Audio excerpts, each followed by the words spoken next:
Well, good evening, everyone, and welcome to the regular session of your Unified Government of Wyandotte County, Kansas City, Kansas. Today is August 11th, 2022. Before I call this meeting to order, I want to announce that some commissioners, staff, and the public are attending remotely via Zoom, by phone, or on site.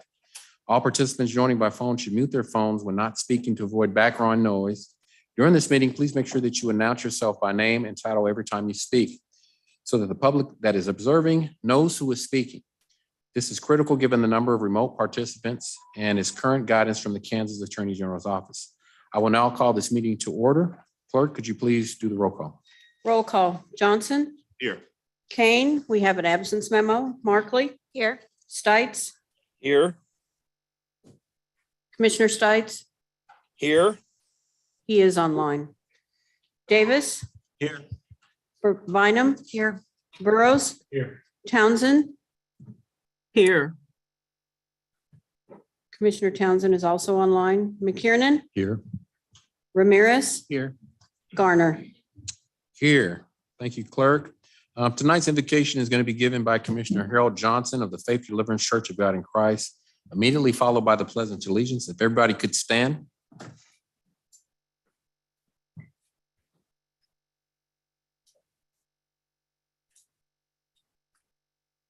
Let us pray. Almighty God, what a privilege it is to come before you this evening. We welcome you and we welcome your presence, we welcome your wisdom and your direction. Lord, I ask that you would anoint us as mayor and commission to have ears to listen to the great diverse tapestry of citizens we serve here in Wyandotte County. Grant us the courage to make tough decisions and to act in the name of justice, righteousness, and equity for everyone. Tonight, I continue to pray that the budget of our county and our city is just and equitable. And as we consider the various elements of our budget, give us an appreciation for the impact the budget has on our most vulnerable populations. You are Jehovah Jireh, our provider, and it is in your name I pray. Amen.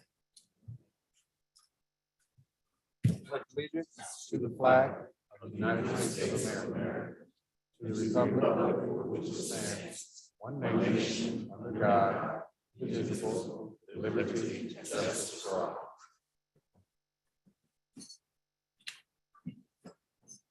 Thank you, Pastor Johnson, for the invocation. I ask the clerk if there are any revisions to tonight's agenda. Yes, Mr. Mayor, a blue sheet was issued removing item number 4 from the mayor's agenda, the legislative presentation.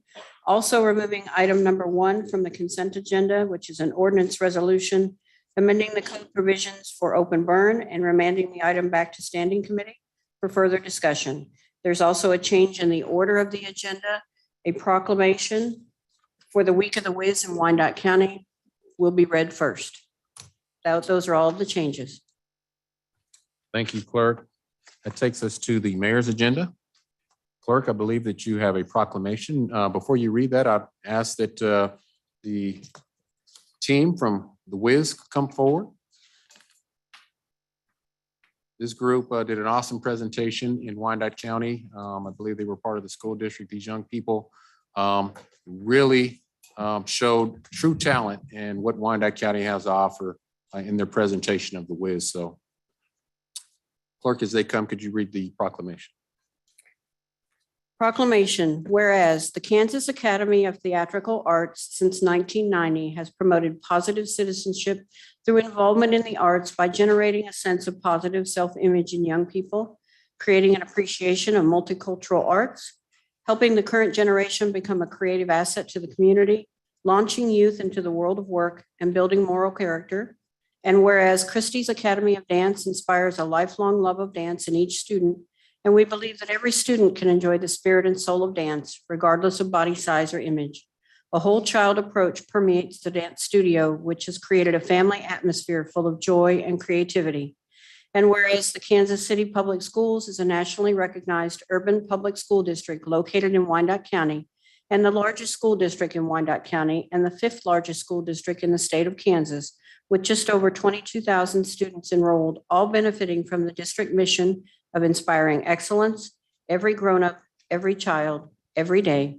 And whereas the performing arts encourages one to explore their emotions, expand their imagination, and helps them develop their own unique voice in each discipline of music, dance, and drama while engaging a child's brain, body, and emotions in different ways, it encourages their confidence and enables them to find joy in self-expression.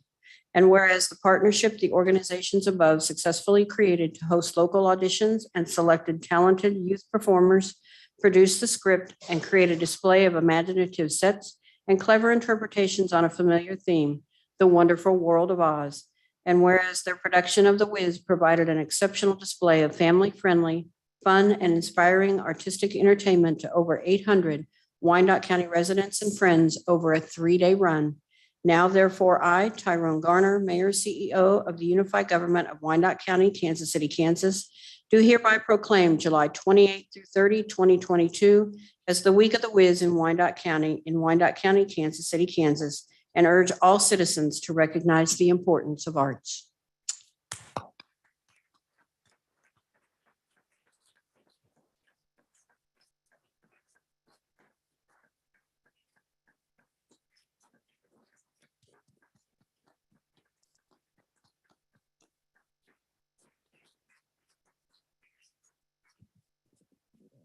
We would like to thank Mayor Garner for this recognition, but most of all, I am Judith Jones, founder and director of Kansas Academy of Theatrical Arts.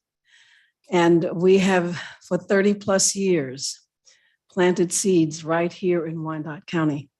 We now have the children of the children. The president of my board and his sister work for the school district. I have lots and lots of kids, and I want to thank my community for continuing to support me. And this is the ultimate of support. Thank you so much. And I want my other young daughter here, Christy, to say a few words about what's next. I want to thank Mayor Garner as well for presenting us with this proclamation. For 23 seasons, Christie's Academy of Dance and KAD Performing Arts has worked really hard to make sure that dance and performing arts has been part of our community for our youth, and the level of technique and excellence that we come to see throughout arts is represented here in Wyandotte County. And I just want to also make sure I say thank you to Mama Jones for her just inspiration and her faith in our program. And thank you to our dancers and all of our parents that have supported us through the years. We're ready to partner. We're ready to go. And make a change in Wyandotte County. And we're ready to continue to roll the cameras and raise up the curtains in all of our schools, especially in our high schools. Come on, let's get behind our high schools financially so that we can have more theater. You know, I'm here to inspire, but I'm here to say, let's get some money in our high school so we can have theater the way it's supposed to be. Thank you. Thank you.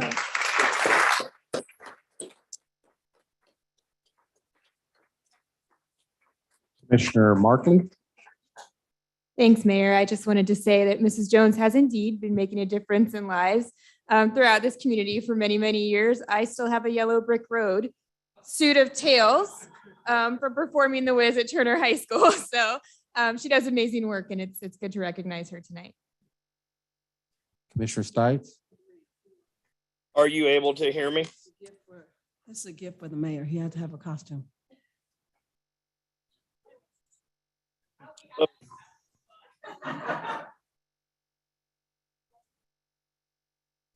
Commissioner Stites. Yeah, I'm here. Oh, yeah. I'm here.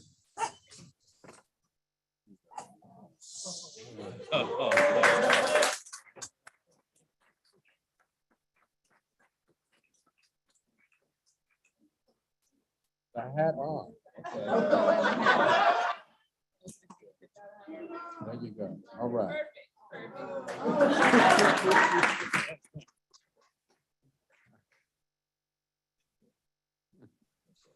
Hello, Commissioner Stites, did you have a question?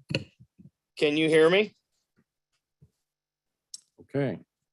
Well, the The next item on the agenda, I believe, is an update on the county administrator search process. I'll ask that the chair and co-chair of the search task force would come forward and give the commission and the public and our audience an update on just where things are at and where we're going. Well, thank you very much. Again, I'm Jeff Harrington, the mayor of Bonner Springs, We're here with Bill Johnson, the chairman of the board of the BPU. And we're honored to be the co-chairs of the new county administrator special task force. We're in the process. We've had our preliminary meetings. We've met with SGR, which is a nationwide professional recruitment consultant, and they're going to assist us in this process. So we have a lot of tools at our disposal. We're in the process of gathering together all of your representatives. Each commissioner has forwarded a representative to sit on this task force, and I think that will be very handy to get a good feel of what this position is going to entail. We have surveys that are going out to all the major stakeholders, the citizens, as well as the business community and also employees. And then we'll gather together those surveys and develop a position profile that will help review and decide on those skills that are necessary for this new applicant. This is going to be quite a challenge to find individual that is worthy of your selection. And we'll help do our very best to drill down and evaluate those applicants and bring a very qualified group to the commission and to the mayor. So we appreciate your confidence, and I stand for any questions unless you have anything to add, Bill. Good afternoon, Commission. The only thing that I would add to this is looking forward to really getting started. We've already had a couple of preliminary meetings. We met with the search firm. That's gone as well as could be expected. I do look for this to be an engagement, unlike any other executive search. We're going to do our due diligence and roll up our sleeves and do our best to find the county administrator that we all hope to bring into KCK or move into this position, whether it's internal or external. Right. So don't want to look past that, but looking forward to it. We've got our challenges in front of us, but I think we're all committed. And we know the importance of this role to Wyandotte County. And certainly the effort will be there. Thank you.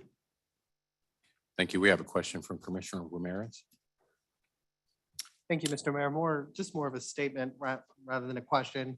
Just thanking you, Mayor Harrington and Bill, for wanting to do this. This is a very important task force that is part of our community. It's going to have who we choose in the end is going to be the one to sail and provide direction moving forward for our government. So I thank you for all the hard work that you're going to put into it.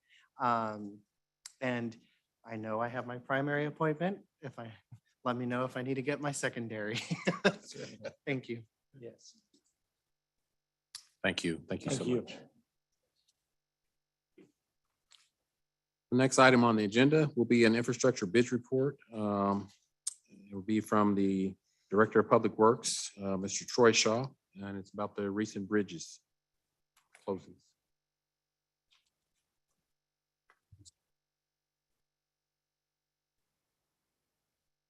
Thank you. I'm Troy Shaw, I'm county engineer. Unless you want to give me a raise. I don't know that I want his job though, so. I've been asked to give an update on the Kansas Avenue Bridge. Most of you are aware that it was closed mid-July based on a report from Kansas or the Department of KDOT, and their consultant that was inspecting the bridge recommended that we close it due to structural deficiencies that they found during the inspection. Next slide.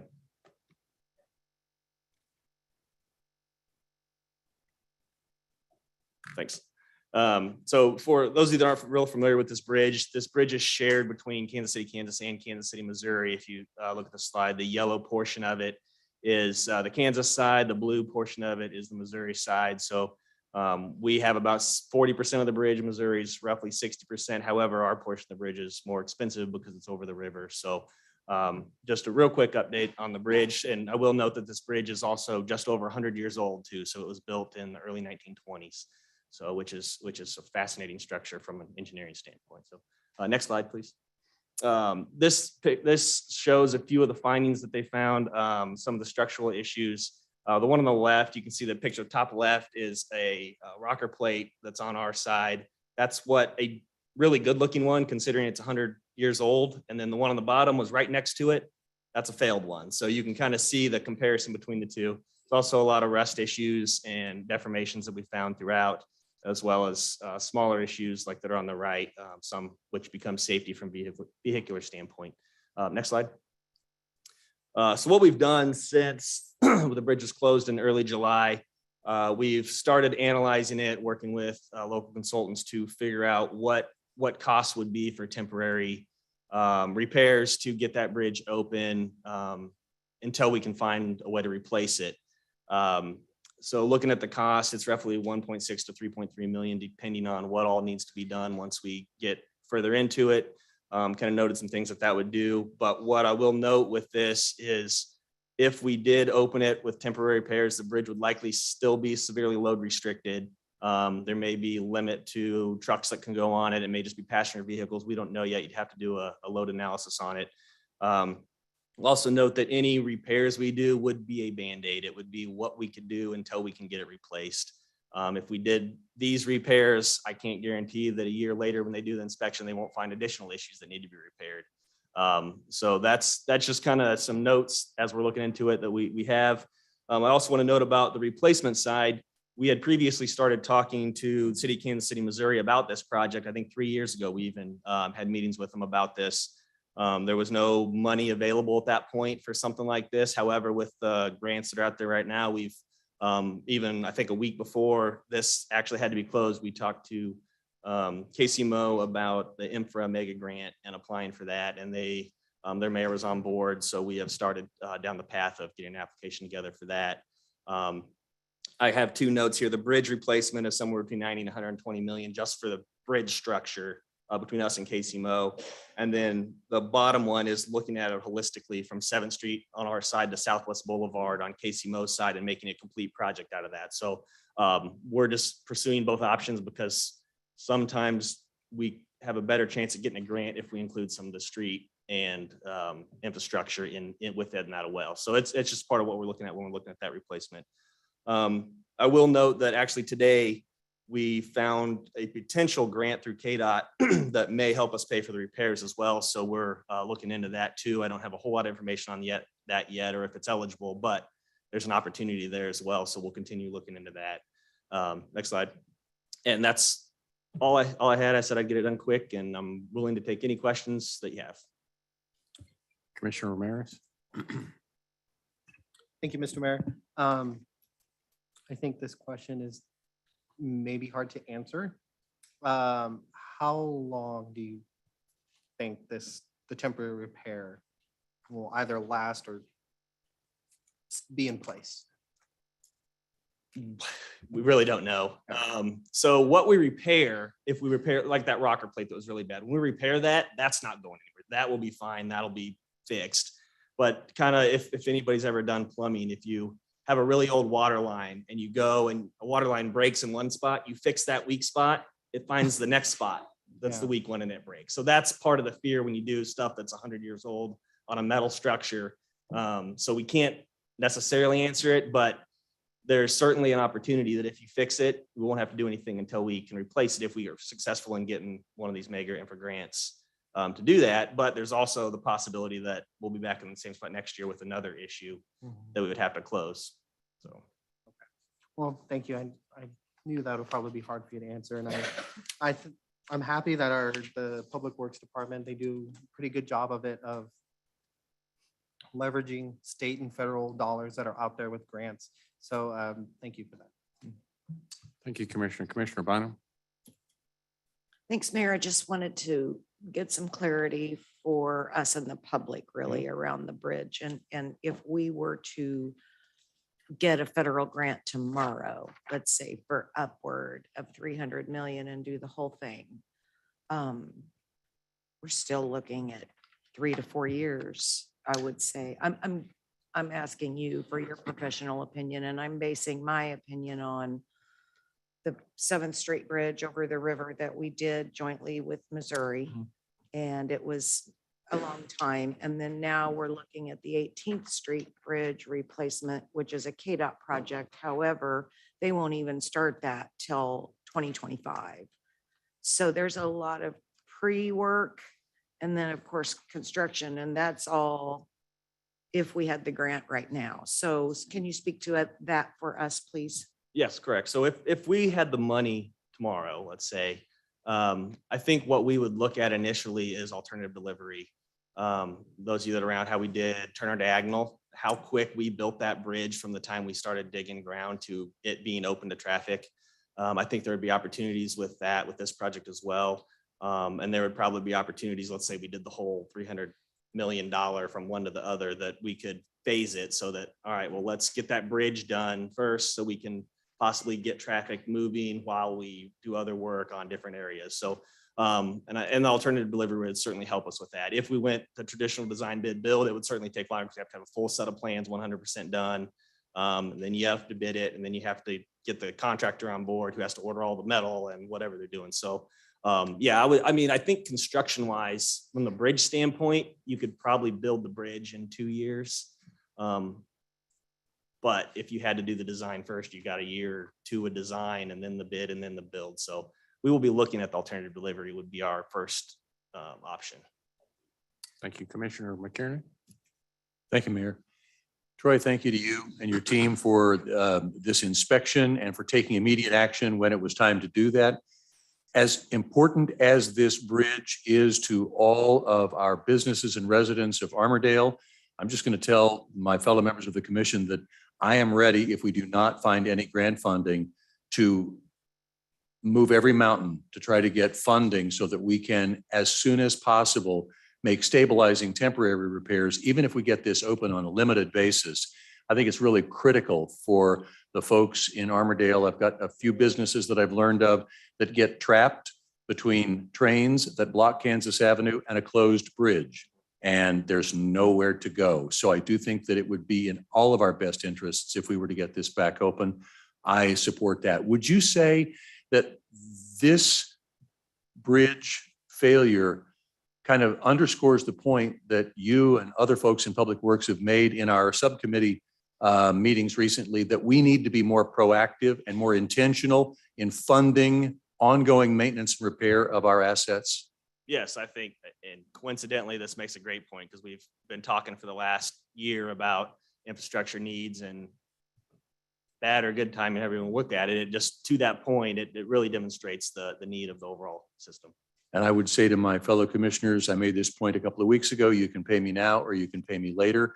And when we put off making a stabilizing investment of, let's say, $2 million in one calendar year, it may end up costing us $60 million down the road. So I would also suggest that we find a way to make proactive maintenance of our bridges and roads a routine part of our operation. Thanks to you and your team. Thank you, Commissioner. Commissioner Stites. Commissioner Stites, District 7, are you able to hear me now? Yes, we hear you. Okay, yeah, there was some little bit of difficulties there earlier. I apologize. Hey, I was wondering if you could go back to the map that showed the bridge, if that's possible. And my question, is it pulling up, or is it, I'm just seeing chambers on my screen. Well, if it's not going to work, what I was curious about, the next one, the next slide. Yeah. So how is ownership established? And what caught my ear is when you said the most expensive part being over the river. I thought the river actually like the high points of the river, the river is divided down the middle. So how is it, how is the most expensive part is that on our side? Is that- Well, and a good question. In that picture, that yellow, the difference between that yellow and blue line, that's the state line. So in this portion of where we're at, the river is all in Kansas right here. So Okay, that's gotcha. the- Okay. Gotcha. All right. So that it just happens that on that bridge there, that over the water carry. Okay. Well, that answered my question. I appreciate it. Thank you very much. Sure. Thank you. And I'd just like to follow up in closing on this. Our team spoke with Congressman Davids and her team, and she is in full support of getting the bridge open. I know that's a big thing, not just for Commissioner McKiernan, but this commission and our entire community, along with the Central Avenue, the Kansas Avenue. There's potential issues with the 12th Street Bridge as well that we're paying close attention to, as well as Mission Road. She's aware of all these issues, and she says that any support she can give as these grants go forward, reach out to her office, and she'll do whatever she needs to do with letters of support that she can take to DC. So, Great, that'd be all great. right, okay, thank you. All right, thank you. The next item on our agenda will be an economic development opportunities presentation. And Lavert Murray, who was the economic development director for the Unified Government up until 2010. He is now the economic development advisor to the mayor's office. One of the things that we've recognized, a lot of people have recognized in this community, is the disinvestment, the disenfranchisement in the areas east of 55th Street. We're going to continue maximizing opportunities that exist throughout all of Wyandotte County, especially west in our Village West area, and trying to keep that as the #1 tourist destination in Kansas. But we don't want to overlook the opportunities of those individuals that also deserve goods and services and opportunities in our eastern portion of Wyandotte County. Mr. Murray will define what that is.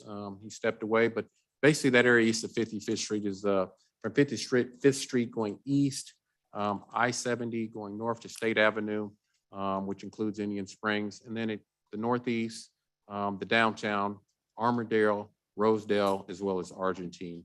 And so this was more of not so much to say these are projects that are going to happen, as opposed to developers that have also shared interest in the need that this area that was just described be developed in a way that could be beneficial for the residents in Wyandotte County.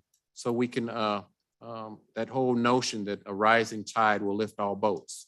And as we know, with our economic situation here in Wyandotte County, economic development is the key to bringing in the brick and mortar residentials, as well as the businesses and the rooftops we need to broaden our tax base. And that's what we really need. We also need the tourism that can attract, as well as the spinoff of entrepreneurship and things of that nature. So economic development, we feel, is the way to go. And I know our administrator is working on an economic development strategy for the entire county. And so these individuals that you see tonight will add value in a way, because now staff and our administrator will have a pool of individuals to at least start having those initial conversations with after the strategy is done, to really have talks about how we take the vision that they're going to present today and maybe present things to this commission that can become reality for these disinvested and disenfranchised areas. So I'm going to turn it over to Lavert Murray and let him take the presentation from here. Thank you, and greetings and good evening to you, Mayor Garner, members of the Unified Government Commission, our interim county administrator and staff. As indicated, I am Lavert Murray, Chief Economic Development Advisor and Business Liaison. What we plan to present tonight, I will attempt to explain through a contextual framework that will start with some information sharing. As you know, we had planned to make development presentations to you on June 9 in a special session. However, because that did not work out, we are here with you tonight.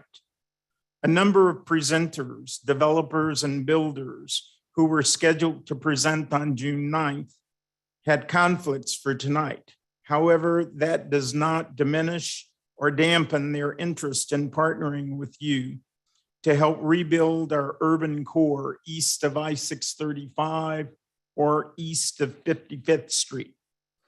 This includes the Indian Springs site, Rosedale, Mission Cliffs, Armourdale, Central Avenue, and its surrounding neighborhoods, Mission Road, St. Peter's, Grandview, Waterway, Strawberry Hill, the downtown, Strugglers Hill, Turtle Hill, Mount Carmel, Douglas Sumner, Tremont, Quindaro, Rivers Edge East, Peregrine Falcon, 5th Street, 7th Street, Parallel Parkway, 10th Street, Minnesota Avenue, and the downtown, Washington Boulevard. And did I mention the downtown? In my past life, before my retirement, some of you and I embarked upon a very daunting journey, one that can be looked upon as a renaissance. We started a number of developments within our urban core and eastern sector and achieved some success. We created the land bank to give us a strategic advantage, and we crafted a strategy that would have all of these developments connect in the middle, creating healthy neighborhoods and a mixture of housing, retail, multifamily, and mixed uses. For some reason, that connection did not happen, and tonight we will hopefully convince you that interest is there, and now is the time to start some of the new developments and rekindle and restart a number of developments to bring about the economic health, viability of our urban core and eastern sector. I should point out that this initiative does not diminish the importance of giving attention to and continuing to build out our growth corridor in the western sector around the Speedway and Village West. Home field continues along a very positive economic trajectory, along with Urban Outfitters, Amazon, the Monarchs, and others. We know how to overcome the challenges of multitasking, as Prescott Plaza was developed at the same time the Village West development started. We're going to start our developer presentations with a short video on 75 North, which is a very inspiring story about how Omaha was able to find economic success in their distressed urban core.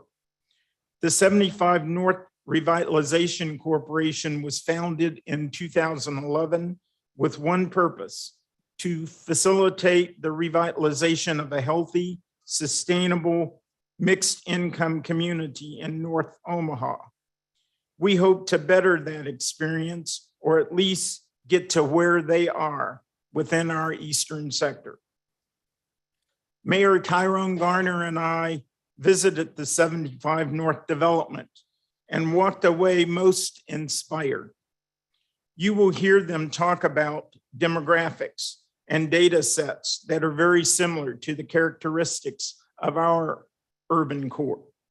However, we will spare you from the dive into the data at this time. After the video, we will hear from developers, starting with CHWC, Rivers Edge, which will cover, I won't name their developments they're covering, but Brandon Crawford with CHWC.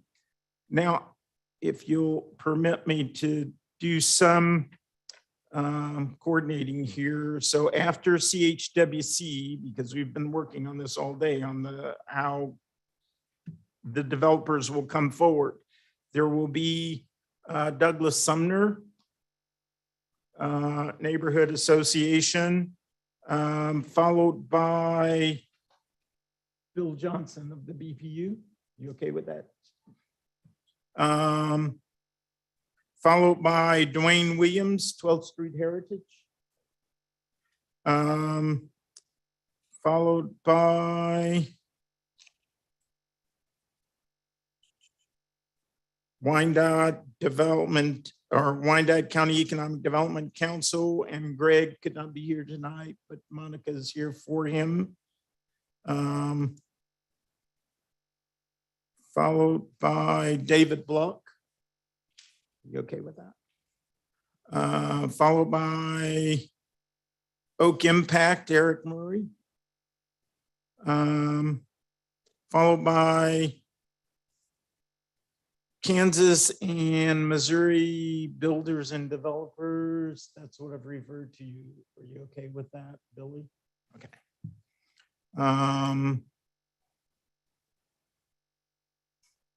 Followed by CABA, Edgar Gillies, there you are. Followed by Rusty Roberts. And then followed by the Northeast Economic Development Corp, Crystal and Eddie.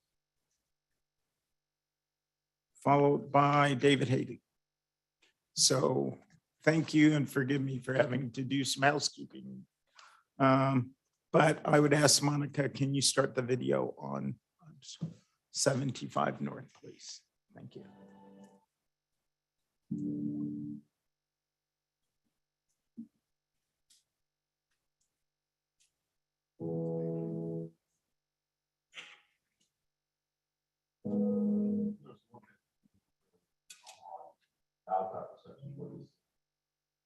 This is a place that has a flag and there's just a beautiful place, not flat. Garden, tumbleweeds growing on the street, you know, it's not about farming, it's not about agriculture. It's growing, that has tons of potential. We're just trying to make sure that potential extends to all of us.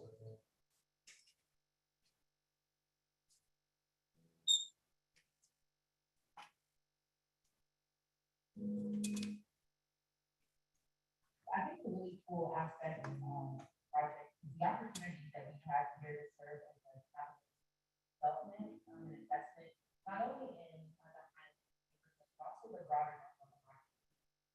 It's our goal to create this really economically diverse neighborhood where not only folks that are historically from this neighborhood can have a really high quality home, but folks that can live anywhere else can live side by side and create a more stable and vibrant neighborhood. That piece is simply the purpose-built model. That's what we're including here in the high national development.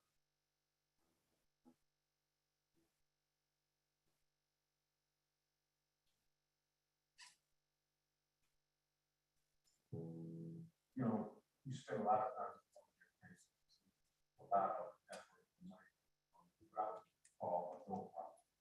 But with our partners, one of the things I see is that we spend all our time, all our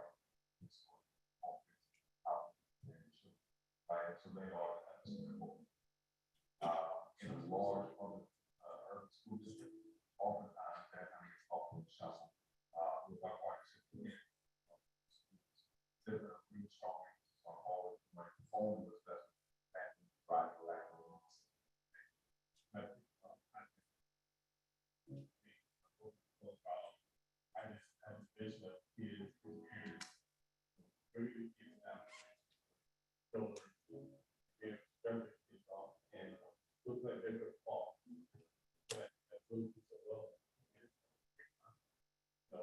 You want to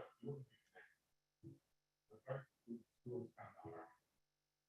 You want to be that experience where you come in and where that's something to be a part of.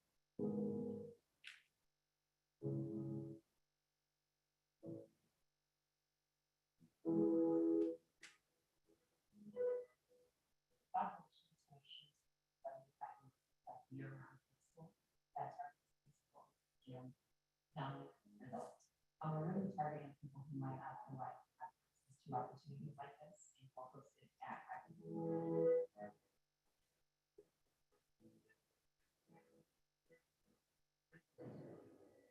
This is not a magic bullet. What we're implementing isn't something that can just happen overnight. It's about taking theory, putting to practice daily, and making it work. I'm really excited to be a part of this partnership because I'm from North Carolina. I understand the importance of people having access to opportunities and the importance of really building networking. So this allows me to do what I'm really passionate about in an area of time I need. Working on more, I want the child in the neighborhood that I felt prepared.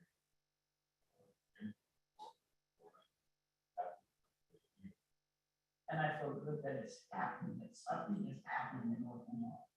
It's just a great place to live. I'd like to see that happen here. So the one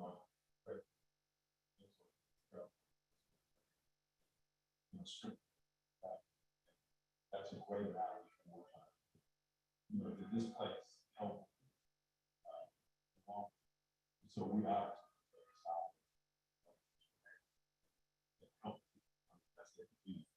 So that's how we look at Thailand. That's how we, you know, kind of that drive forward. How do we help people in this state reach their potential path?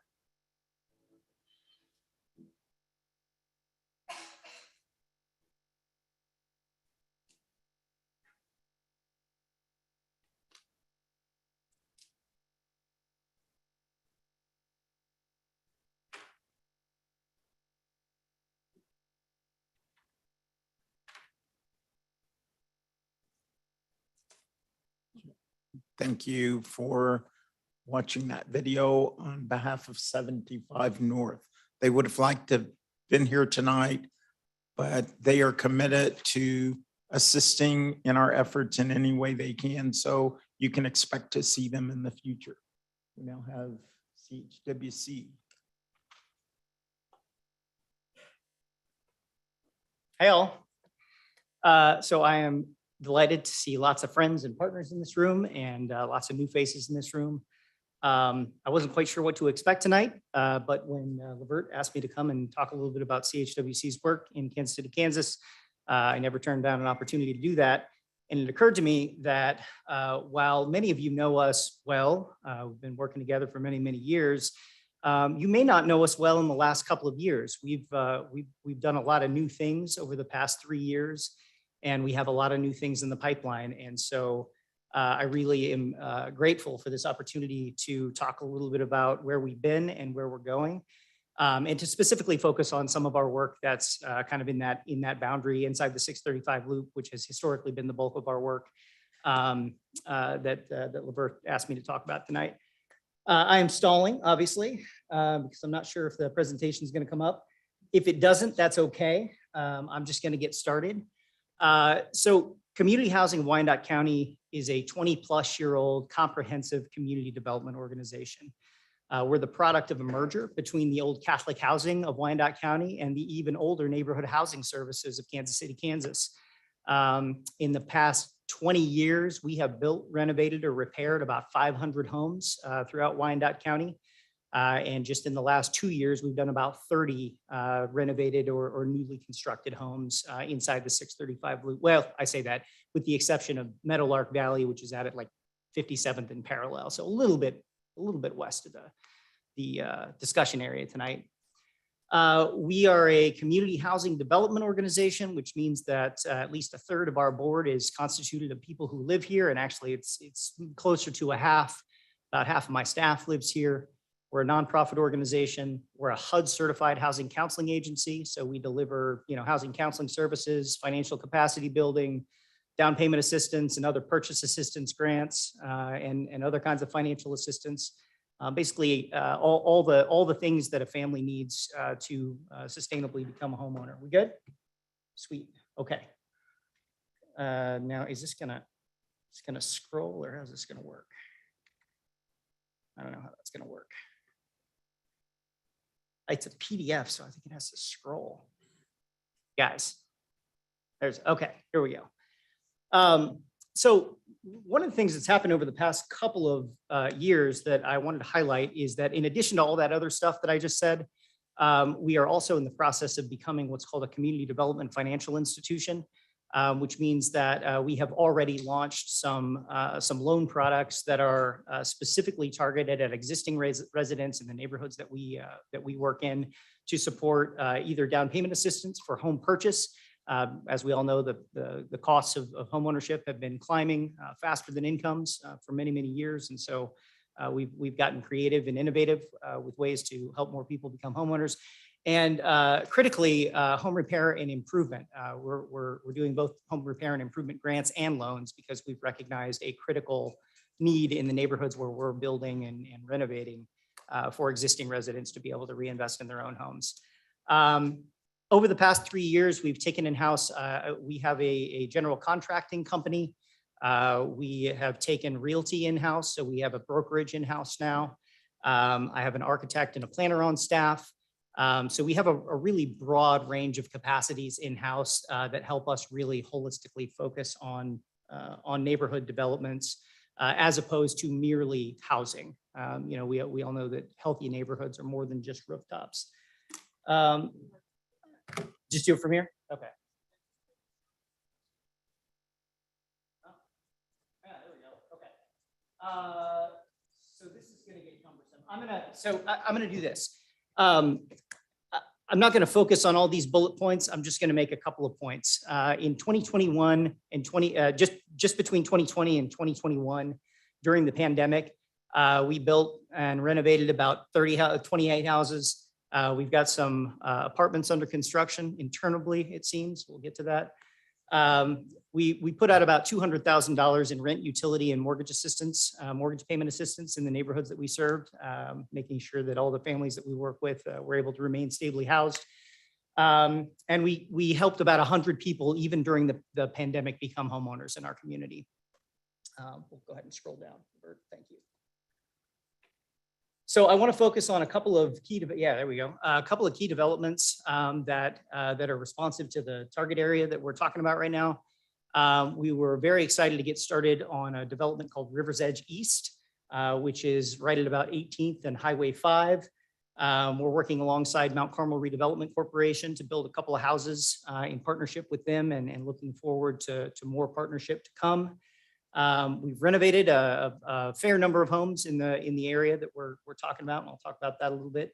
And then also kind of in a new direction for us, we've been very selective and partnered with a couple of private developers to build some high quality mixed income rental units that I'll talk a little bit, because what we've recognized is that the costs of home ownership are increasingly out of reach for many of our families. It is absolutely critical in our housing spectrum to have on-ramps into high-quality housing all across the income spectrum, and these developments will help us do that. Go on to the next. So as I said, new single-family construction. The project that I want to focus on is River's Edge East, and I think I've actually got a map. There we go. So this is going to be 24 to 30 homes right at 18th and I-5. It's going to range all the way from single-family detached homes that are probably going to be in the 260s thereabouts, which is about where new construction is running now. All the way to townhomes that will be, available to significantly lower income levels, probably $140,000 to $160,000 for purchase. This is an opportunity too for us to incorporate some of our work with the Community Land Trust that we developed last year that I'll talk a little bit about more about later. We've been delighted to partner with a couple of local developers and builders to move this project along. So this is River's Edge East. I'll take the next slide.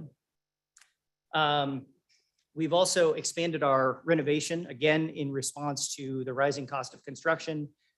We've got, I say 10 here, that's about right, 10 in the pipeline under construction or under renovation inside the 635 loop. That is a direction that we're going to move a lot more aggressively in the next couple of years. It's absolutely vital to hit that, the price points that are affordable to, just a lot of working families in KCK. So we're going to be dramatically increasing our acquisition rehab programs. The other thing that we've been very intentional about building is kind of a graduated pathway to homeownership. So no matter where you are on the income spectrum, you can come in to a high quality, affordable rental, and we will build pathways to homeownership through lease to purchase and through the Community Land Trust which allows the homeowner and the nonprofit entity to share some of the cost of ownership, and each of them share in the appreciation, the increased value of the home at sale. And the nonprofit gets to keep a little bit to put toward the next buyer, and the homeowner gets access to homeownership in a way that they would not have otherwise been able to afford. Next slide, please. As I mentioned, we have cautiously moved in the direction of multifamily development because it's a critical need. High quality rental all across the income spectrum here in Wyandotte County is an essential foundation for developing pathways to homeownership. Because if you don't have a place that you can afford and that you can stay at for a long period of time, it's very difficult for families to build the financial stability to even start thinking about homeownership. So we're thinking about our apartment development as kind of the broad end of the funnel to begin to work with families, get them stably housed in really nice places, and help them along that pathway to homeownership for those that want to move in that direction.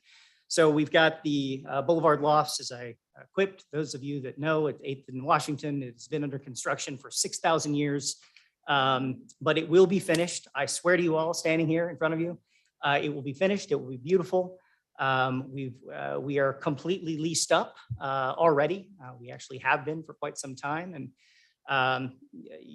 any of you that are in the construction industry know that it's been a very difficult time over the pandemic, and there are some infrastructure challenges that are peculiar to some of the sites here in Wyandotte County that will also not be unfamiliar to those of you who've done this work for a while. Panoramic Park is the old hospital, Bethany Hospital site at 12th and Central. We have our first 192 unit apartment, mixed income, high performance building, super green. It's in the pipeline. It's a heavy lift. There's still half a hospital buried there, but I think we got that sorted out. So look for that 2023, 2024. Next slide. These are some more renderings of what that stuff is going to look like. So we'll take the next slide. One thing, sorry, that I wanted to point out about Panoramic Park is that though we're looking at apartment development in the center, we're looking at a much lower development pattern density around the periphery to make sure that it steps out into the neighborhoods in a way that's responsive to, we built 20 single family homes there in Bethany, and so we've got a good working relationship with the neighborhood. We want to make sure that that's responsive to their, what they're looking for in the neighborhoods. So we'll take the next slide. Yeah, there we go. So I will touch on this very briefly. The housing development is critical, but the financial capacity building for the families that are going to live in those houses are even more critical for the stability of a neighborhood. So we kind of offer a full range of services from counseling to financial assistance to really invest in families' financial capacity. We'll take the next step. We've also got a pretty thriving arts program that I won't belabor, but I will say that the Third Friday Art Walks and some of the other things, we found that the arts are a really, really critical tool to bring neighbors together, particularly when there are language barriers. And we do that through urban agriculture and the arts. Again, I mentioned that only to say that, we've come to believe that neighborhood development is much more about building amenities, services, families, in addition to the rooftops, as opposed to merely housing development, though that is a necessary ingredient to a strong neighborhood. Next slide. And the only way you do that in a community like ours is through partnerships. And I mentioned when I walked in here that I was delighted to see lots of partners and friends here. I won't read the list, but what I will say, and part of the reason that I'm delighted to be able to present today, is that especially as we welcome new developers and new folks that are interested in our community, I want to say that we get a lot more done working together in Wyandotte County, and so these are some of the projects and partnerships that we've worked on over the past couple of years. And Pam couldn't be here tonight, but I do want to highlight Mount Carmel's work, and that we are going to continue to work with them, building houses in the neighborhoods they serve. Lavert also asked me to speak to some of the challenges here in Kansas City, Kansas, and I don't know how I'm doing on time. So I'll be quick about this. What's that? 2 minutes. Okay, good. So for those of you who have been doing this work in Kansas City, Kansas, you will be familiar with some of the challenges we face. We have aging infrastructure inside the 635 loop. We have in many of the neighborhoods that we work in historically had an appraisal gap, meaning that it costs much more to produce a high quality home than the market appraised value will support. And so it's very difficult to get capital investment. That condition is changing very rapidly in some of the neighborhoods that we serve. And now we are also, in addition to appraisal gaps in some neighborhoods, we've got severe affordability challenges in others. And so, you know, we've pivoted to really work on financial capacity and some other models of housing development, homeownership. Construction costs are going up. Labor supply is difficult at the moment, and so on and so forth. I want to focus on this last bullet point because this is relevant to your deliberative body here. The model of development that often obtains is that developers with access to capital, and we're one of those, will kind of put together a great project, and we will go to the unified government or to the governmental authority, and we'll say, can we do this? Is this legal? And you'll say, yeah, go talk to the neighborhoods. And then we'll go and talk to the neighborhoods, and the neighborhoods will have some feedback. And it's just kind of this back and forth and back and forth. And one of the challenges is that the neighborhoods often don't have the support they need, the technical capacity to really engage in that conversation in a way that puts them in the driver's seat, that ensures that the people that are going to be most impacted by the development have some control and have some engagement in that. And so that's one of the things that we're really focusing in on as we kind of expand our scale of development, is to work directly with neighborhood associations and other groups so that they can sit across the table eye to eye from us and any other developer and speak the same language and ensure that they have the capacity to kind of control the destiny of the land in their immediate area. So with all that, I will shut up. Thank you. Are we doing questions or what are we doing? After Okay. everyone's presented, Okay. the commission wants to spend some time. Okay, great. Thanks, y'all.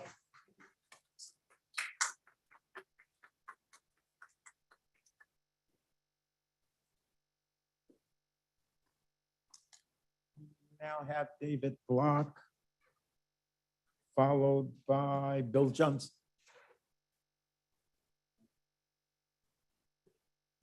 Thank you, everyone. I appreciate it. Here you go. Here's this for you. I want to thank Lavert. I want to thank you all for giving me and affording me the time to speak for an evening of nothing but delight and excitement. Let me bring, Brittany, can you bring up my thing? That should be interesting because I don't have one. What I have is I have a couple of notes to bring up to you all, and you have some packages there. I am with Block and Company Realtors. We have been developing in Wyandotte County and throughout the entire area for 75 years. I think you each should have a package. Is there anyone who doesn't have one? We brought just a sampling of some of the types of developments that we handle. And we've been very excited about the developments that we've done in the area that the unified government is responsible for. We've sold and developed properties in every area of Wyandotte County. I heard Argentine, Strong Avenue, Armourdale, Rainbow. Out at the Speedway, we've done the plaza at the Speedway with Walmart and Sam's and Restaurant Row. And whether you like it or you don't, it's been very successful so far. And we're in the process of trying to finish up the last few phases of that development. There's been a lot of issues that have come up the last few years with this pandemic and interest rates and other kinds of issues that have been very difficult for us as developers and real estate brokers. I don't need to get into all of that because everyone's aware of it. I would like to thank you for the efforts that you're trying to make towards new development. And we are looking at multiple projects through our clients and through our company, from 7 Highway all the way to down through Indian Springs, through downtown, on 7th Street. And we've been working with Levert and other folks here in your county to try and bring these projects to fruition. Of course, a lot of the issues that we have out here right now are real serious problems. And those start with timing and supply chains and all these things that we in this room can't do a whole lot about. But what we can do about is when we have a project that can get done, timing is everything, and speed, because when we get the opportunity to get a project financed and it is something that the county would like to see happen, the timing is everything for us to lock down the financing, lock down the construction, lock down the cost, and get it done. And we like to start things and finish them. And we don't like to get partially through or try and get things approved and not develop them. We are not land bankers. We are developers, and we are brokers that sell for third-party companies. And so this public-private partnership that we had at the Speedway, we've had at multiple other projects, has been a paramount issue for us as a development company. And we are very interested in working with you all going forward. But what we really need to see is that we can get these projects done in a timely manner. And in many cases, it takes that but-for-private public partnership to get many of these projects done. We're doing, and what we're looking at right now is a number of mixed-use developments that include medical, hotel, restaurant, retail, and entertainment. Many of those are in those packages that we gave to you. We do a lot of entertainment venue, arena opportunities, and we think that some of those would be excellent to bring people from outside of the county into your county. And again, I can't stress enough how important it is that, as we have in the past, that we can work very closely with the staff and with Levert and whoever else has been designated to work with us as developers to help us get these projects done from an infrastructure standpoint, BPU, whoever else, that in some cases has, I'll stop there. But moving on from that, we need to speed them up. And all I would say is I really appreciate your time and your concern about future development in your county. Thank you.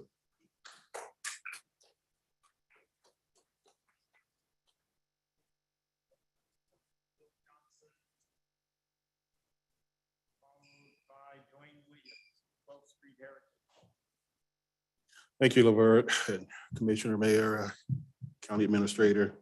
Again, I think many of you guys know that it takes many, many partners when you talk about economic development. It's okay. And over the years, I've been at BPU for some time now, but over the years, I think it has taken all of our efforts to continue to build out Wyandotte County as it is today. Looking forward to continuing that. I'm looking forward to coming up with the strategy for how we continue to coordinate all of our efforts and do a better job going forward. Now, there are a lot of successes. If you look out west, if you look around the southern parts of our community, around the KU area, there's a lot for us to be proud of. Sometimes when we do get a little bit disjointed, those are times where we do have problems, but BPU has always been there. Our commitment has been there, just like the unified government, commissioners. Our board wants to see economic development go forward. It does bring in tax dollars and it helps take the burden off our taxpayers that currently exist. It also spreads out the cost of our utility services. And the more people that can absorb that cost, the better it is for all the other people that are here, living and operating. For me, I want to see more housing, but I don't want to just stop there. I like to see other commercial job producing investments and things like that, because that is one way of also growing our residential and ensuring that our next generation has the earning capacity to reinvest in this community too. So if we can build those type strategies together, BP will be there. I mean, there's things that we have that help support that from a policy standpoint, from an investment standpoint, and what we do every year through our budgets. A lot of our budgets go to support economic development, and it will always continue to be that way. Last year, we went back and passed a couple of resolutions east of 635. One was for any project east of 635, we're waiving connection fees. And this is in addition to all the other infrastructure that we build east of 635 and other parts of the community. We also, our board passed a resolution to waive connection fees for any land-based property. So both of those working in concert with each other provide some incentives, but again, other policies are there. The one thing that I've recently talked to staff about and to our board and to some here is there was a time where we were constantly talking about aging infrastructure, and we still are, because there's still a ways for us to go with that. But in parts of our community, especially east of 635, we're now talking about underutilized infrastructure. We've made those investments. We want to see that investment come back.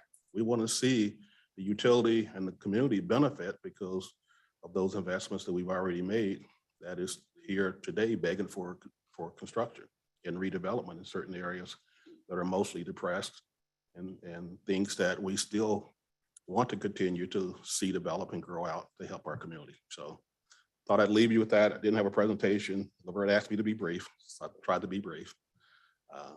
Any questions, I'll take it. Otherwise, I'll sit back down.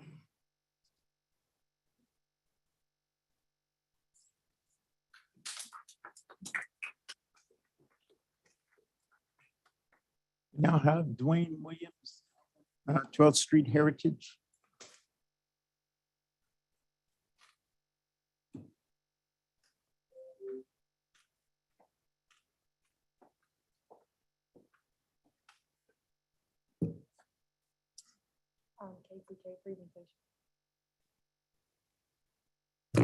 While they're pulling up the presentation, just want to say thank you, Mayor, for allowing us to be here, our city administrator, and to our commissioners. Thank you guys very much for allowing us to be here. This is fun for me simply because I grew up in Kansas City, Kansas. I'm from the dot. I grew up off Quindaro, and now I get a chance to come back and do some real cool things in KCK. So this is exciting for me. So without that, I'm gonna let our people introduce themselves to you, and they'll tell you who they are, and we'll go straight into the presentation. Okay? Good evening, guys. Again, thank you for letting us be here. And my name is Brandy Patterson. I'm a property manager with 12th Street Heritage. Hi, guys. Thanks for letting us be here. I'm David Wingerson. I'm with Flaherty and Collins Properties. We're partnering with Dwayne on a lot of these projects. We're excited to be here. I'm not from the dot. I'm from the Northland, so don't hold that against me. Once again, good evening. My name is Dwayne Williams. I'm the president and CEO of 12th Street Heritage Development Corporation. I'm honored to be here to tell you guys a little bit about what we've been looking at. For many of you guys know, 12th Street Heritage Development Corporation is a CDC. It's one of the oldest CDCs in the metropolitan area. We were started by what we call the barbecue baron, Ollie Gates and Bishop James Tyndall. And so they started 12th Street Heritage Development Corporation back in 1984. Actually, it kind of started in 1982, but 1984 is when we were chartered. So we've been around for that amount of years, almost 38 years. We've been able to do a number of projects, not only in Kansas City, Missouri, but in Kansas City, Kansas. We completed a project at 35th and Garfield to 36th and Garfield in Kansas City, Kansas. It was my first project that I worked on coming back to Kansas City, Kansas to do a project. It's called the Bernard Villas.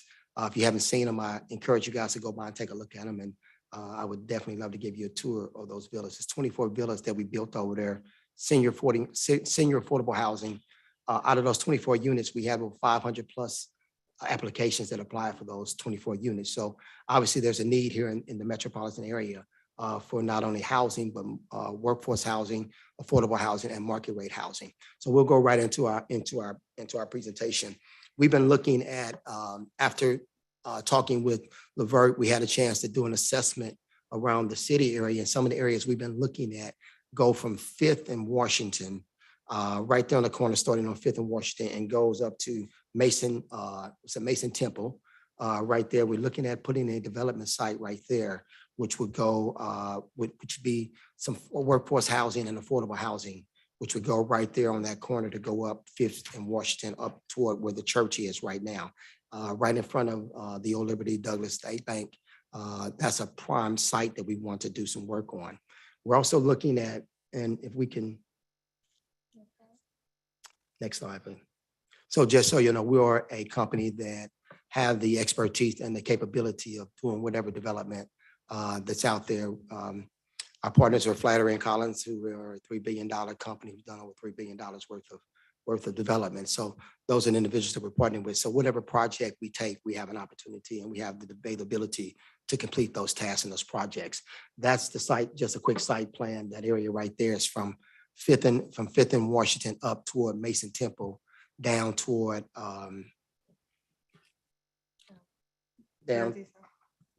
going down past Douglas, Liberty Bank, down that area, down toward Freeman.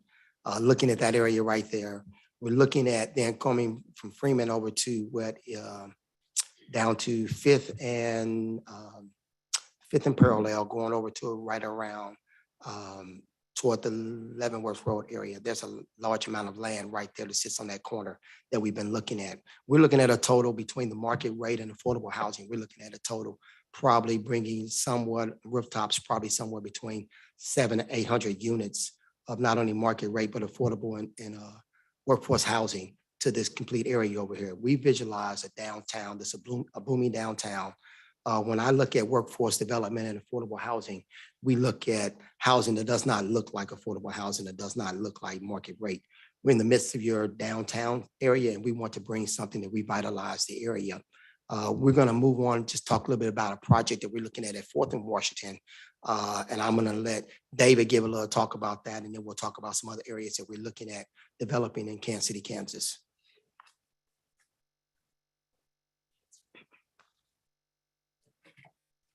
All right, Levert, could you fast forward a few slides for me? Keep her going. All right, so this is 4th in Minnesota. This is a market rate development that we've been working on for a couple of years. It's kind of broken out into 2 phases. So the section that has the number 1 on it is a 12-story tower. It's got 200 units approximately, and then another 6,000 to 8,000 square feet of commercial retail space. The second phase is another 200 units. We would go down in size, so it's about 4 or 5-story wood frame deal. The number 3 that you're seeing there is a parking garage, so we would have about 440 parking spaces in that garage to service both residential projects as well as the overflow commercial space. And then number 6 is another additional retail space. It's about 10,000 square feet that we would be looking to develop. The kind of key for this site is really to create something that's catalytic for downtown, that draws people from maybe the Missouri side or locally to live here that maybe wouldn't be downtown. But putting people downtown is key for this site. It's a great location. We love the product. It would be designed and built on standards with Kansas City, Missouri downtown towers. So it's a cool location. We're excited to move forward. We're excited to bring it to your guys' attention. So thank you. Thank you, David. One of the things that we're looking at, especially with that project right there, it's a market rate project. I love the site because it's a beautiful site because you can look across and see Kansas City, Missouri, and Kansas City, Missouri can look across and see you. And coming into the gateway, I believe that there needs to be a statement there coming across the viaduct that says you're now in Kansas City, Kansas. And I believe also we give something that's a market rate project that rivals many of the buildings that we have in Kansas City, Missouri, such as 1 Light, 2 Light, and possibly 3 Light, with a lower price point than you have in Kansas City, Missouri. Also, we're looking at on that site, we've been in conversation with Gates Barbecue about trying to build another Gates Barbecue somewhere on that site. We're looking at a site that would work with both parties. One, that we could, actually blow the smoke from the barbecue the other direction versus blow it into the tenant's window. And that's going to be a chore, but yet and still, we've had conversation with them about looking at that. So we do know that we'd like to have some type of retail and some type of restaurant, a statement restaurant right there in that corner. I believe coming into downtown Kansas City, we need that wow factor coming into Kansas City, Kansas. And I believe we have some of that wow factor in Missouri, but we have not been able to bring it to Kansas City, Kansas. This is a prime location. It's a perfect site to be able to do something like that here on this side of the river as we start to branch out into KCK. Going from there to 5th and Washington, we have 3 projects that we'd like to do simultaneously, all going at the same time. So that would be 5th and Washington, that would be 4th in Minnesota, and it would also be 38th and Parallel. 30th and Parallel going down Prom, which is owned by the Central States Seventh-day Adventist Conference. Their headquarters is there. We have about 40 acres of property over there. We just did a development on 5 acres of property over there, which are the senior housing over there. Right on Prom, there's another group of property that we're looking at to do development over there as well. So these are 3 properties that we'd like to simultaneously get started on. Obviously, with your permission, we'd like to work on those projects. We'd like to do a total of maybe 5 projects over the next 5 to 7 years on the Kansas side, bringing somewhere around the total maybe of affordable workforce housing and market rate housing up to around 1,000 units is what we'd like to be able to buy. Our area we're going to concentrate right now is going to go anywhere from 55th Street down to 5th Street. Those are the areas that centrally located is where we'd like to work at right now. So we wanted to come over, introduce ourselves to you guys and give you some ideas as to what we're considering doing. And like I said, if you haven't had a chance to go by the Bernard Villas, please go by. I'd be more than happy to give you a tour of those facilities. And the need is definitely here, and when you do 24 units and you have 500 plus applicants that apply for it, that tells you that there's a great need for this area over here. And so we're not going to take up much of your time, but I did want to come and introduce my team to you guys. Flaherty and Collins is our partner in Kansas City. They're our partner in Missouri. They're our partner hopefully in Kansas. They're our partner in Denver, Colorado, Colorado Springs, and a number of other cities that we're working on to do affordable housing, market rate housing, and workforce housing. And so we're here. We want to stay here. This is where I hopefully one day will retire and come back to Kansas City, Kansas. I've been gone for a number of years, but it is my pleasure to be able to come back over to work on this side of the river. I really look forward to bringing you guys not only market rate, affordable, but also mixed use rate over here in Kansas City, Kansas. So we'll wait to answer any questions that you guys have for us after the event, but I'm so thrilled to be able to come back to my home city and be able to do development. This is exciting for me. So thank you guys for giving us the opportunity. We appreciate it.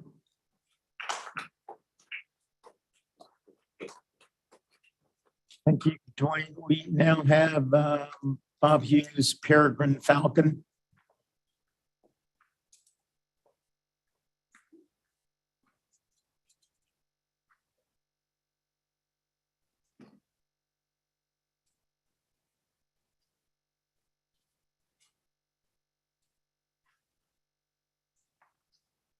Good evening, Mayor, Commissioners, County Administrator. Levert didn't do me any favor to put me behind Dwayne's presentation. Thank you, Dwayne. Appreciate it. We have the pleasure of managing one of Dwayne's properties. Hughes Development Company is a 56-year-old development company here in Wyandotte County. Started by my father. I'm not quite 56. Y'all can believe that if you want to. We just completed, I'm proud to say, the renovation of what started out to be the Townhouse Hotel. And then when we originally renovated the Townhouse Hotel, we called it Crossline Towers. Then we renovated it again and we made it Townhouse again. It's a senior resident, 130 units. And we put the sign back on top of the building. If you haven't seen it, it says Townhouse. That sign will turn blue when the Royals have done something good. That sign will turn red when the Chiefs have done something good. So it'll stay white to tell you nothing's going on, but we're proud to have done that downtown. I'm certainly glad to hear others are looking at coming downtown. We've been in Wyandotte County, as I said, 56 years. We've had the pleasure of developing properties across the country. Mainly, we've been in affordable multifamily housing, although we've had a number of single-family homes that we've rehabbed.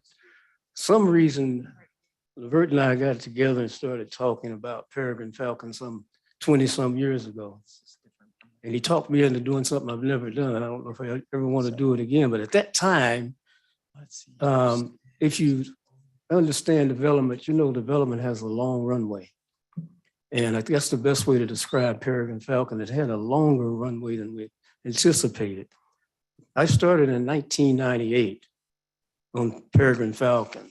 If you don't know where Peregrine Falcon is, it's Boswell on the north, Quindara Boulevard on the south, between 5th Street and 7th Street. Our development plan, which we had on the board, would show you that it was planned out for 150 new single-family homes and townhomes. At that point in time, we were trying to do something to cap off where the CDC's, Community Development Corporations, were in their single-family pricing. We wanted to start above their single-family pricing so as not to compete. Northeast area, as we're talking now, is like it is now, but even worse then, because there is some things that are going on now. I think on that runway, the best way I can describe it, we stayed on that runway a long time. We finally took off in 2008. And then we didn't reach 10,000 square feet and we were called back to the ground. If you recall, in 2008, the whole financial market just fell apart. Nothing was being developed. No financing was available. Peregrine just stopped. Well, we pivoted back to what we have done best, to what we have done the most, back into multifamily. And that's where we've been. Matter of fact, we've got, in addition to what we just completed in downtown, we've probably done over 900 units that we've either owned, co-owned, or managed in Wyandotte County. We currently have another 115 units that are under construction on 65th Street, just south of State. We built some similar property, as Dwayne just talked about, 24 townhomes that are on, that's called Buchanan's Crossing, 1 and 2. We're going to build another 16 units of townhomes to the north of Buchanan's Crossing. We are working in the area of workforce housing. We define workforce housing a little different than affordable housing that has income limits, residential income limits. We want to reach that workforce that don't qualify for that residential income limits, but are in need of quality new housing, kind of what Dwayne talked about.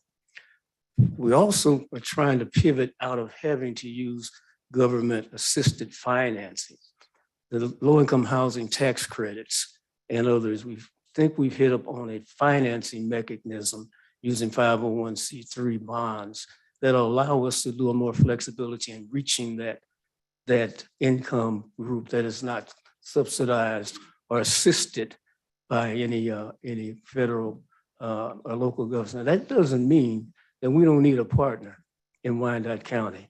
I was doing something in the Northeast area. We know we don't have infrastructure. My great aunt used to live in that area that I just described. I hated to go there because all the water came out of a pump on the outside and the restroom was on the outside, and that just didn't please me. So we know there's no infrastructure in that area. When we built the first phase of Peregrine, we had to put in all new infrastructure. And so to finish out that project, there's either old or no infrastructure. So, right now we're not in that same turbulence that we ran into back in 2008. But if you've been reading and understanding and following the economic conditions now, we're still in a headwind. Right now, single family homes are drying up in terms of being able to get financing through the normal typical sources. I mean, with the interest rates going up, the cost of construction going up, along with, again, we still have some of the supply chain issues where we were in 2008. 2008, our price points were probably around $250,000, between $200,000 and $250,000.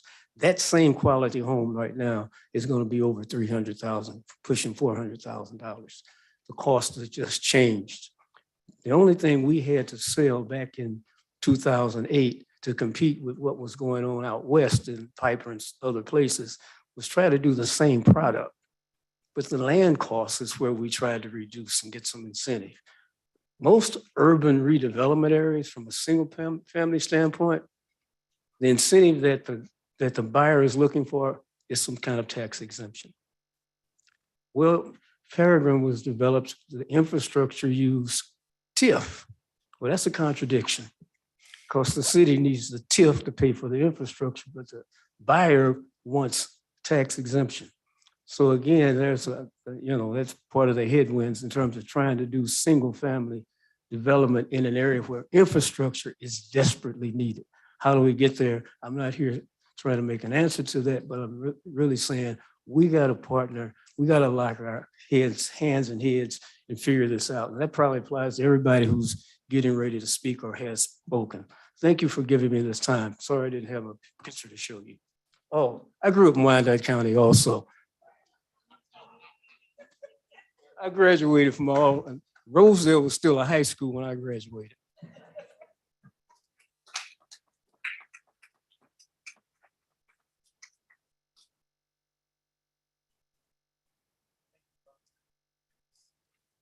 That brings Beverly Easterwood, Douglas Sumner.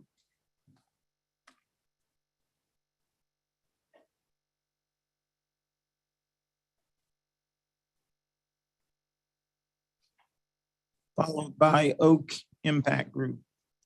Good evening, commissioners, mayor, staff, and county administrator. Most of you know me as the president of Douglas Sumner Neighborhood Association. Douglas Sumner is a neighborhood association with no staff. It's all volunteer. So I do have a real job. I am a certified general real estate appraiser, as well as a licensed real estate agent. I'm with HDC Consulting Group, which is right down the street in the newly renovated townhouse building. Douglas Sumner was fortunate to be named by LISC as a neighborhood back in mid 2000s. As part of that designation, we were fortunate enough to receive assistance with doing a neighborhood development plan, which we called our quality of life plan. That plan identified areas that we would target for redevelopment, for where different types of development would go, whether commercial would go, whether residential would go. And one of the things that it identified was that although the vast majority of the neighborhood was built with single family houses, the zoning was for RP5 apartment. That was one of the things that we identified then that needed to be addressed, and it still exists.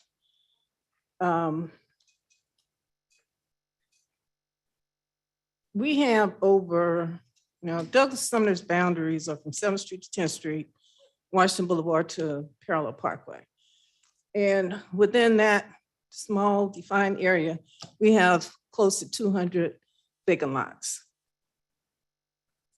Most of which are, well, all of those 200 lots are in the land bank, and which by several developers that want to improve. They're requesting lots for redevelopment. The problem that we had was that there was such a wide variety of proposed developments for those lots. And so we found ourselves responding every month once the list came out, trying to get in touch with the developers and see what it was that they were proposing to see if it would fit within what we had envisioned for our neighborhood. Now, our original quality of life plan had examples of the different types of designs, but the proposals that we were receiving ranged anywhere from one-story houses on a slab to something that looked like it belonged in the Rocky Mountain resort area. That's not to say that some of that might not fit, might fit, but we realized that we needed to do an update to our quality of life plan.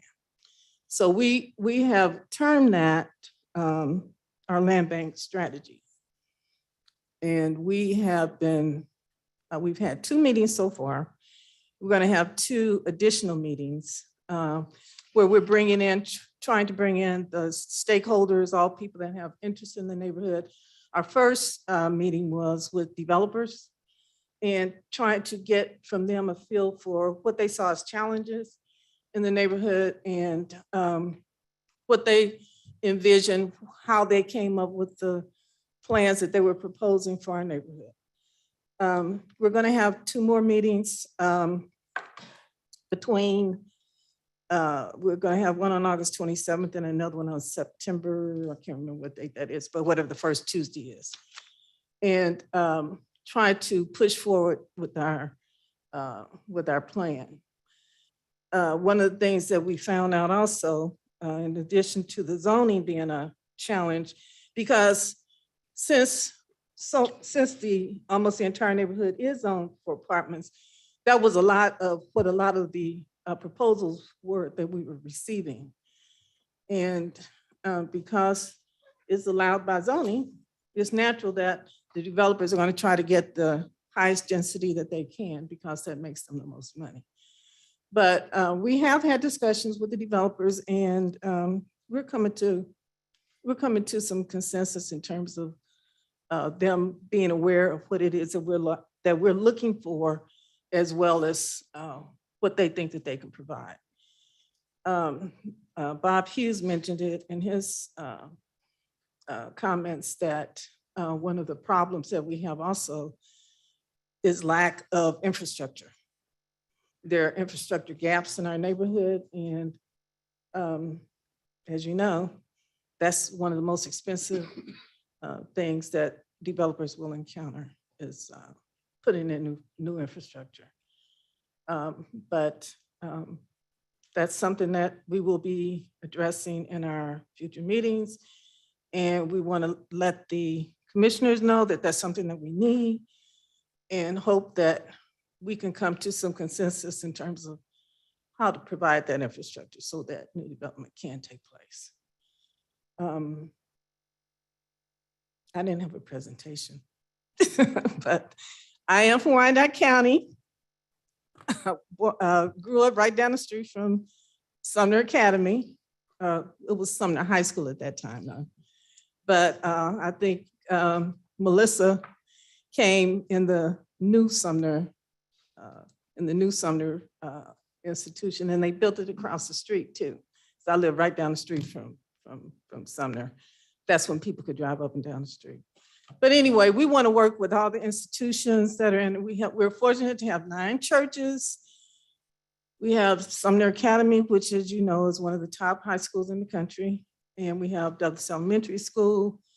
We have businesses. We have some historic sites. We have the birth site of Charlie Parker.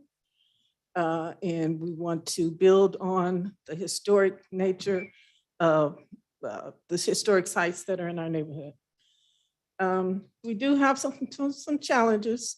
We realize that everything that is, and I'm going to quote James Baldwin when he said, "Not everything that is faced can be changed, but nothing can be changed until it's faced." Thank you.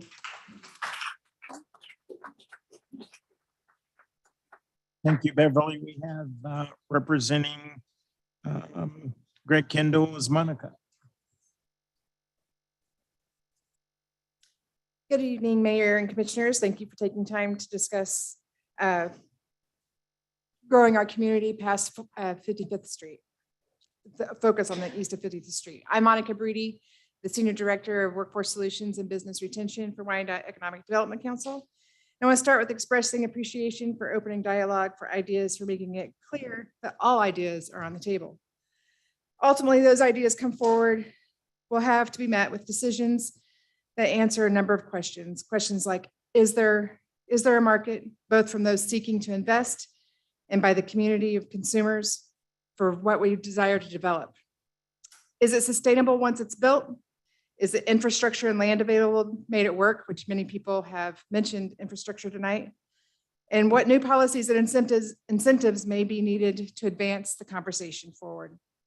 We look forward to being part of the conversation. Ultimately, we work for you to implement the policies that are approved by the commission. And we look forward to working with those here tonight, those who are watching, those who may not yet know about the opportunities. And it takes all of us to make the community grow. Here are some thoughts and ideas that we think are worth consideration. Indian Springs. We think the northern portion of the site could become a home to a full-service recreational center, including a pool, a new central library, a central location for business and resident customer service, and limited retail. Somewhere on their site, there needs to be a childcare facility. We believe these kinds of activities at this location make good use of the primary transit hub, easy access from 635 and State Avenue. We think it makes sense to have a location that is easy to access from all modes of transportation and to make it a place where youth and families can access programming and activities year-round. We believe there's an opportunity to help generate funding from development on the south end to help offset the cost of these investments. The Quindera Ruins has a great opportunity. As a community, we need more investment in arts and culture. We think Quindera Ruins could be the location where we highlight the tapestry of our community and tap into a larger pool of grant funds and make this location where many festivals are held, attract tourists to engage in our history, similar to how it was done at the World War I Museum, develop a conference and meeting facility, focus on finding solutions and using our diversity as a backdrop to decision-making.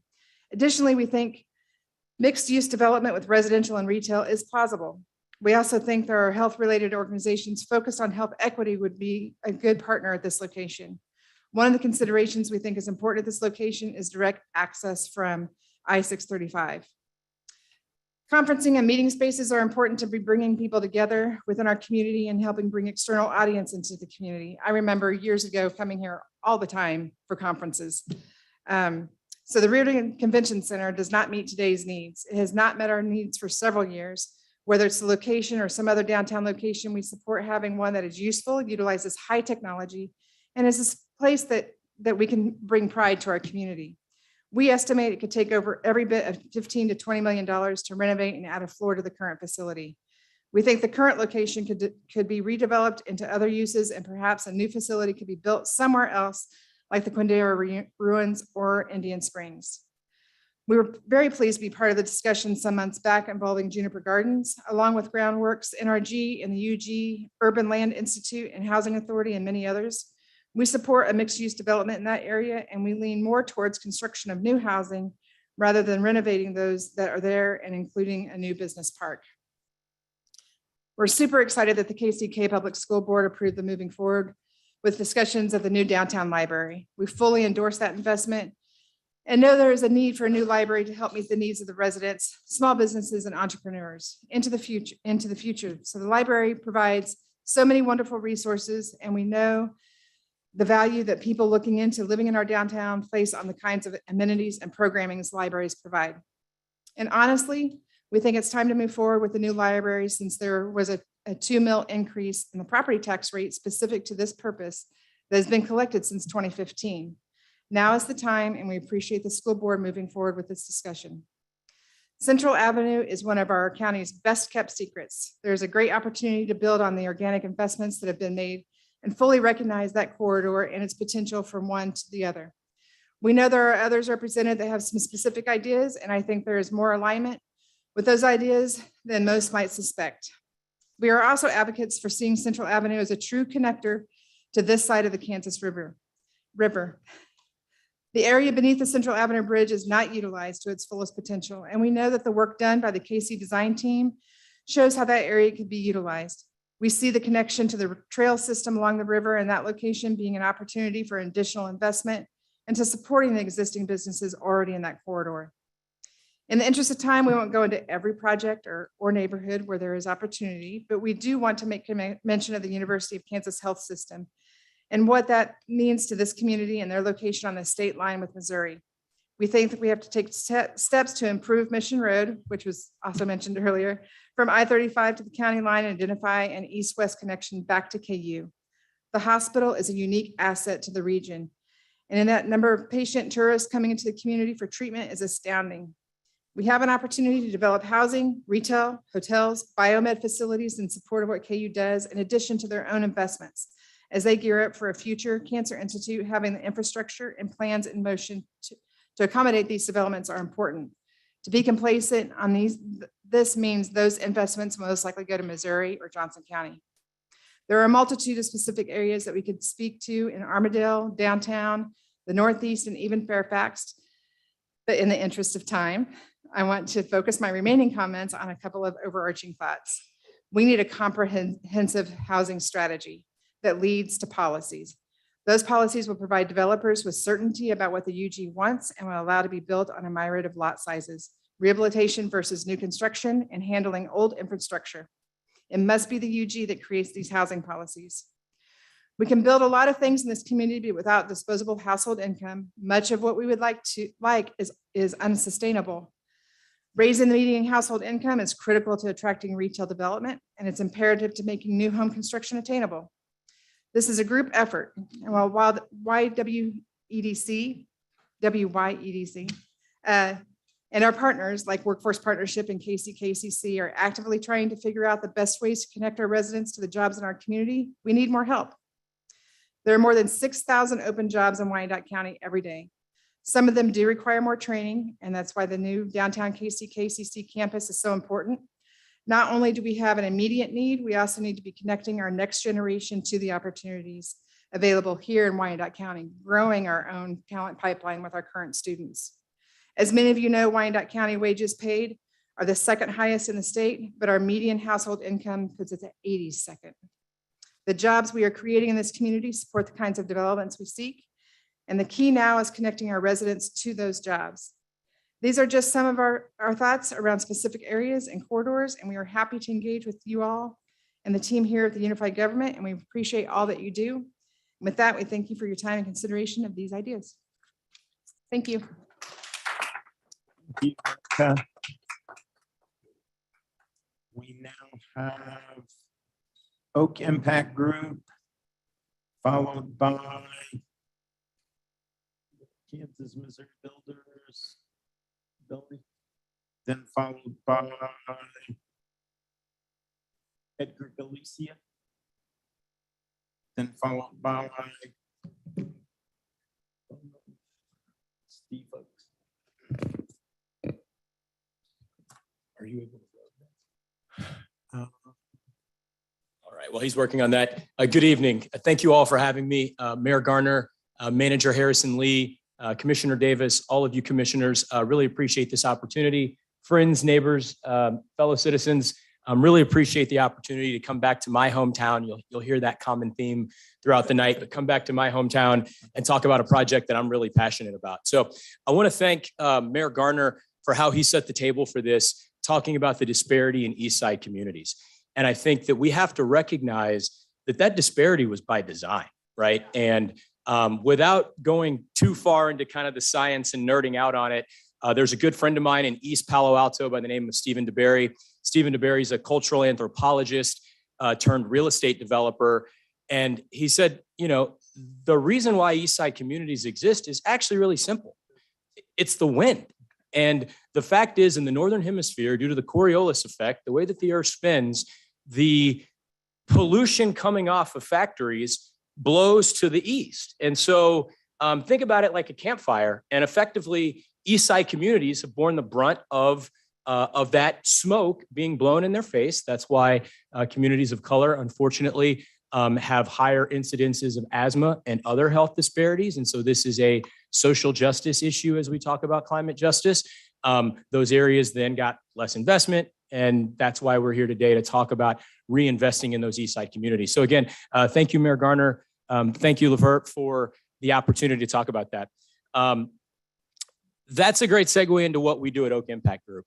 Oak Impact Group is focused on the intersection of three things: people, planet, and profit. And not everyone loves when I say the last one, which is profit, but I remind folks that as a fiduciary investment manager, if I don't earn a return from my investors, they won't give me any more money and we won't do any more projects. So we're very fortunate that we have been able to generate profit, but we're more focused on and more excited about the fact that we do that by also benefiting our community and people and our planet. So I want to talk to you about a project that I'm passionate about at Indian Springs. Real quick, for those of you who may not know me, and you can go ahead and thumb to the next slide. My name is Eric Murray. I was born and raised here in Kansas City, Kansas. I graduated from Sumner Academy. In fact, several of the folks in this room will probably knew me before I was born, as my mom was working at Wyandotte High School and I was in her belly running around. And so I know Senator Haley, I saw JD Rios, several folks here actually knew me before I existed probably, but it's really exciting to be back here in my hometown talking about this project. Next slide. I'm fortunate to manage a small Black-owned real estate development team. The three folks that you see here are my business partners in Oak Impact Group. We have raised and deployed about $200 million over the last 5 years into East Oakland, California. And we are very experienced in coming up with community-driven strategies to take vacant, underutilized, blighted properties and return them to beneficial use, create jobs, create tax revenue, create returns for investors, but also create community benefits. Next slide. Scroll down just a little bit. I touched on a lot of that in terms of our mission, but the thing that is probably most relevant on this slide is, my mom said to me when I was young, she said, you're gonna have to work twice as hard. You're gonna have to be twice as good. You better not screw it up because you might not get a second chance. And so the most important thing on this slide is right there in the middle in our proven performance. We don't take it lightly, but we have never once in the 5 years that we have been entrusted with $200 million of other people's money. We've never once defaulted on a bank loan. We've never once lost a single dollar of equity. We are, batting 1,000, and we'll knock on wood, and we hope that it stays that way. But we're very proud of that record. And so when we stand here before you and talk about the things that we want to do, we take that reputation very seriously. Next slide. And so, okay, so Eric, why are you here talking about, what you can do at the Indian Springs site? What gives you the courage to think that, after that site has been in its current state for many years, that you can do something about it? So we've got local experience really right to the north and to the south of this site on projects that I'm proud to have worked on, over my 20 years in commercial real estate. The site you're looking at there is just to the south of Indian Springs. That is the Ridge Business Park. We were not the original developers of the Ridge. That was a site that I was tired of driving by and seeing partially developed. And so we were brought in about midstream through that project to come in and make sure that users finished building out that project. So we're fortunate. The building you see on the left, after Frito-Lay vacated, we helped bring Stanion Wholesale into that building. The building down right on 635 KC Brick, we sold Kansas City Brick that land and bought them to the site, along with Home City Ice right next door to KC Brick. So we've got experience just to the south of the project site. Next slide. Just to the north of the project site, we were fortunate to be hired by the city of Riverside to do the land assemblage on the west side of Riverside Horizons. And so many folks know, obviously, North Point has been a prolific developer in this town. North Point did all of the work to the east, and North Point gets most of the credit for that site, and they did a great job up there. But we're proud to say that the part that you're looking at right there in the middle, we facilitated in conjunction with the city of Riverside. We assembled that land from 3 different families. We developed the building that you see in the kind of right there in the center, which is Johnson Controls, went in first. After that, Premium Waters went in. And then we're fortunate we worked with KCADC, Tim Cowden, Barb Hake at the state, and we recruited a Canadian auto manufacturer, Martin Rea, and did that last development there with Joe Tutera in 2012, 2013. So that's experience that we have just to the north of the site. And there's a couple images of those projects. Next slide. And last but not least, this is a fun one, not here locally, but one of the biggest deals that I had closed in my career. We had the audacity to go into downtown Los Angeles. This site is an opportunity zone, as is the Indian Springs site that we're going to talk about. And I think that's a key way that we're going to bring capital to this project. But the building that you see right there at the bottom of the screen, that blue Honda dealership, we acquired that site for roughly $32 million in 2019 and are in the midst of a redevelopment there that will be 1 million square feet, likely a $450 million redevelopment of that opportunity zone site. And we're really excited about that. So wish us luck in downtown LA. And the Lakers play right across the street. That's my squad. Next slide. All right. So what is sorry, the bottom of that's getting cut off there, but what's our plan, right? What are we going to do with Indian Springs? And look, first off, I want to say that as I talked about, we are very community focused. And so Levert said, don't you come here tonight and not have a plan, not have a vision. And I said, I better bring one. And so we're going to share one. But look, we want the feedback of all of you. We want the feedback of the community. I was listening intently as, Monica shared the vision that they have. We would love to incorporate some of those themes that you shared into the site. And we want to be collaborative as we work through this process. But as we envision that site, we really think that it has an opportunity to be an innovation park and a charging destination as the country really rapidly adopts electric vehicles, both for consumers and for trucking, for transportation, all modes of transportation. Having been in California for the last 7 years, I've really gotten to, I feel like, see the future a little bit and see that firsthand. Almost 50% of the cars that you see on the road there are now electric because of the charging infrastructure that was developed. And I'm sure, as most of you know and read, a lot of things are happening in this arena.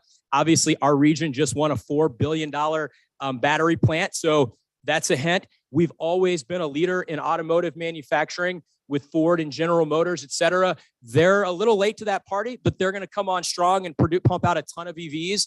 And so I think that that's an opportunity.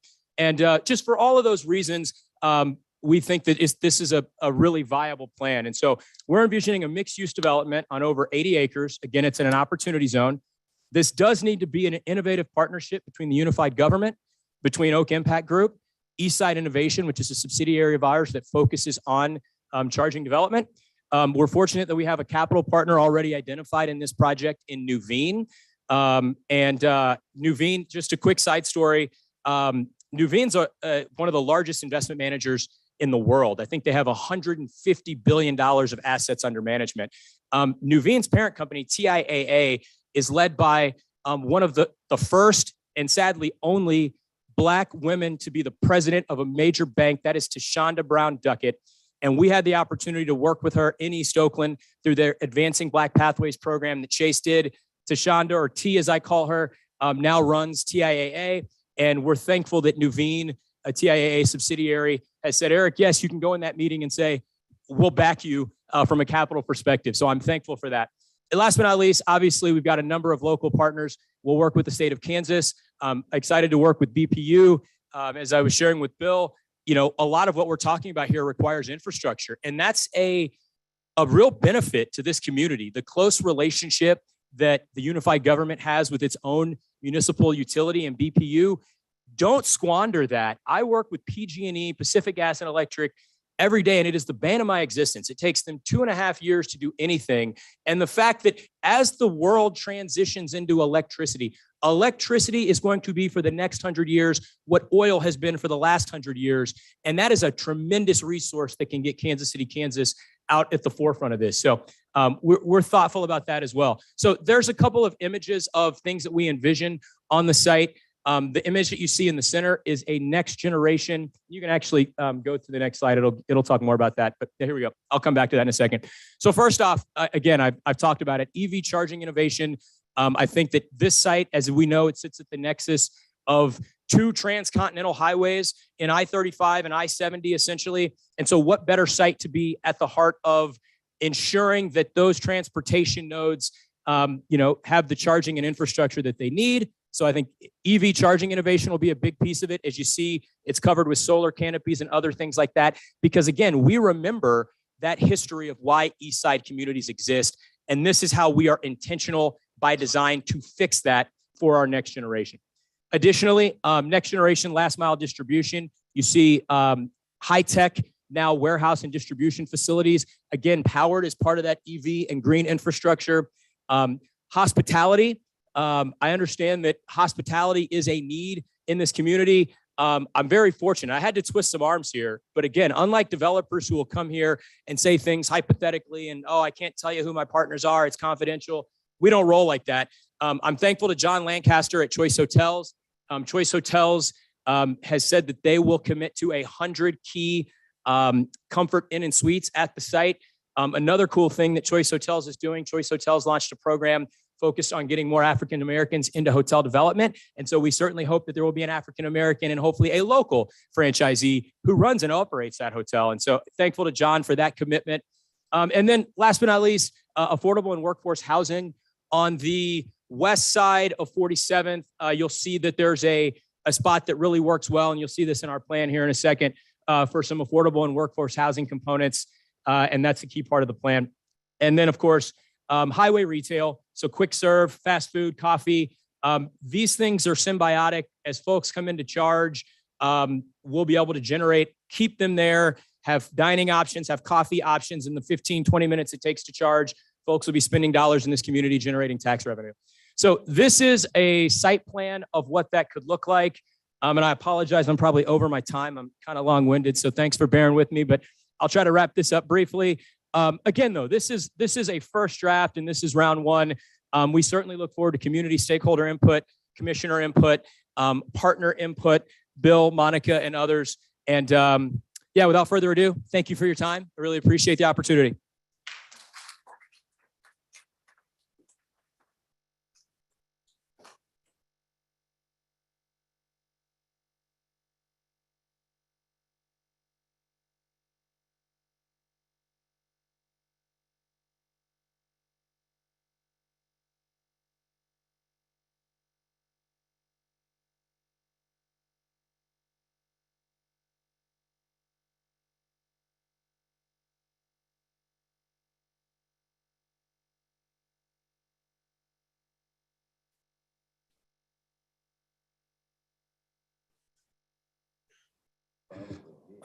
It appears that they might be having, we're going to take about a 5-minute break so the commission can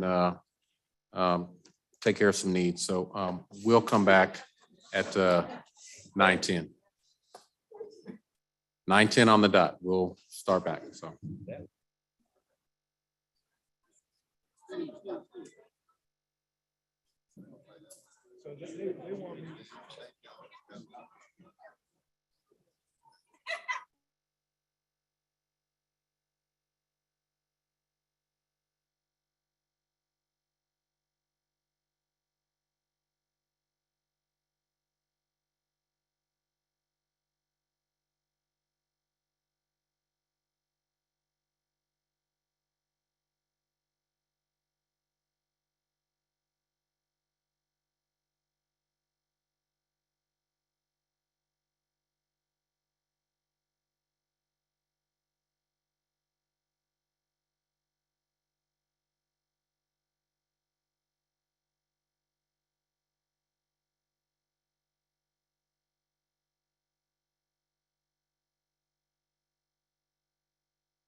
way back to their seats.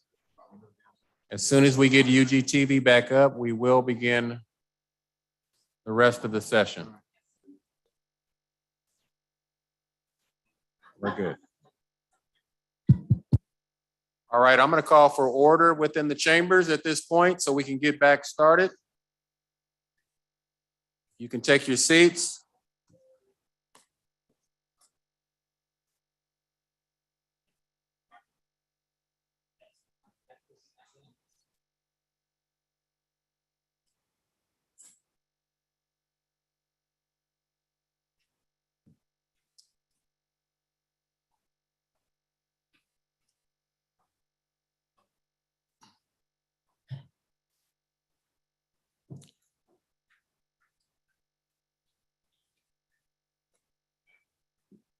Thank you for bearing with us through our break and our technical difficulties, but we are back in session. Mr. Murray, I'm going to hand it over to you.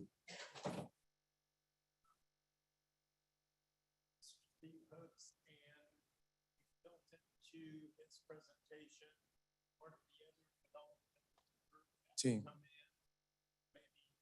Right after his presentation via Zoom.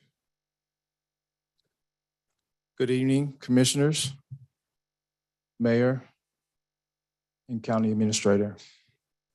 My name is Steve Hooks, and I am from the dot. Born, raised, everything, right? I'm everything but the dot. So I want to kind of introduce my team, where most of my team are all from Wyandotte County. We all been here from day one, giving back into our community. So we just want to, so I have Eric Stamps. He's part of the Boham development team. He's our property manager, operations director. I have our real estate broker from Remax Broker Shop. She's our development partner for broker real estate. My stuff here. I have Sean Brown, which is currently not here. He's a managing partner of Boham Development. Troy Nash with the Nash Group, affordable housing specialist, a multifamily. He will be coming on via email or via Zoom. Ricardo Lucas and Rodney Bland with Alpha Development. They're specialized in economic and community development partner of ours. And also Billy Gilroy, which is our construction development partner.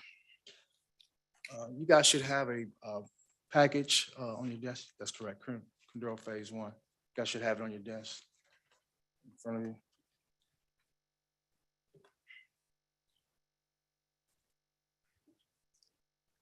Okay, cool. All right, so just real simple.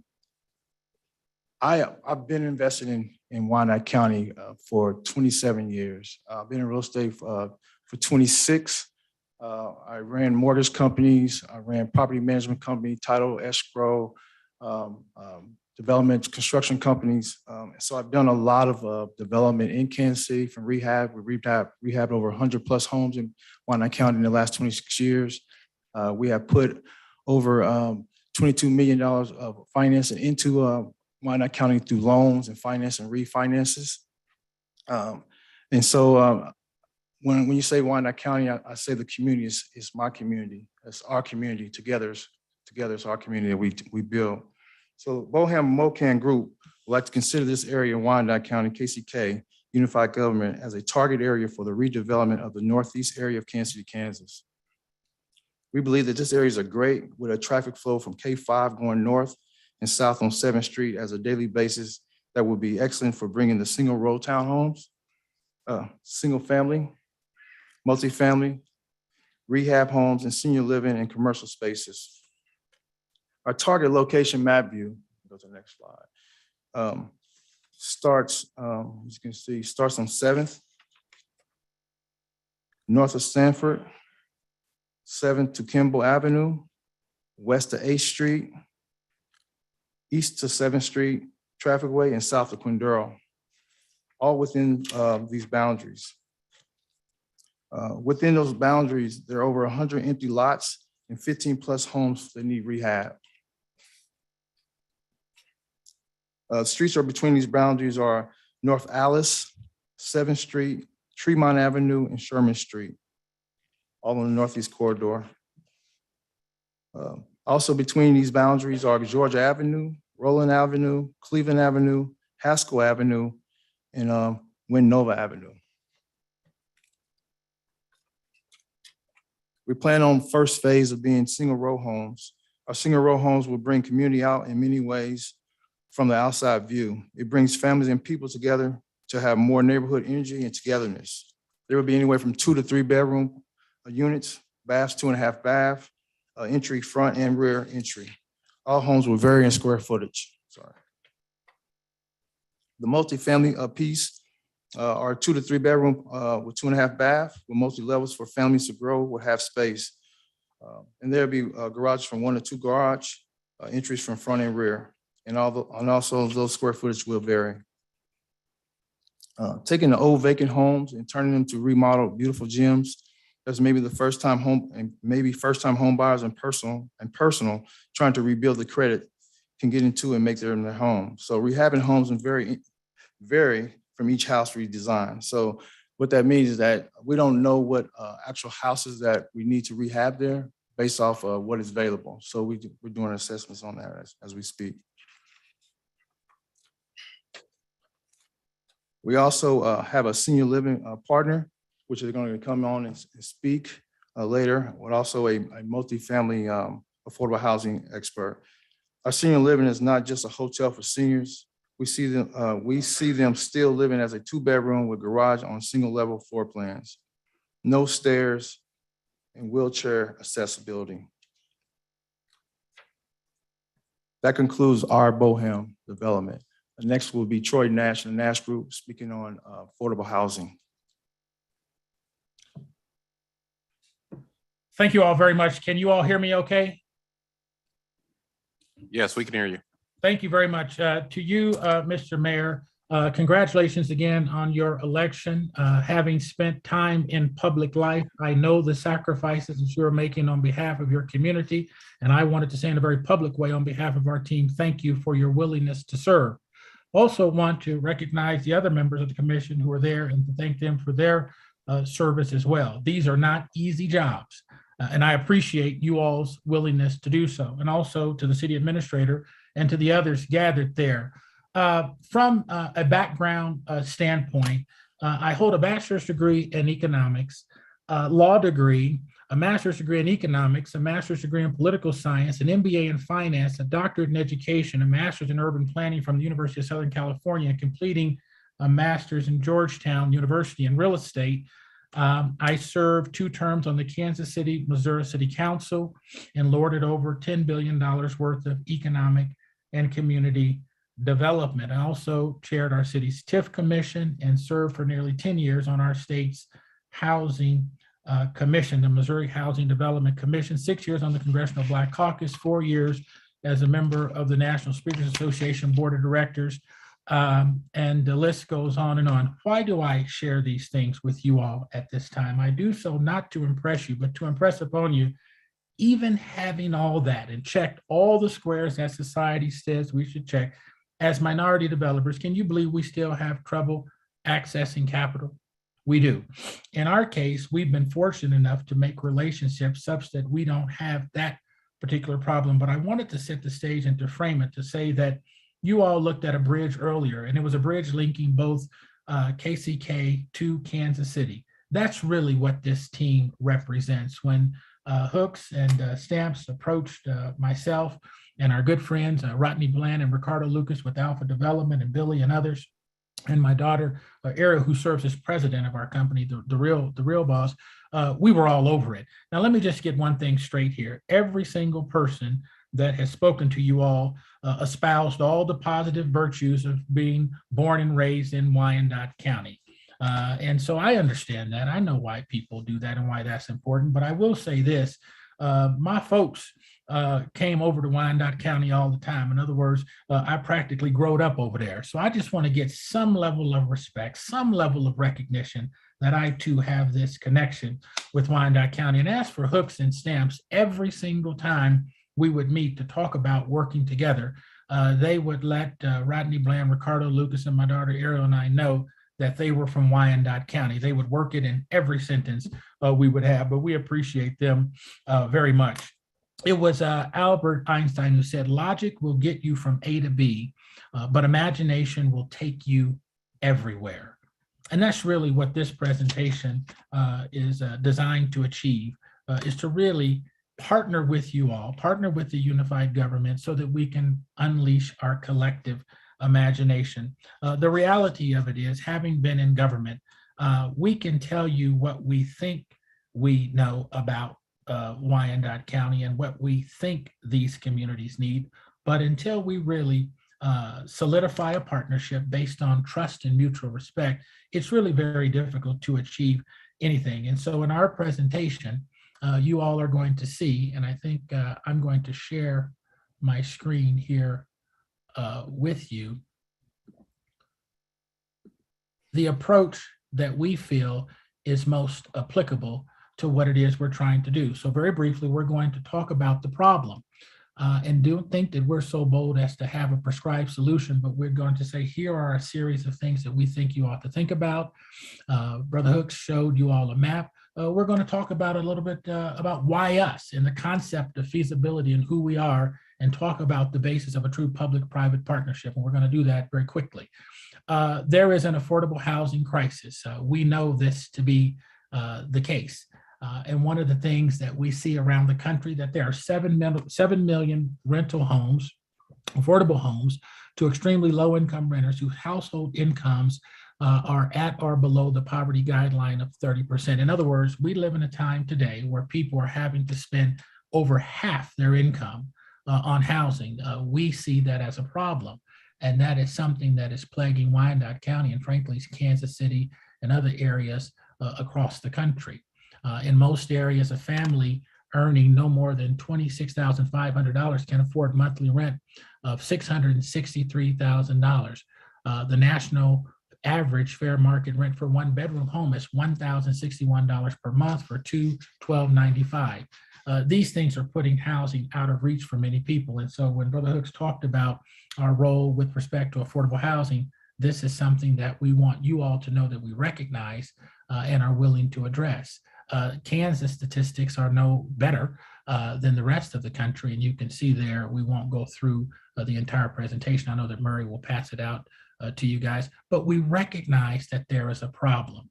One of the things that we know from our experience is that you cannot begin to address a problem until you first admit and recognize that you have one.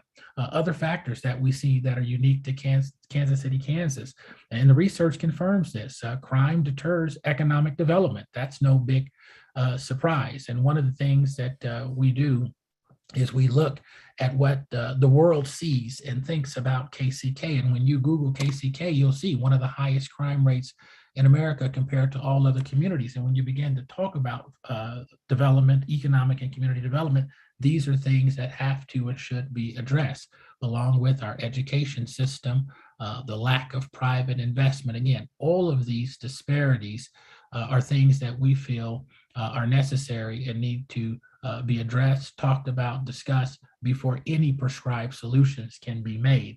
Undeveloped workforce, we think that that's another big issue. There's a gap in the skills in terms of the education needed to do many of the jobs that some of the other presenters, which I thought all did a fine job, talked about. We see that there's some evidence of that taking place within the community, but more needs to be done. The solution, and ours really is a collaborative model, bringing all the stakeholders together. Everyone has different strengths and weaknesses, and we believe that by bringing people together, we can tap into those individual and subsequent collective strengths to chart a path that makes sense for Wyandotte County. And let me just say one other point when it comes to that. We're not the kind of development team that is going to come to the city and try to extract as many benefits as we can get. We're the kind of folks that we sit down with city staff, we work with the body politic, and we say, guys, this is the gap on the project. I mean, there's no monkey business. You all, our books are open. You can see our development budget, you can see our pro forma. So there's no sort of gotcha kind of development shenanigans taking place. One thing that I hated most when I was chair of the committee across the river is I would only get half a loaf. I was never one of those guys that you can just show pretty pictures to and expect for me to vote for it. I needed to see the budget and see the pro forma so that I knew exactly what the city's commitment would be to the deal. So we follow that philosophy and believe in that philosophy. And that's the approach that we're advocating, is that we all sit down and begin to do the necessary heavy lifting to forge a direction that makes sense for the city. The fact of the matter is our team is very skilled at sort of filling gaps with public sector resources. At the same time, we have a few relationships that we would bring to bear on behalf of Wyandotte County. What does that mean in plain English? We know where to go for the level of private sector investment that's needed. I think Mr. Murray, his presentation, I particularly enjoyed because he talked about that, bringing something to the table. Oftentimes you find developers in underserved and economically deprived communities coming to the community saying, give me the land, give me the tax abatement, put in the infrastructure, and we'll consider taking a risk on the vertical development. And even to the extent that you get the developer to do that, they would want you to participate with hard cash. We understand the city's general fund, we understand the city's finances, and we understand the constraints on those finances, and are willing to work with the city to do what is necessary to provide good quality development on behalf of these communities without breaking the bank. We understand your demographic profile, where you fit within the broader framework. We think that that is of importance, good strategic value for the community, and are able to leverage our relationships to do it. One of the things that I like about the coming together of this ordinary group of individuals who are born and bred and raised in these underserved and economically deprived communities. I was born on Kansas City's east side, and I told people when I was on the council, I was the only one that had the dubious distinction of living in not one but two of the city's housing projects there, Friendship Village and Holy Temple Home. So I grew up in Section 8 housing and understand what that's all about. And I think that's important. It's one thing to say you can provide all these services to a community, but it's another thing to do it with the level of sensitivity and understanding that is needed to make people feel that they're part of it, which is why we believe in a very robust stakeholder engagement and community participation process. That is really what our team members are schooled at. Mr. Bland spent time at 12th Street Heritage. Mr. Lucas spent time over at Community Builders. Mr. Stamps and Mr. Hooks are born and bred in Wyandotte County. We talked about that earlier. Billy has worked in the community. My daughter is a millennial, so we have an opportunity to tap into all that has to offer. But it's through this collaboration that we really begin to forge a strategy that makes sense based on our individual and collective strengths. And that's the philosophy that we follow. We think that we need to get with you all into a plan. The concept of feasibility. It's one thing to talk about all these things and do so out of context. For example, what's going on in the capital markets matter. Interest rates matter. Banks' willingness to lend on certain property and project types matter. Coincidentally, I do serve on the regional board of directors of RBS Bank, and I fully intend to utilize them and others to bring those relationships to bear on whatever we ultimately decide to do together. We know that you all need multifamily housing, but all of it need not be affordable. People need access to upward mobility. So there's some room for market rate homes. We know you need single family homes. We understand that. We understand that rehab is necessary and needed with some level of commercial development, but how all those pieces fit together is something that we intend to do in concert with you. So when you talk about feasibility, this is what we mean. Market feasibility. Does anybody want it and at what price? 2, economic feasibility. Is the price high enough to pay for it? Developers have to be incented to do some of these things. And financial feasibility, can you find the money to build it? We believe that the answer to the questions are yes, and that we are in a position to do it. To ignore real estate fundamentals and community development fundamentals and rely disproportionately on the city to come in to do the heavy lifting, we think is the wrong approach. Let me say that again. We think that is the wrong approach. We think that the private sector needs to step up to leverage public sector investment and not rely wholly or disproportionately necessary on public sector financing. So I think you're going to find that we're one of the few that will go into the deal saying that, because we think that that's fair. Again, a bunch of local folks who are wanting to do the right thing. We think by working together, we can do that. Here are some examples of some of our multifamily kinds of experiences, our single family, new construction that some of our members are capable of doing. And of course, having served on the Missouri Housing Development Commission for nearly 10 years, we certainly understand how the light tech works. So the bottom line, the takeaway from our presentation is that we want to enter into a true public-private partnership based on trust and mutual respect. And with that, we'll entertain any questions at this time. And thank you, Mr. Nash. We'll have questions at the end if the commission wants to ask questions. Thank you. So thank you. We will now have Mr. Galicia, CABA.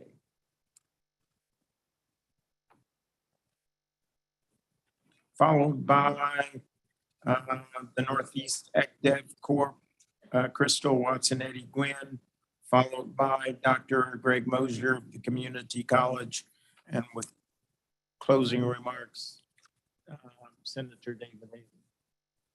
Oh, you're right, I forgot. Before Haley is Rusty Roberts. All right. Thank you. Are we ready? All right. My name is Edgar Galicia. I am the Executive Director of the Central Area Betterment Association. And I want to thank the Commission, the Mayor, and the County Administrator for letting me present tonight.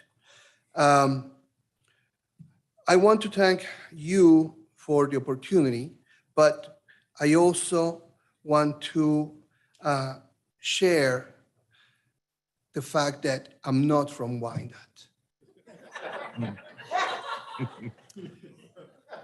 And yet I have passion for the place because I moved here in the younger years of my life, and I have learned to love the place.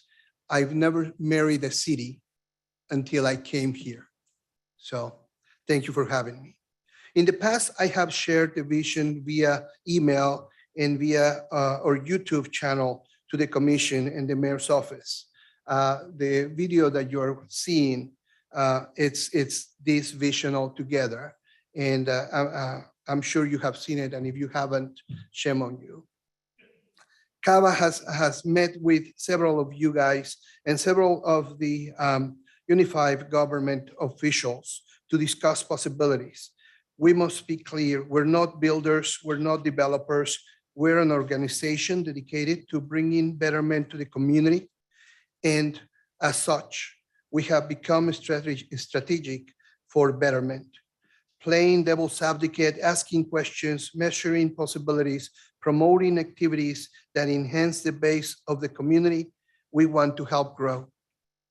Our goal is to promote the growth of a community based in inclusivity, diversity, respect, and the generation of wealth and prosperity for all. Our project includes the promotion of leadership, community pride, entrepreneurship, business excellence, and healthy living. Our vision is simple: working together as community for the greater good, working for betterment for all. And yet, we're not blind to the fact that market synergy and financial investment are at the center of any development moving forward. We're here to show areas of opportunity and the direction these opportunities translate into projects and the directions these opportunities should go. One of the challenges is that historical development has been directed to either generate profits for investors or give shelter to the underserved. And by design, we have made people get comfortable and not experience the need or harvest the desire to grow in detriment of their own community and themselves, in detriment of services, in detriment of their personal growth. And we're here trying to find the middle ground. In our presentation, we speak of market synergy, commonly known as market trends. Strategists use this information to plan ahead of the ongoing market direction. Big money uses this information to make funding available accordingly. All of these to continue profiting from opportunity, buy cheap, sell expensive. Our community in general does not educate itself to identify our own opportunities. Most of the people who know what to do have migrated outside of county. They're coming back. They're trying to come back because they see opportunity. Our leaders have historically been so into themselves that we literally operate the city as we did in the early years of last century, when if you crossed to the hill next to you, or if you went to someone else's church, you would be told upon. The more things change, the more things stay the same. We want to call your attention to the stage of our community, the aging of our services, the lack of density, the need for enormous direct investment, but more than anything else, judging by the results of the work that has been done in the past, the fact that every other city around us in both sides of the state line is doing much better planning than we are. CAVA loves to hear old guards of the unified government tell stories of how much work they've done and how they have solved century-old challenges. And yet, with all that work, here we are in shambles. Here we are within all a political style where everyone is trying to figure out how to save the community and bring in investment while taking most of the credit, thinking too much of ourselves and not becoming a team. CAVA is here to remind all of our community leaders that we are in this sea of challenge and opportunities together. Even if we want to feel better than the next, we all have family members and dear friends that are doing better or worse than we are. And all together, we make up our community. We are formed by mostly low-income families that have stayed strong during thick and thin. My respects. And we should protect our families at all costs. This does not mean we don't like richness, luxury, or wealth. This only means that in order to move forward as community, we need to account for all the stakeholders, say property owners, community groups, and business organizations, or organizations of any kind, individuals that have become vested in community via self-investment and hard work. There are two ways to promote growth: transplanting wealth from big investors who will always serve themselves, and rightfully so, as they are putting their money at risk, or help ourselves grow wealth from the inside out, self-investing, buying local, saving our existing structures, and working hard to improve our conditions on a daily basis. CAVA sees opportunity for large investors to become part of the family by understanding our community needs and by developing projects to cover such needs. We need to truly recognize the fact that mixed income is not only a way to shelter our current families, but also to increment their opportunity for upward mobility by learning from families doing better, by being able to receive opportunity from rendering services and making honorable living amongst each other. We need to truly recognize that mixed use allows our low-income families to operate small businesses, creating jobs for themselves and for the community in general, without having to leave the community. We need to truly recognize that in the central area, all the small businesses operating today generate as much tax revenue as would any large corporation if they pay taxes. As insignificant as each small business may be, all together generate more job stability, constant community investment as demonstrated by the parade of businesses on Central Avenue, real opportunities for growth. We know from good sources that some of our local small businesses receive requests to open stores everywhere else just about every other week. This is sustainability. If we have ever seen one, that is sustainability and growth, represented and coming from our communities. But for that to be real, we need our community leaders to stop thinking today. We need our community leaders to stop thinking yesteryear, and in community, determine how we move forward, planning for 10, 20, 50 years from now. Work on empowering our community to reject any project that does not come with honest community benefit agreement. Reject any project that does not fit the mixed use, mixed income model that our community needs.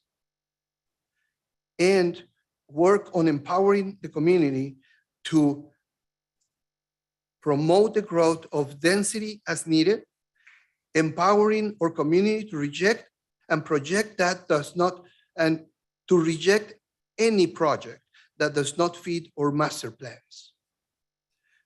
We need our community leaders to work as a team, to communicate with each other, and to bring betterment to all of us.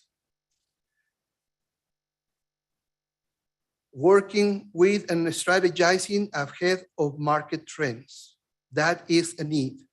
And always respect who we truly are and where we come from. We need our community in general to become one community for real. And instead of pulling in 1,000 directions, work as a team for growth, self-investment, and a brighter future. For your time, I thank you. Thank you, Mr. Galicia. We now have Crystal Watson, Eddie Gwynn, followed by Rusty Roberts, Dr. Mosier, closing by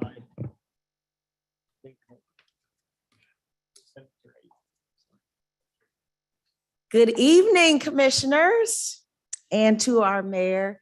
Thank you so much for allowing all of our developers and contractors to be before you today to express our concerns and our challenges, and more importantly, the exciting development projects that we want to engage and implement within Wyandotte County.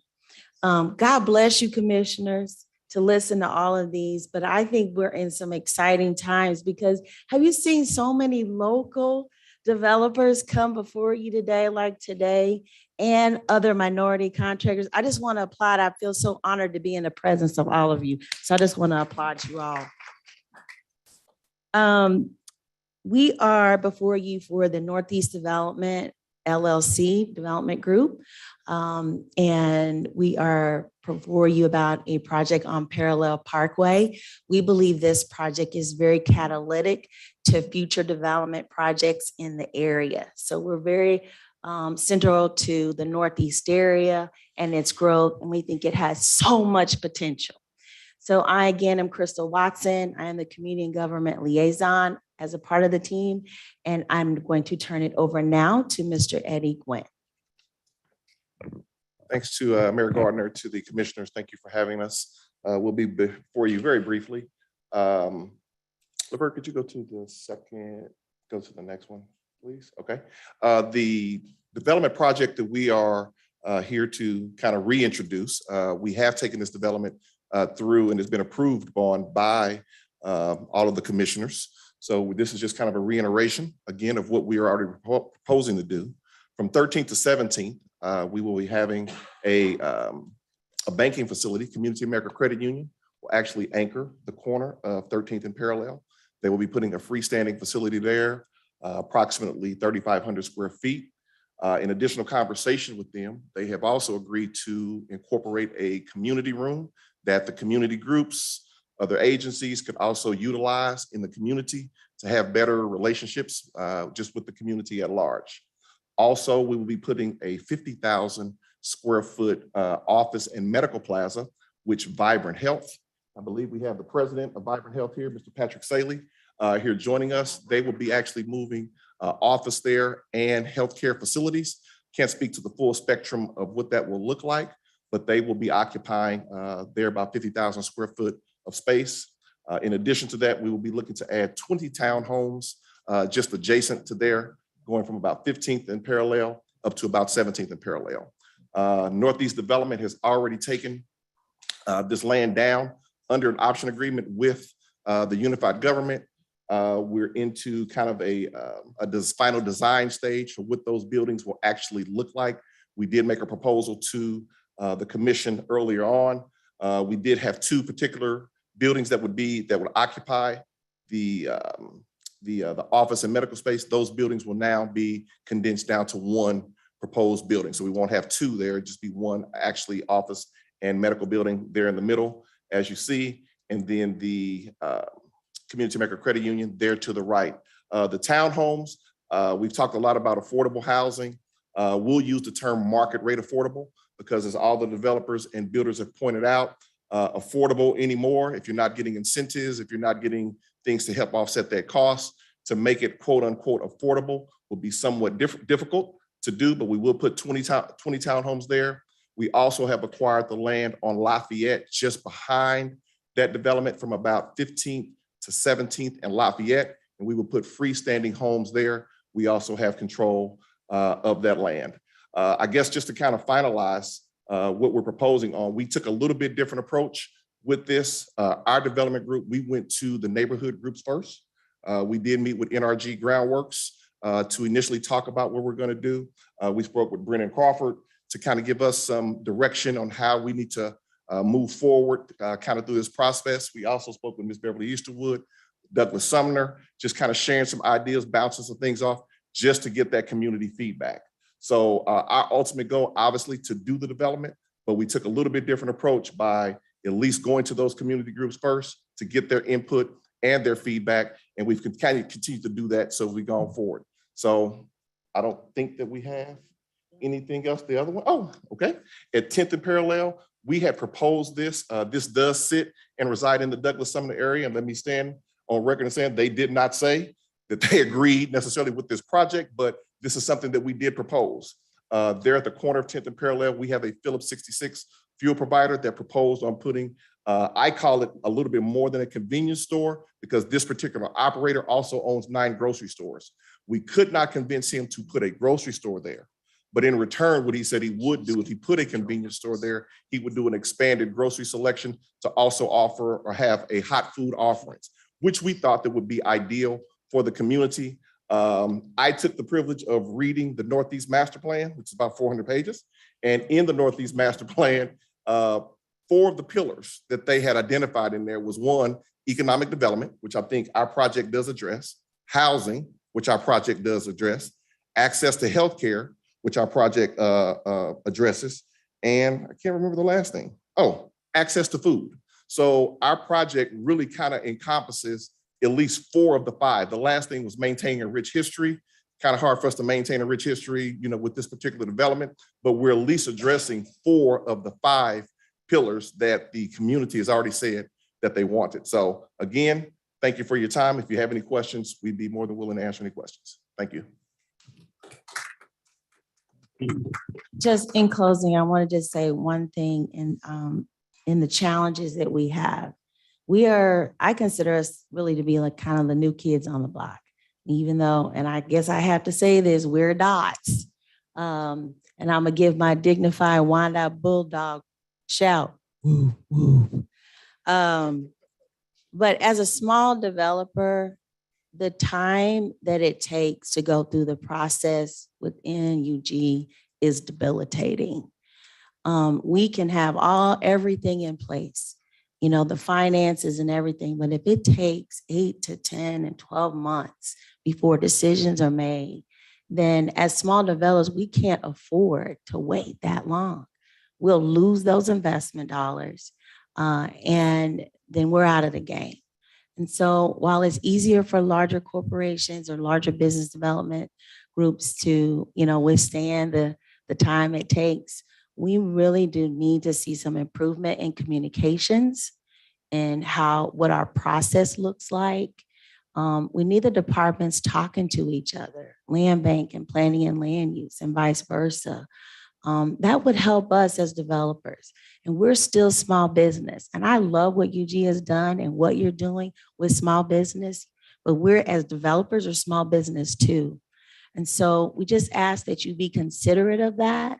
The hold on property or the lack of decision-making and planning that has gone forth. When you have us coming before you with these kind of projects and we're excited about it because this is our heart. I love Wyandotte County. And I feel like I'm talented and skilled enough to go anywhere in the world and be successful. But I love Wyandotte County.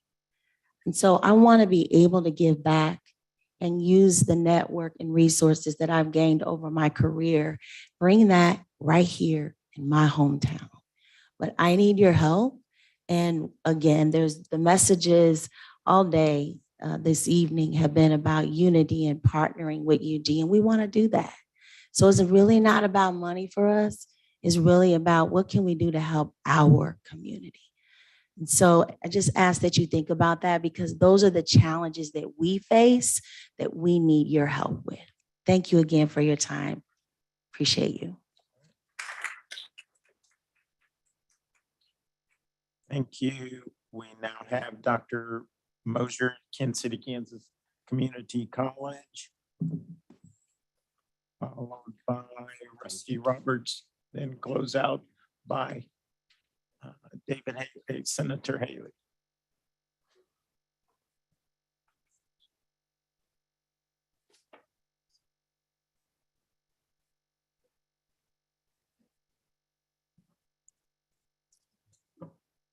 Well, good evening, Mayor, Administrator Harrison Lee, Commissioners. Thanks for inviting us here tonight. And you know, Crystal Watkins, I thought that's going to be great. I'm going to follow Northeast. And it's, oh, Crystal's talking. It's like, oh my gosh, that's going to be tough. No, so wonderful, wonderful presentation. So I'm here to visit with you tonight and thank you for this opportunity to talk about what is one of the most significant economic investment projects in downtown KCK for many years. It's the KCK Community Education, Health, and Wellness Center. It's a $70 million investment in downtown KCK.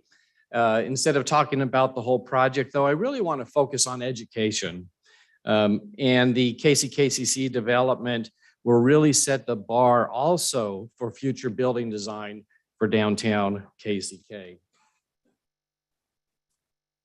So you may have heard this in a different ways, but over 90% of all jobs created during the recovery have gone to those with education beyond high school education. Or you'll hear that 95% of all jobs in the future will require some form of education beyond high school education. Yeah, we do have some items to address. We have some concerns in Wyandotte County because every single year, Wyandotte County exports 71% of all the money generated from wages earned in Wyandotte County due to the lack of skilled labor. That equates to $2.2 billion a year, so a loss of $11 billion in 5 years. Now, wouldn't it be nice to keep some of that money at home with our residents who are trying to afford all of these wonderful new building projects that will be coming? So I'm a firm believer that a person's zip code should not determine their level of success. But unfortunately, that's what's happening in Wyandotte County. For those of you that know me, I'm not a dot, but I have been described as an exclamation mark because I'm just like, go, go, go, go, go, go. Let's get this done. I love Wyandotte County. My wife and I love Wyandotte County, and we chose to live here and chose to retire here. But Wyandotte County does have a really significant poverty issue, and that's on the eastern side of the county. When you look from the western side to the eastern side, you'll see these huge disparities. Most of these disparities and the socioeconomic indicators repeat this pattern. So as we look across the county, and when I came and accepted the job as president at KCKCC, I looked at this data. And if we look from the west to the east, there's a 250% decrease in those who can speak English at a level to obtain and maintain a job.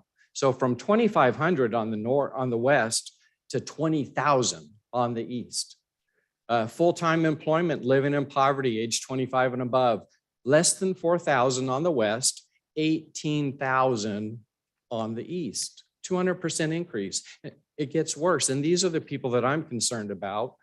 So children under the age of 18 living in poverty on the western side of the county, about 15%, on the eastern side of the county, 45%. So really almost a 300% increase.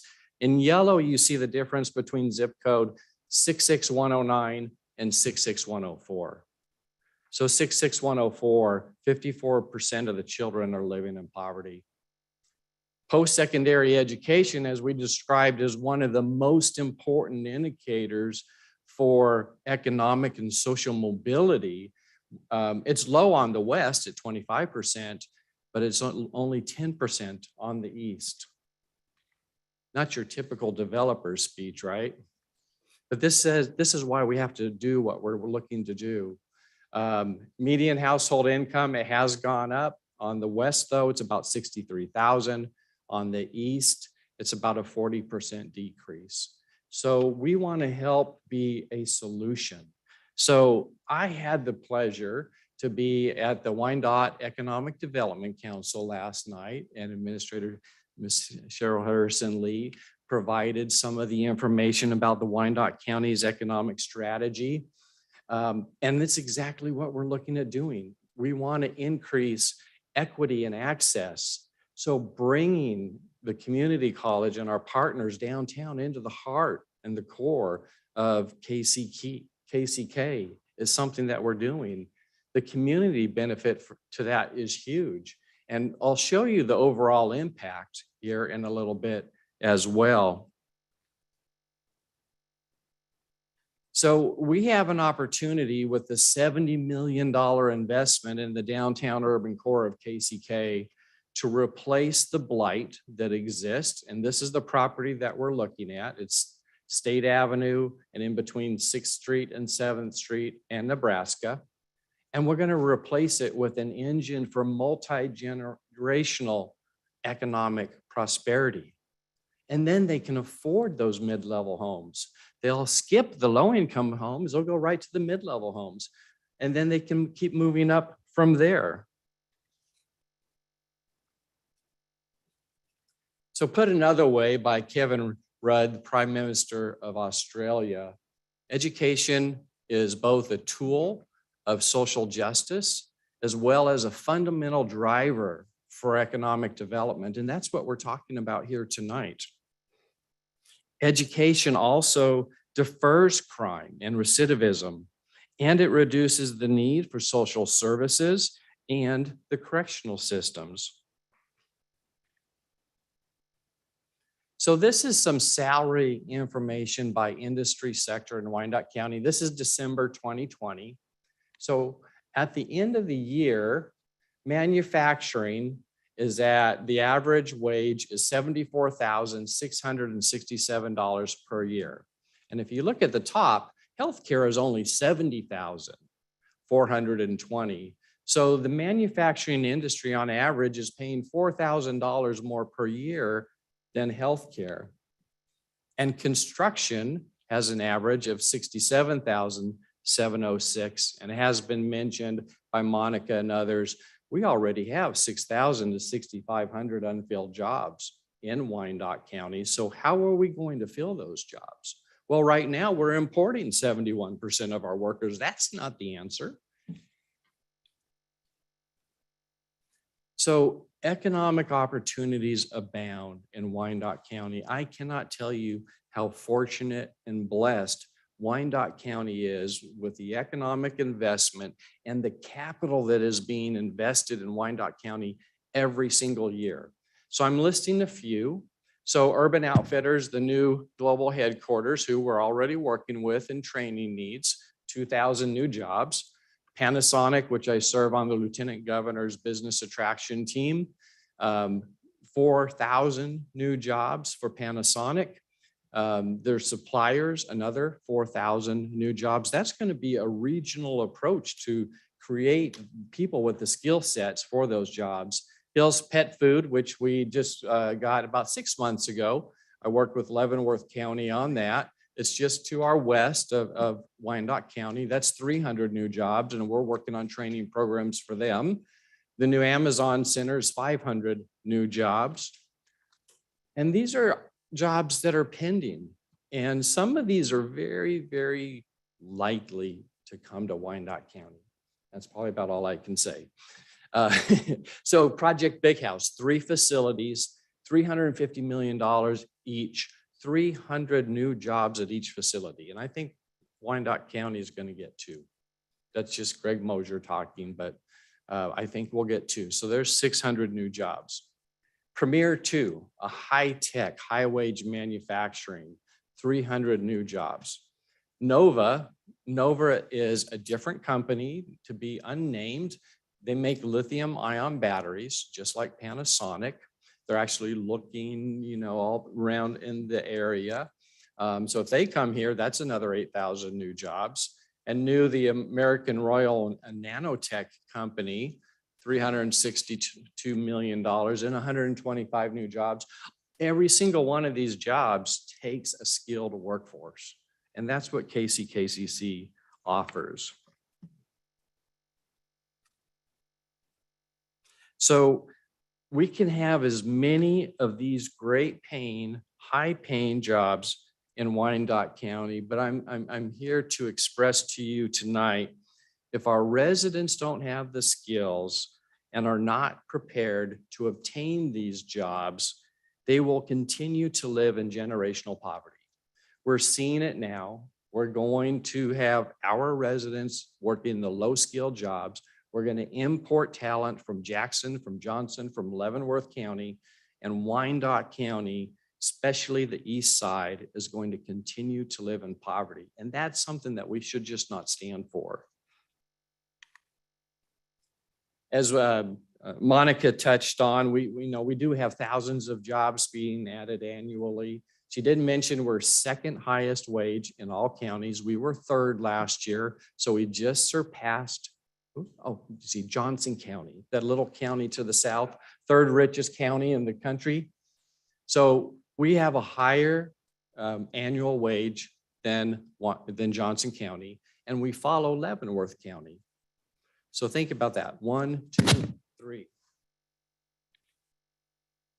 But we do have issues.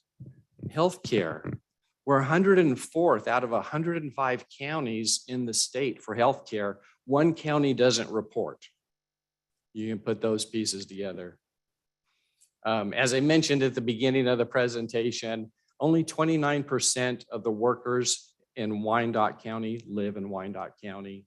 71% are imported. Lost revenue at the median, that's the old median, we went up 2,000, $2.2 billion a year. But let's take a reasonable goal, right? So let's just say we go from 29% of the workers in Wyandotte County live in Wyandotte County to 39%. That's 7,500 people. That's manageable. So each year, Wyandotte County would keep $310 million in Wyandotte County. They would be here, they would be buying homes, they'd be buying cars, they'd be buying gas, they'd be buying groceries, they would be expanding their family. That's $1.56 billion in 5 years. So our downtown project, which I have been speaking about for 3 years now, we're still moving ahead. we're doing ESL, we're doing GED, we're meeting the needs of the lowest level learners so we can get them up so they're ready for a college degree. You can see a lot of the programs that we will offer. But really significantly, when we talk about manufacturing and commercial and construction, automation engineering is the clean manufacturing of tomorrow. And we're doing commercial construction technology. So in those three big arching roof lines that you see is about 35,000 square feet of lab space.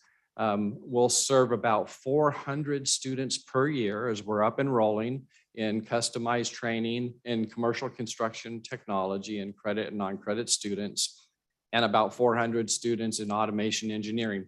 Each one of those graduates is going to make $50,000, $60,000, $70,000 a year.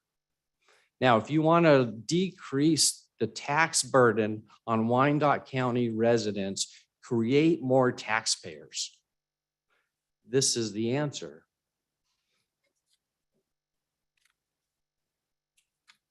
One of the items that we have talked about quite a bit, and we've done some really good work with the Landmarks Commission, is how to integrate the 7th Street Church. So I want to share some few images, and I hope you're able to see them. This is the art gallery inside. The rafters are coming out of the church in the sanctuary area. The brick underneath the seated area by the pillar is the foundation stone fascia. You see the stained glass windows that will come out and go into the window. There will be a 7th Street Church public conference room. You can see it represents the west side of the church, the foundation stones again. There's a tile that's at the front of the church that we'll take out as well. And the inside is very nice also. So we will be saving the history of the church in a very, very meaningful way. So it's an exciting project. As the UG is looking at this path and creating the strategic plan and how do we do it, and as Ms. Harrison-Lee talked about, identifying economic development opportunity that creates access, equity, and shared prosperity. There you have it. So I thank you for this time and allowing to present this project to you. As you can tell, I am excited about it just as much as I was 3 years ago. I appreciate your support and advice from many of you along the way. And if there are any questions at the end, I'd be more than happy to answer them. So thank you very much for this time. Thank you, Dr. Mosher. That takes us to Rusty Roberts, followed by Senator Haley, and I hope I haven't forgotten anyone.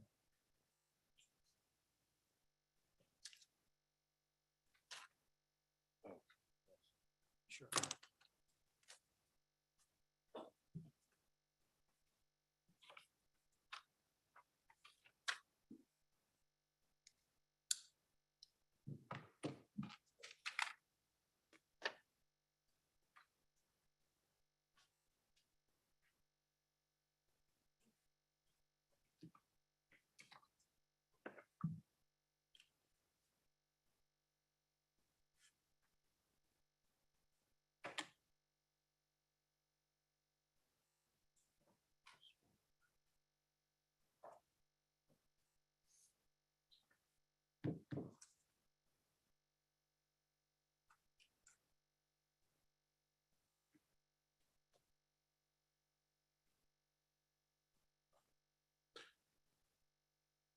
Good evening, Mr. Mayor and commissioners and Ms. Harrison-Lee, administrator. My name is Rusty Roberts. I'm a 3rd generation developer in Wyandotte County. And I had no idea this meeting was going to be this late. I was going to trim trees tonight so I don't get a code violation. So anyway, 3rd generation developer in Wyandotte County. My dad, he developed as well and grandpa. And one quick story about my dad, he was developing a shopping center back behind Kmart at 78th and State Avenue. And it was Village West Shopping Plaza was back there. There's a liquor store and a Subway and skate land and all that. Anyway, he went all the way through planning and zoning, and he didn't have a name for the subdivision. And he got frustrated with the city. So he named that subdivision. They told him he had to have a name. He named the subdivision The Works. Has any of you here, I think Levert's heard the story, but The Works is screwed spelled backwards. So he was a little frustrated, no big deal. Anyway, that happened and that subdivision exists today, and the Works subdivision. But anyway, that's why I'm up here talking to you. I was listening to Crystal earlier, Crystal Watson, and I passed out the deadline timeline for everything you need when you go through planning and zoning. That's not exactly true. I put a little mark on there, and we met the deadline on 6/30 on a plat. Had a 85-year-old resident in Wyandotte County. All he wanted to do is sell a little bit of his land to the next door neighbor. They made him go through all that, go through planning and zoning. He wanted to enjoy his money, but now he's on dialysis. And we're finally going to get it closed on Monday. So kind of a sad deal, but going back to Crystal, everything takes a long time to get done here. And that was just a simple land split. One neighbor wanted to buy land from another neighbor out in Piper. Big deal. So just the planning and zoning department, it was run by Rob Richardson, and now I think it's Gunner Hand. Everything was supposed to be better when they got rid of Rob. And it's kind of like you have two cooks in the kitchen. It just takes forever. So I don't know, but I will say one thing. Getting the new mayor and the new administrator is like a breath of fresh air. All the studies they're doing, all the, looking into the audits and so forth, seeing where we have problems, seeing things that we can fix. I think that'll make the city a lot better. I want to save money on taxes instead of spend more on taxes. I want to see the city more efficient. I want to see everything streamlined a lot better, more user-friendly. I hate to see Administrator Harrison Lee go, but I was listening to the nationwide search we're going on. I don't know why we can't find somebody here in the city to take her spot if she doesn't want to be here. So I'd like to see that happen. You go get somebody else from New York or wherever you're looking, I don't know. You got a year-long learning curve just for them to figure out what's going on in Kansas City, Kansas. And let's try to find somebody local, somebody that could do the job local and get, plow right through it and get it done better. So anyway, I'm a realtor here in Wyandotte County as well. And, all these studies we do, and you commissioners, you want to, spend money, and because everybody wants this or wants that, vote here, vote there. Let's do a study on the exit interview on the people that left the county. Let's try to keep them here. keep them happy. See why they're leaving. You know, is it taxes? Is it crime? What is it? Why are they leaving? You know, I'd sure like to see taxes kept down, kept lower in queue with everybody, you know, all the surrounding communities. Don't give them a reason to leave because the taxes are high. So anyway, I didn't know, I'm not real organized, but I guess that's about it.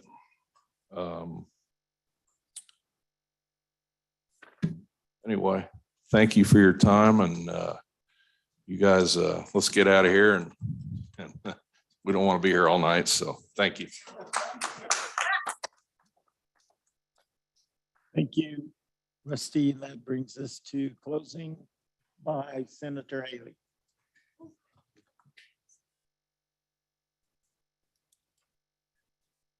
Thank you, Levert. Wow, what a day. What an evening. It's been a great time, hasn't it? I'm not going to be very long because no one here wants me to be. This has been a wonderful review of some concerns that we have, and I'm going to, in rapid motion, bring some comments that I hope we can find some consensus with. For those whom I haven't met, and I think I know each of you here, for those who are here, I am David Haley. I am very pleased to continue to represent much of our community in the Senate and also on the BPU. I want to thank you, Mayor Gardner. Thank you, County Administrator Harrison Lee, and thank each of the members of this commission, most of whom I know, and our staff, and Mr. Murray, for having this day happen. I say having this day happen because it's taken a while to get here. It really has. You know, this year, I have to say, just a few months ago, I have the ignoble distinction of losing in the general election for mayor to a fine and visionary woman, Carol Marinovich, during the first race for mayor CEO for our new unified government. It was 1997. I advanced to the general, but did not make it through to this post. And I share that because we look at the visions that have been expressed by the many capable, committed, competent, and concerned people that are here today. And I hear still some of the themes that we had expressed during the course of 97 as we looked at our new unified government and how there would be a new way or a high tide that was going to lift all boats. And certainly from that time came great development. From that time, we've seen a fusion of the state in partnership and this unified government locally make us the #1 tourist destination by what we accomplished together with the Speedway and the surrounding development in the Village West area. But, and the reason why I'm grateful to this continuing vision and that which has been expressed as to how we meet it here today, 25 years later, the high tide that has made Wyandotte County the #1 tourist destination and retail destination out of the 105 counties, that high tide has not lifted all boats. There's some of us who continue to wonder, will it be another 25 years before we can look around in Wyandotte County, and especially those of us who live and who work in the Northeast area, in Village East, if you will, and say, where might we go and get a bite to eat? Where's a restaurant that we could take people in from out of town? Or where can we go by way of entertainment district or a venue? Or how do we get up out of the hole sometime, even of where to get decent groceries or opportunities? This high tide has not lifted all boats. So I, the least am here the last today. Started 14 hours ago, got up to go to Topeka for an interim committee for the Senate. I'm here listening anxiously to those stellar presentations for vision that will augment the time that each of you are taking, that has been made by this time to see where that high tide does exist for what we of Village East, for the other part of Wyandotte County that many of us thought we would see happen, how that will come into being. And I said I was going to be brief, and I am. There are partnerships that have been discussed. I'm on the BPU, and our board did pass that new hookups, we would waive those costs east of 635, and I don't know if that's 55th Street as well, but we'll go back if we have to tweak it. For these developments that will come in, that will address, primarily we hear what's been called, what I like this term, I hadn't heard it before, workforce housing. And I do appreciate that there are academic opportunities that are coming to capture some of that 70% of out-of-towners that come in and benefit and then leave, sundowners. We capture none of that revenue. Some have talked about, I have an earnings tax maybe in Wyandotte County as they have in Kansas City, Missouri, and that 1% be applied for those who don't live here to help offset some of the expenses that we continue to suffer from by increasingly higher taxes that are countywide and other fees that are foisted on us, like the pilot, which we at the BPU collect on behalf of the UG through the utility bills. But my colleague in the House, Representative Pam Curtis, has pushed, and I have to find other incentives that will assist. And the state of Kansas is ready to partner to not just let there be mostly rural housing investor credits, but Kansas has an affordable housing tax credit, which would equal the federal tax credit. We also have the historic Kansas for 50 years and older, a 10% tax credit that's been identified. And as we look at this fusion for identity for another part of town, besides one quadrant of our county that speaks to that identity and that pride, I would hope that each of you would say that we all are collectively a part of the future of what our image will be. Oh, I've pointed to, and so is Pam Curtis, I have to give credit where it's due, to certain areas that are the low-hanging fruit in some of our minds for what we can develop, not just the workforce housing or the fine housing projects that have been talked about, but our identity that is found in our history. No secret, I love the Quindaro ruins. To me, that's obvious. I'm sorry if it hasn't been seen for 25 or 35 years. We were sitting in this very room, a little side. I remember when Joe Steiniger was mayor and Emmanuel Cleaver came over, a councilman who was about to be mayor, and we begged the council. I worked for Cleaver at the time of the city council. We begged them to not make the Quindaro ruins a dump. Don't grant the landfill permit. I remember there was smoke-filled rooms. In fact, they still got some of the ashtrays in the backs of these chairs. You look at the back of these chairs, the ashtrays are there. You can sit here in this room, and by two votes,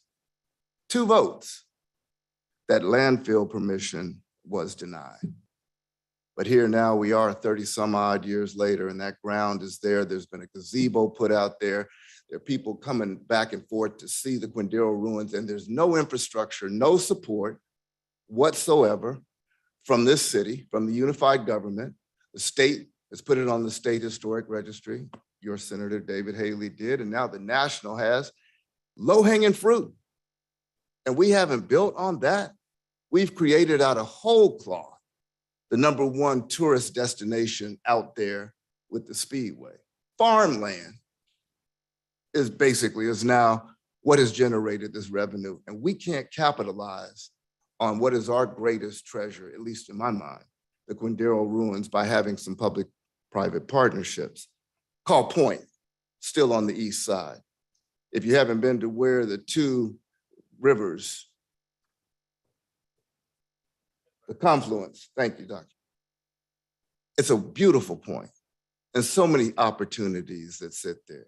Again, well, the night is long and I know that that apple and cup of coffee and Reese's peanut butter that I had about 15 years ago has long since been my only meal of the day, and I probably want to let us all lead from here. But that high tide that lifts all boats and the opportunities from the state and from the BPU to augment the vision and the insight, and certainly I hope that comes from your hearts, the opportunities to see Wyandotte County grow and to see development be unilateral, diverse and strong, as diverse and strong as we are in our county, the most beautiful, diverse county, that stir fry, if you will, of cultures and economics and academics and of races that you would pull together to make that happen. To put a restaurant where somebody can come to eat in an area, or to go and hear some music play or on this side of town, right here. And I thank you very much again for allowing me the least of these. I'm not a developer. I don't know what development does. I don't know how the packages come together, but I do know that the will of a dedicated people and the leadership that each of you uniquely have, and I know you've got the ability, you've got the talent, but find it in your hearts to put some of these plans together so that all of us will continue to be even prouder still in our beloved community. Thank you.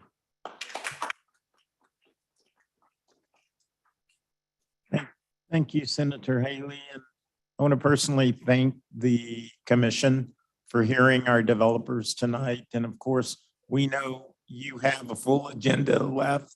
So those developers or that were here for the development presentation, if you're leaving, please do so quietly because the commission's got a full meeting to conduct. I will give an opportunity for questions, and thank you, Mr. Murray, and thank all the developers that are still here and all the citizens and residents that are here and those that may be watching, as well as our commission and staff that's here. So I'm going to start with Commissioner McKiernan. The question. Thank you. I too want to thank everybody who's come in. I appreciate the passion, the vision, the goals that you've set for yourself and for the community. That's a beautiful thing. Ms. Catherine Carter is the Unified Government's Director of Economic Development. And I'm curious, Mayor, why Ms. Carter was not involved in this evening's programming. If I could address that, Ms. Carter and I have been coordinating, and the development proposals coming out of these presentations tonight will be presented through the Economic Development Office for commission consideration. And so there are no proposals tonight that requires your action. And so, okay. And I believe, although can't say for certain, Ms. Carter is with us remotely. I mean, that was my understanding when we met on this yesterday and today. Okay, I appreciate that because she is a very capable and talented young lady, and she will be an integral part of all of these projects as they move forward. And I want to make sure that she is fully engaged from the beginning in all of this. And I'm very glad to hear that she is. The other question that I have, and maybe Levert, you can answer this one for me too, was Mr. Willie Lanier invited to be a part of this tonight? Because here's a gentleman who's actually come to the table, and I'm curious if he was invited for this evening. I can tell you that I have attempted to contact Mr. Lanier several times to discuss his participation tonight. Finally, I asked, because I know he meets weekly with Ms. Carter, I asked Ms. Carter to ask him if he would like to have some time to make a presentation tonight. He declined. Okay. Thank you very much. Appreciate it. Thank you, Mayor. All right, I'd like to just follow up with that. When I became mayor, one of the things that I recognized prior to becoming mayor, and even when I became mayor, is the total disregard and disenfranchisement and disinvestment of the areas that were identified today. And one of the first things I did was I met with the economic team and I asked, do we court developers? Do we have a strategy? Do we have a plan? And to my shock, I was told no, we don't court developers. It says a lot about what Mr. Murray did here tonight. And I do have some concerns myself, Commissioner McKiernan, that nobody from the economic development apparatus of the unified government that I can see is in this room. That should be a problem for this commission, for this community, and more importantly, our administration. The disregard for certain people in this community that I've seen over the years as an employee and as a resident here has to stop. Everybody has value. Everybody should have a voice. And when I look at the Black and brown and the impoverished community in this town that has been left out and left behind, and it's indicative of what you see east of 55th Street, it says to me from my experience, and people forget that I worked here, and I've dealt with a lot of these folks. And I can tell you from my experience is that a lot of people have been left behind. And it's unfortunate that we keep having these conversations and we keep wanting to say things to me that really don't adequately reflect the reality of what the residents of our community have been saying to this unified government for so long. And that's what we've got to do better. You've got people making decisions for this community, but they are failing on making decisions with this community in a responsible and professional way. And it's not just Black and brown people. It's developers. Every developer that I've talked to, be it entrepreneur or be it multi-million-dollar developers, and it's been brought out here tonight, have said that there is something broken in this unified government. And I can tell you that part of that broken is economic development. And that's why we've done things. And I know that Commissioner Johnson is working hard to streamline the process. I know that our administrator is looking into things and she's coming with economic strategies. But until we start having real conversations about these problems, someone told me the other day, find it, face it, and fix it. People need to be held accountable in this unified government. That is part of the problem. This community is sick and tired of being ignored. And I'm not even going to get into the problems that I faced as your mayor here, because it doesn't matter. It's not about me. I'm here for this community. And I don't care where you're at in Wyandotte County, everybody has value and nobody should be left behind. It hurts me when I see people in this community begging for grocery stores, swings at work, and staff and administration, and historically elected officials and leadership that have totally ignored their cries.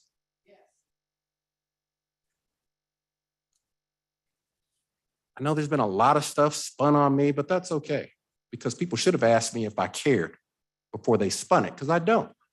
This isn't about me. It never was, it never will be. It's about what we have to do for this community. This community deserves better.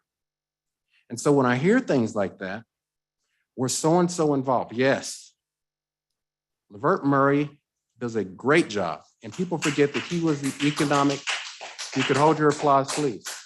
He was the economic development director for the unified government for 37 years. The disrespect that he's had to face is shameful. But that's something that Commissioner Burrows and his task force is working on. So the tail no longer can wag the dog of this elected body and any future mayors. So this staff can answer to the will of this commission, and this commission can better reflect the will of the people of this community. I've been very humble. I bite my tongue. I've let stuff roll off me. I cannot continue to sit silent on the things that matter to the people in this community, and I won't. So you're going to hear a lot more from this mayor, and I don't care who likes it, who doesn't like it. I don't care if you don't like me. I'm not here to be politically correct. I'm here to get things done for the people that should deserve better. When you talk about high taxes, and I brought out a budget and it was rejected, and that's fine. I'm glad to see that there was movement today.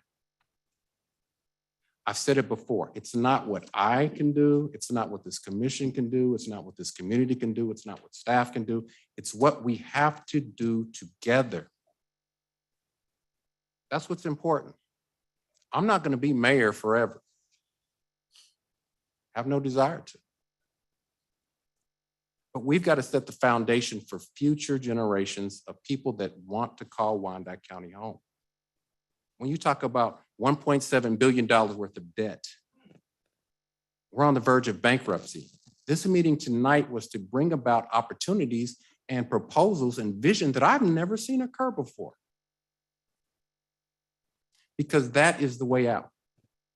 We've got to bring people here that want to be a part of our community and want to contribute to it responsibly. I'm very disappointed that I don't see anyone from our economic development team here. And they shouldn't be on YouTube or Zoom. This is an economic development opportunity. That whole team should be here meeting these individuals and seeing how they can work to bring about the change that so many people desperately want to see in Wyandotte County. There's development north, outside of Wyandotte County, south. Kansas City, Missouri downtown is building up.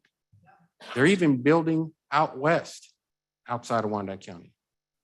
We need to start asking the hard question, why isn't anyone willing, capable to build in our urban core, which is the jewel of the metropolitan area? Land is cheap, and you've seen tonight, you've got willing and capable and able developers, but something's broke. I challenge staff to step it up. We've got good employees. I work hard, this commission works hard. We've all got to work just a little bit harder because we are at the crossroads of things here in Wyandotte County. And I go back to what the auditor said at the last commission meeting. If we don't get it right, things are going kind of downhill. He told us or else. That just sticks in my mind every time I think about Wyandotte County. So I'm not going to sit silent on that. I applaud Lavert Murray. Those individuals, we've talked about a developer for the Reardon Center.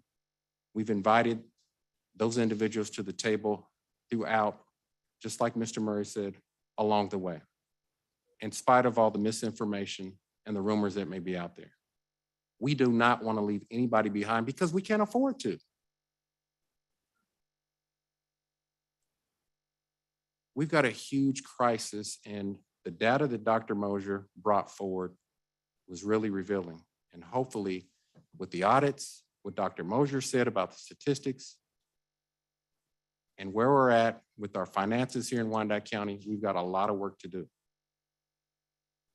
And I'm willing to stay here all night and work 7 days a week because that's what I signed up to do. I'm not going to get tired working hard for the people of Wyandotte County that put me here. I didn't ask to be here of my own fruition. I was asked to be here by the people. And I'm not saying I have all the answers or that I'm right or my proposals or the perfect pathway forward. I'm sure there's people a lot smarter than me. But what I am willing is to try to get it right. And I'm willing to try and work with these commissioners and with staff to find real solutions to real problems that we know impact the lives of real people every day. But a lot of the things that I've seen since I've been mayor need to be corrected. With myself, we're working on my team. We had a strategy session with staff. And I challenge this commission to work harder with me and staff to find these solutions, because there is an opportunity There is hope. We can turn this thing around. And Wyandotte County can be the beacon of what it means to go from a community that no one wants to invest in certain parts to being the epitome of what success means nationally. So, Commissioner Ramirez. Thank you, Mr. Mayor. I already know what I'm about to say. It's going to go out to the community that I don't care about it, but you know, that's the narrative you want to pull. That's the narrative. Our administrator is working on a economic development strategy. RFP went out today to find people to help her create that strategy. Because we haven't had one. I agree. We haven't had one. We need one. But we need to make sure all projects follow that strategy. The administrator advises us, not mayor's staff. That is your staff. It is the administrator's responsibility and authority to advise us, and we advise her. Your staff is your staff. Point of order, Mr. Mayor. Well, first of all, watch your tone and please point of order and please maintain your professionalism throughout this meeting, okay? I will. Thank you, sir. And please, for the audience and anybody watching, please allow the commissioners to speak without interruption. I thank all the developers who did come out and present. I look forward to seeing these projects. It needs to be done. I do agree we need to work together, but we also need to ensure that we're working with our administrator as she puts together this strategy. Because it's gonna, we all know all East has been neglected. I know I'm fortunate for my district, we have had some good development that was due to the previous commissioner who sat in my seat. And I'm doing my own work to continue that development throughout Rosedale, Argentine. But I just ask that we work with our administrator. This is her arena. Economic development is her arena. It's her career that she worked in. And so I look forward to seeing these projects come before us, but I want to make sure that it follows with the strategy that she creates for our community and for our city. That's all I ask. Thank you, Commissioner. Commissioner Burrows. Thank you, Mayor. Levert, I sincerely appreciate the effort you put forward to have these presentations before us this evening. And I would ask that all of those that spoke this evening ensure that Levert Murray has your information and contact numbers, because there's many of us that you have hit a tone that we are listening. And I'm excited to see the interest, and I'm excited to see DOTS having an interest, because 25 years ago, it wasn't there. 25 months ago, it wasn't there, but it's here today. And we need to take advantage of it while it's here. The presentations are quite exciting to see them come forward. They shouldn't have taken this long. And my colleague that I've served with in the legislature for 26 years is quite eloquent. He's been very passionate about the Northeast end. And he and I have had numerous conversations about the opportunity for development. Bring them in. Let's see them. And you're here, and I see you, and I hear you. So, Levert, please get those numbers. I'd like to see that for the Economic Development Committee. Should these projects come forward, it'd be my pleasure to help and listen and do what I can to help our community move forward with development by people who have interest in their community. So thank you. Commissioner Davis. Boy, I want to thank all of you all, developers, especially for Black developers and developers of color, because it's not easy. When I ran for office, getting equitable economic development with community benefits was super important. And so I'm excited that you all have interest in working with us, but I do want you all to pay attention to what is going on. There are two camps, unfortunately. You have kind of what is happening with the mayor's office and what they have going on, but they only have control over the agenda, right? I'm giving you the cheat code. You can write it down, you could do whatever, right? That's it. You can only just present to us as you all have. It does not guarantee that anything goes through. And so I echo Commissioner McKiernan's concern, which is that we have a staff. We have an economic development department and director that we give policy direction to through our county administrator. I encourage you all to go through that particular process because that's how we get things done. I want all of you to be successful because we need that. But I do not want you all to leave here today not necessarily knowing the secret sauce, which is that balance of what the commissioners want and what the mayor wants. That's the secret sauce. Staff determines what is feasible and they advise commissioners. You need 6 votes to get things through, 6 votes. And so that's the secret sauce. You don't have to pay me or anything for it. But just want to go from there. Ms. Harrison Lee, you just remind us your acumen, your reputation, just some of the success that you've had in economic development. Could you just refresh our memory? Interim County Administrator Cheryl Harrison Lee. So I am a trained city planner. I'm a certified planner. I've done economic development for several jurisdictions in Florida and in Kansas. I'm a credentialed city manager. I was chief of development for the city of Orlando. Universal Studios is one of my projects. Lake Nona, which is an area that was over 7,500 acres, was annexed into the city when it was cow pastures and did not have any infrastructure. So we developed a plan for that, as well as built the infrastructure for that project. So I spent my career doing economic development, moved into city management, worked for the city of Daytona Beach, and had some experience also with Cordish, who you all know also here from having done work on the Kansas City, Missouri side. My experience in Kansas has been as city manager of Gardner.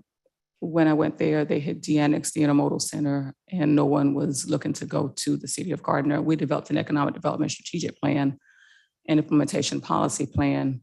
And they are now on the other side of the interstate with thousands of acres that they are building on as a result of the work that I've done there. That strategic plan won a national award through the International City Managers Association. When I started my company, I started doing economic development work for the city of Kansas City, Missouri, and I developed the economic development strategic plan for the Central City sales tax area as well, also recognized by the state as an award-winning plan. The thought here is that we would develop an economic development strategic plan here because I know from Florida and in Kansas that that is the way to get economic development done, to develop a strategic plan, to develop an implementation plan, and to look at incentives. And I take very serious your comments about looking at the departments. We're looking at that as well. I've been talking with staff about how we might make it more streamlined for you. So in my volunteer role as the former chair of the Kansas Board of Regents, I pushed economic development. It's one of the 4 pillars of the Kansas Board of Regents.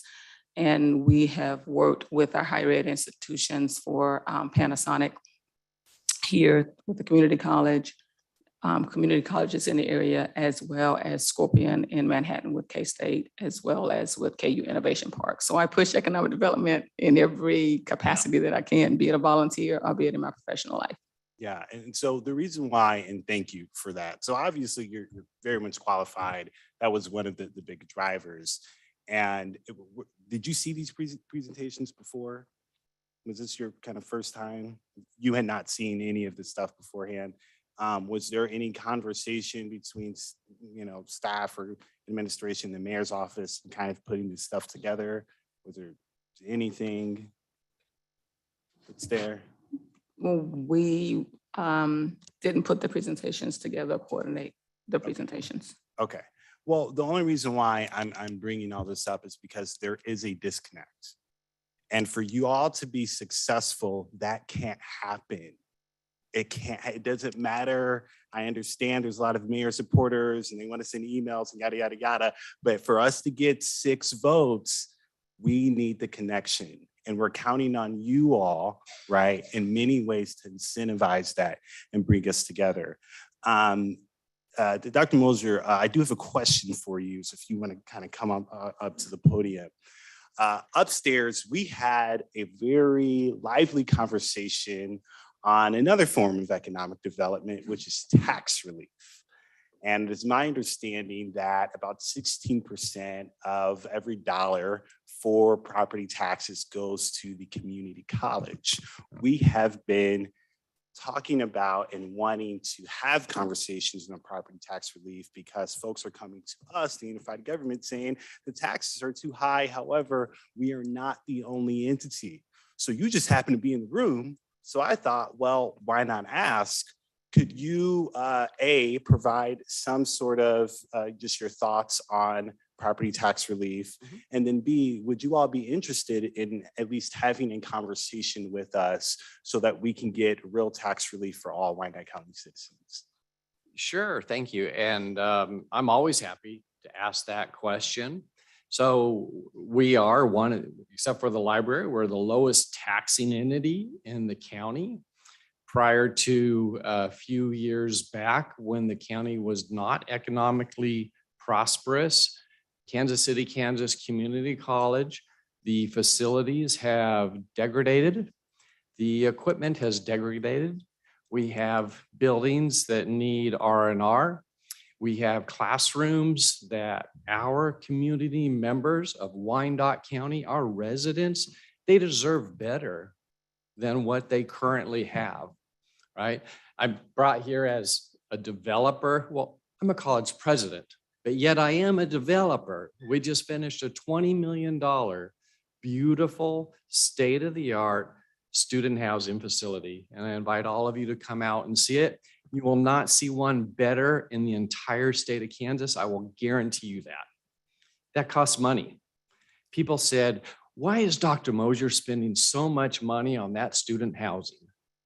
I said, because our students deserve it. They deserve better than renting from a property on the other side of our border that was mold infested, that we had to evacuate 130 students for 2 months because they were having respiratory issues. We had to pay to put them up in hotels for like 6 weeks at $35,000 a week. And now we have to pursue that other entity. Our students deserve better. We have not been able to upgrade facilities because we haven't had the money.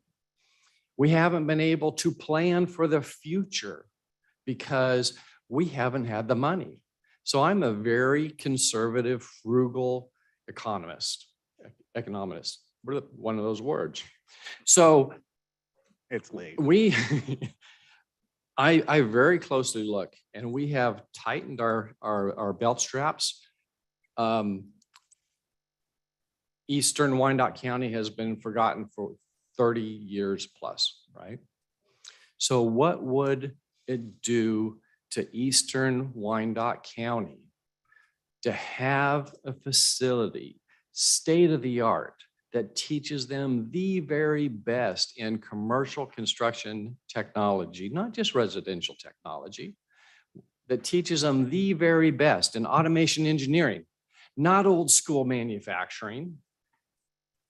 What benefit does that provide to the community? Tremendous. They get $50,000, $60,000, $70,000 a year jobs. You can take an 11 credit hour certificate from KCC in industrial maintenance technology, walk out the door and make $55,000 a year. Who needs that the most? Our people who live downtown, our residents on the eastern side. Well, that costs money. Yeah. That costs $70 million. So I am strategically investing for the future where we have not been able to do for 20 plus years. Absolutely. Well, So that's why our tax rate is where it is. We are the lowest taxing entity in the county. We don't have tons of money. We're frugal and we're planning for the future. I would wish that the county would plan for the future in the same way and look at, is it a benefit to decrease taxes when we have a stormwater system that does not work? How are we going to pay for it? To me, that does not make any sense to decrease the tax rate. Yeah, Right? no, Spread it out. So I I'm trying to completely create hear a you, better, Dr. I'm Munzer. trying to distribute the tax rate to create more taxpayers. So we have not raised that mill levy in over 6 years. I'm not at a point, my recommendation to the Board of Trustees is to not reduce that. We are having those conversations. And if they want to have a conversation, that's up to the board. The board tells me what to do. Yeah, absolutely. So- But I know that our CFOs have had some conversations. So as long as there's some commitment to at very least have the conversations, that would be great. Thank you so much, Dr. You're Munzer. welcome. I really appreciate Glad it. to answer at any time. The last two things that I'll say here is I agree with my colleagues that Mr. Lanier Jr.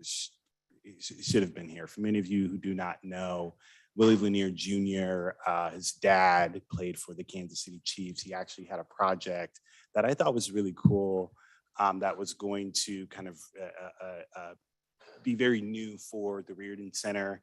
It would have had apartments, it would have had kind of a meeting space, and it really could have helped out our investment for the unified government. It wasn't me, but it was my predecessors for the Merc.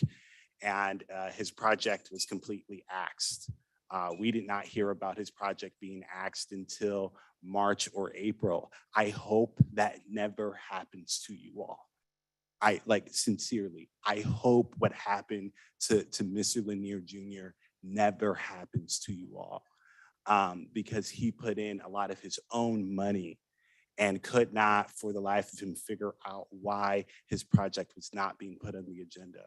And so I do not say that to scare you, but I do say that for you all to know that this is real and he's a Black man. And so to hear us talk about Black developers and wanting to work with Black developers, but treat that particular Black developer a particular way, and then say, commission, well, look at these other folks. I want everybody to win, right? I want all developers to win. And so, man, I would have asked Mr. Johnson, not you, about BPU bills and utility rate, but he walked out before we had questions. But all of that to say, thank you all for coming. I know for some of you, we're going to have some conversations in the future, but I do want to be very transparent and honest with you all about the waters that you're swimming in. Thanks. Thank you, Commissioner Davis. Levert Murray, you want to respond to just bring everybody up to speed on that Lanier project. And then we've got Commissioner Mark. And thank you, Mayor. And a lot of the developers that are here and some of those that left are good friends with Mr. Lanier. Many of these developers know what took place. Mr. Lanier, development agreement expired December 31. And so many of these developers are aware of that. Even though Mr. Lanier continued to seek his financing for the proposed project. So I just wanted to say that. But I also want to, with regard to Commissioner Davis's question to the county administrator, and that is, have you met with any of these developers? And I will say that as this event was being planned, more than 20 of these same developers met with the county administrator on the 9th floor. You retreated to a corner with Mr. Nash at the conclusion of that meeting. And the same video that was shown here tonight was shown at that time. So some of these developers were there And I just wanted to clarify that since I thought perhaps you misunderstood Mr. Davis's question, because some of these developers will want to know why the response was the way it was.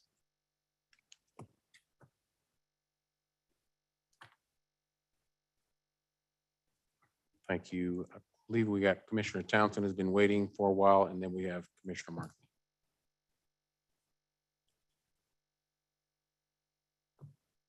Thank you, Mayor. I just wanted to express my appreciation to all of the developers and all our other partners who have already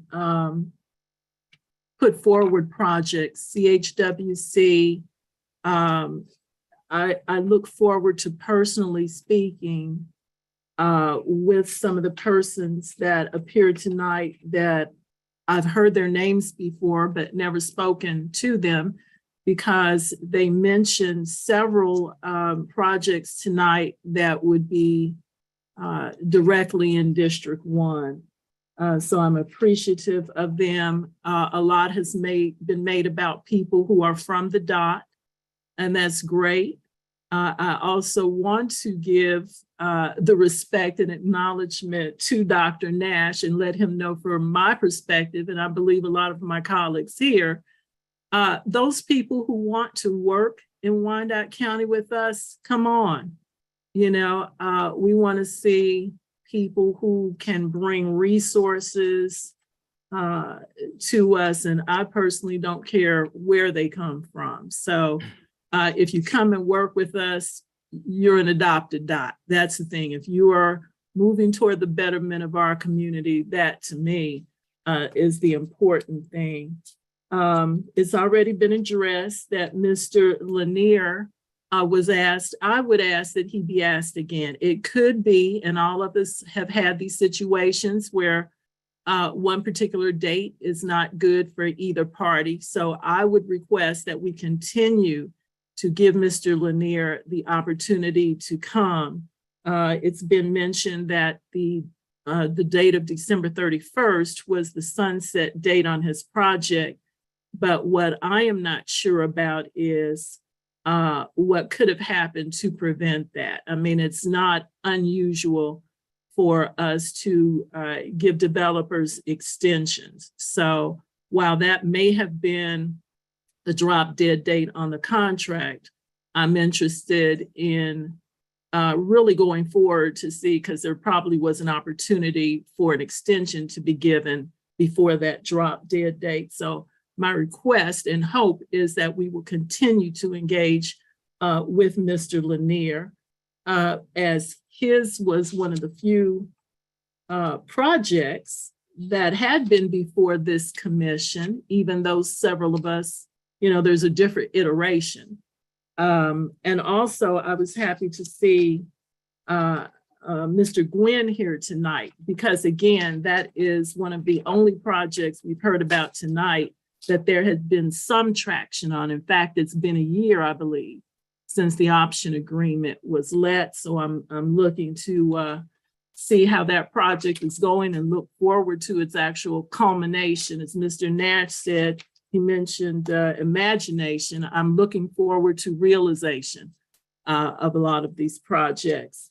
And finally, I'm appreciative that my state senator, Senator Haley, saw it fit to extend his day tonight and be here. But I do want to correct something that he brought up, and that's with regard to the unified government's involvement and investment thus far in the Quindaro ruins.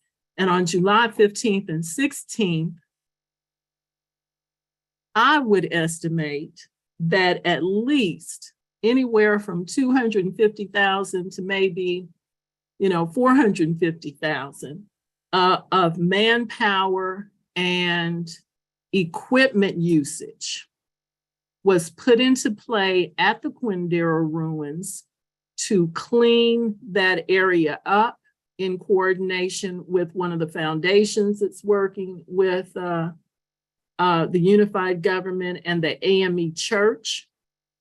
And there were persons who came in to clean the foundations of some of the historical buildings that are there, but that would not have been possible without the input of the unified government. And I want the public to know that. So things are happening there.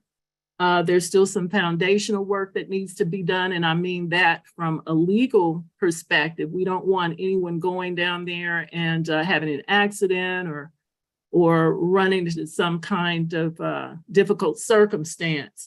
But the unified government has put in a major effort of manpower and machinery and time into clearing the ruins. And it would be a shame for all of the work and effort that was done on July 15th and 16th by members of our logistics team, public works, fire and police. Have to make sure that is recognized. So thank you all. Thank you, Commissioner. Commissioner Markley. Thanks, Mayor. I just want to say that I'm frustrated that staff in our Economic Development Department was purposefully excluded from the preparation of this presentation and then derided in public for not being present at the meeting tonight. It's rude and it's disrespectful and it's offensive. I'm sorry. Ms. Lee? Yes, I do want to reiterate that, Commissioner Davis asked about our coordination on this, and I was not involved in developing tonight's presentation or coordinating that. So that's what you asked me. That's what I've answered. We did not get involved in developing and coordinating this agenda. We've asked, but we were not doing that. We're developing a strategic plan. The best practice for a strategic plan is to engage stakeholders. So you absolutely will engage. And I spoke about this yesterday. You absolutely will engage the development community, citizens, educational institutions, businesses. We will have them as part of that. And that is done first before you actually respond to presentations. But we'll get it cleaned up for you. Thank you, Mr. Mayor. Thank you, Administrator. Commissioner Johnson. Thank you, Mayor. I really was planning on not having much to say because I knew we have a full agenda after this. And I would love it if you all would hang with us. It's like the pastor says, y'all hang with me now.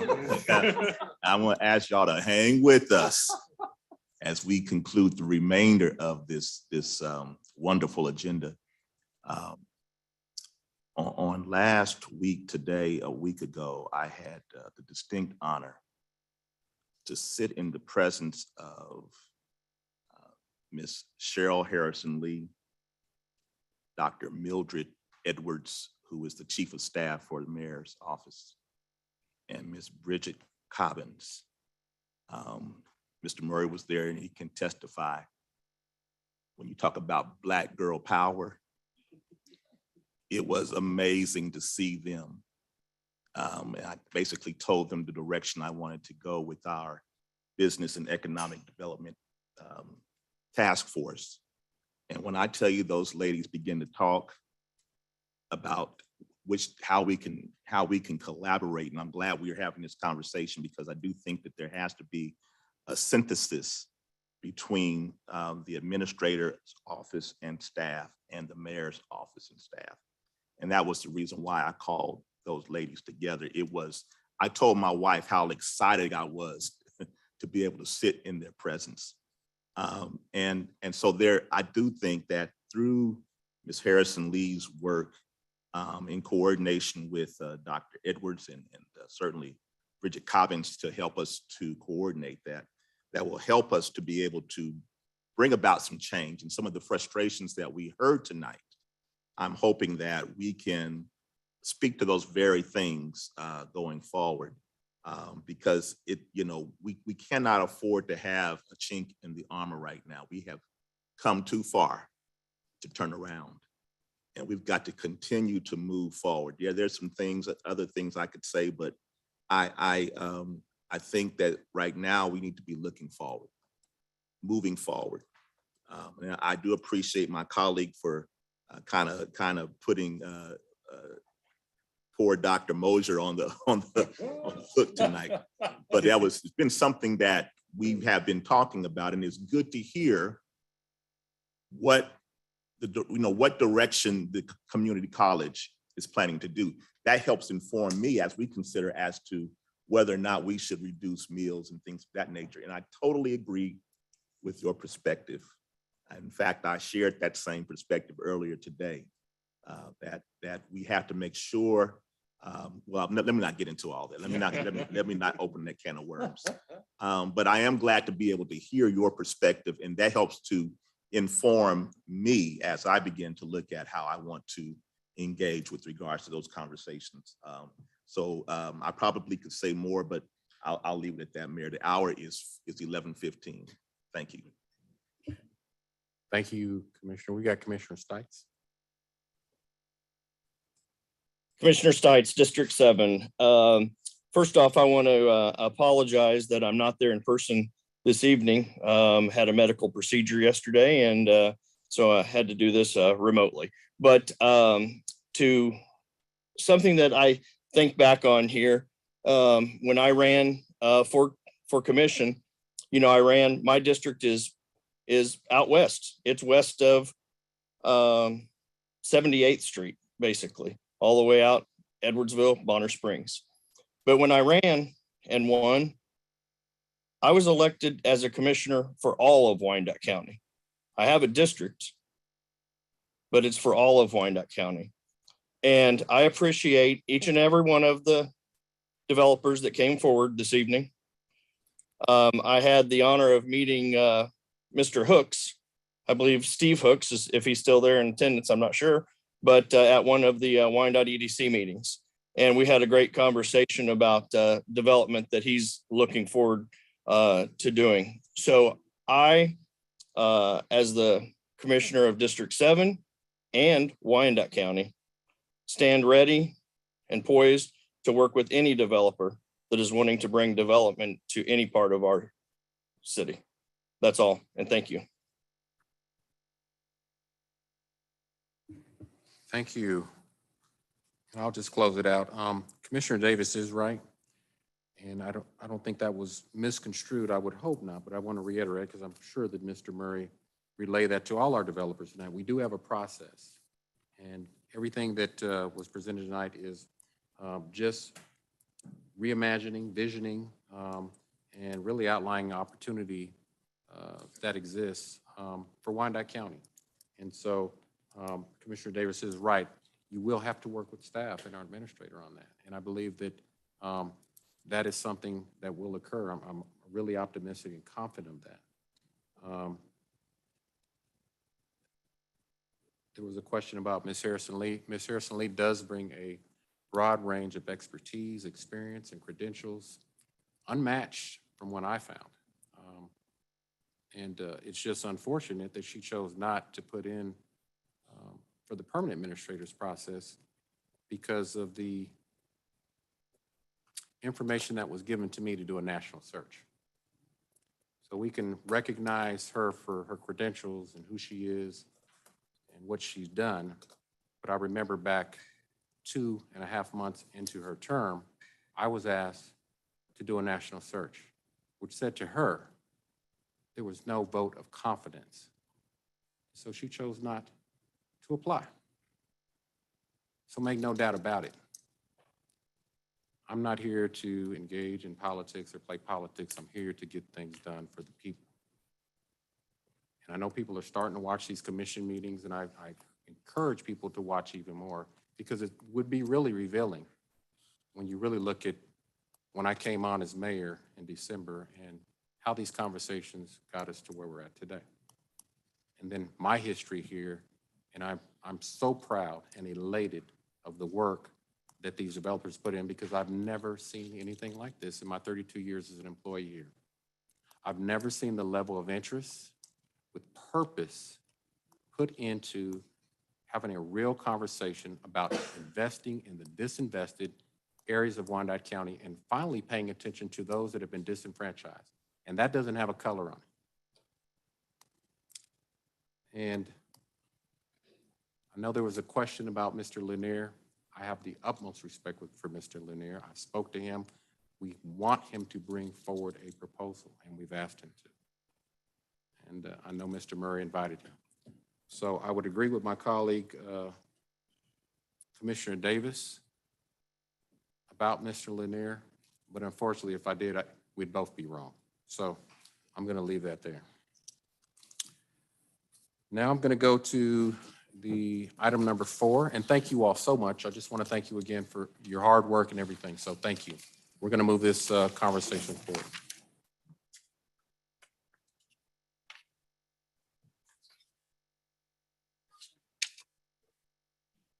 Item number 4 is, item number 6, which are the proclamations. And I'm going to ask the clerk to quickly go through each one of those remaining proclamations. Proclamation. Whereas the National Association of Town Watch is sponsoring a unique nationwide crime, drug, and violence prevention program on August 2nd, 2022, entitled National Night Out. And whereas the 39th Annual National Night Out provides a unique opportunity for Wyandotte County, Kansas City, Kansas, to join forces with thousands of other communities across the country in promoting cooperative police community crime prevention efforts. And whereas the Unified Government of Wyandotte County, Kansas City, Kansas, plays a vital role in assisting the Kansas City, Kansas Police Department and the Wyandotte County Sheriff's Office through joint crime, drug, and violence prevention efforts in Wyandotte County, Kansas City, Kansas, and is supporting National Night Out 2022 locally. And whereas it is essential that all citizens of Wyandotte County, Kansas City, Kansas be aware of the importance of crime prevention programs and the impact that their participation can have on reducing crime, drugs, and violence in Wyandotte County, Kansas City, Kansas. And whereas police, community partnerships, neighborhood safety, awareness, and cooperation are important themes of the National Night Out program.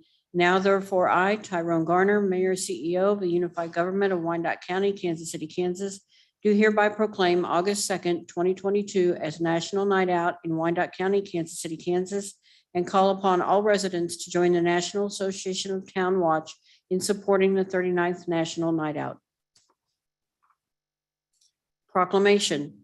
Whereas the uninsured in Wyandotte County are less likely to have a usual source of health care and make more frequent use of emergency rooms. And whereas the uninsured are less likely to have had a doctor visit within the last 6 months. And whereas Mercy and Truth Medical Missions and other safety community care clinics in Wyandotte County share the mission of providing accessible, high-quality, comprehensive primary care services for the medically underserved, regardless of their ability to pay. And whereas these clinics provide comprehensive primary care to many Wyandotte County residents, regardless of their ability to pay. And whereas for many of these residents, primary care community care clinics are the only means of accessing affordable primary health care services. And whereas primary care community care clinics save money by reducing preventable hospitalizations and unnecessary emergency room visits, and by promoting the health and well-being of Wyandotte County's most vulnerable populations. And whereas primary community care clinics leverage federal, state, local community, and foundation resources, including the donated services of health professionals. And whereas growing and strengthening the primary care community care clinics net of clinics and community health centers promotes the well-being of all Wyandotte County residents. Now, therefore, I, Tyrone Garner, Mayor, CEO of the Unified Government of Wyandotte County, Kansas City, Kansas, do hereby proclaim the week of August 8 through 14, 2022 as Community Care Clinics Week in Wyandotte County, Kansas City, Kansas, and urge all citizens to recognize the importance of community care clinics. Proclamation. Whereas Unique, established by entrepreneur Chanita Madison as a business in 1994 and is celebrating 35 years in business and grand opening expansion. And whereas having obtained her cosmetology certificate from Kansas City, Kansas Area Vocational Technical School in 1987, Chanita further garnered hands-on work experience in learning advanced color, cutting, and styling from JCPenney Salon, and quickly propelled to becoming high in demand as a professional stylist. And whereas as a seasoned and successful stylist with vast industry knowledge It is a common observation within the greater metropolitan area to recognize the clients of Chinita by the healthiness and latest Vogue styles, a gift that began naturally at a young age. And whereas over 3 decades, Chinita has built a legacy of loyal clientele while becoming a pillar of style, fashion, and hair within the community at 8145 Parallel Parkway, Kansas City, Kansas. And whereas through hard work and dedication to serving the Kansas City area, relocates the salon and expands to over 3,300 square feet at 3043 State Avenue, Kansas City, Kansas. And whereas Chinita credits her wide-ranging knowledge and education as the key to her success, it is her distinctive focus and creativity on the customer experience that helps to craft flattering cuts, coloring, and perfectly tailored styles for each of her clients, making her unique and a cut above other stylists. And whereas unique represents the importance of distinct beauty for women of all ages, regardless of status, race, or ethnicity, and on countless occasions has effortlessly extended her time, treasures, and talent to help empower and support women in need beyond the chair. And whereas equally important is the sustainability of a small minority and woman-owned business withstanding turbulent economic climates and triumphantly expanding business in the perils of a pandemic.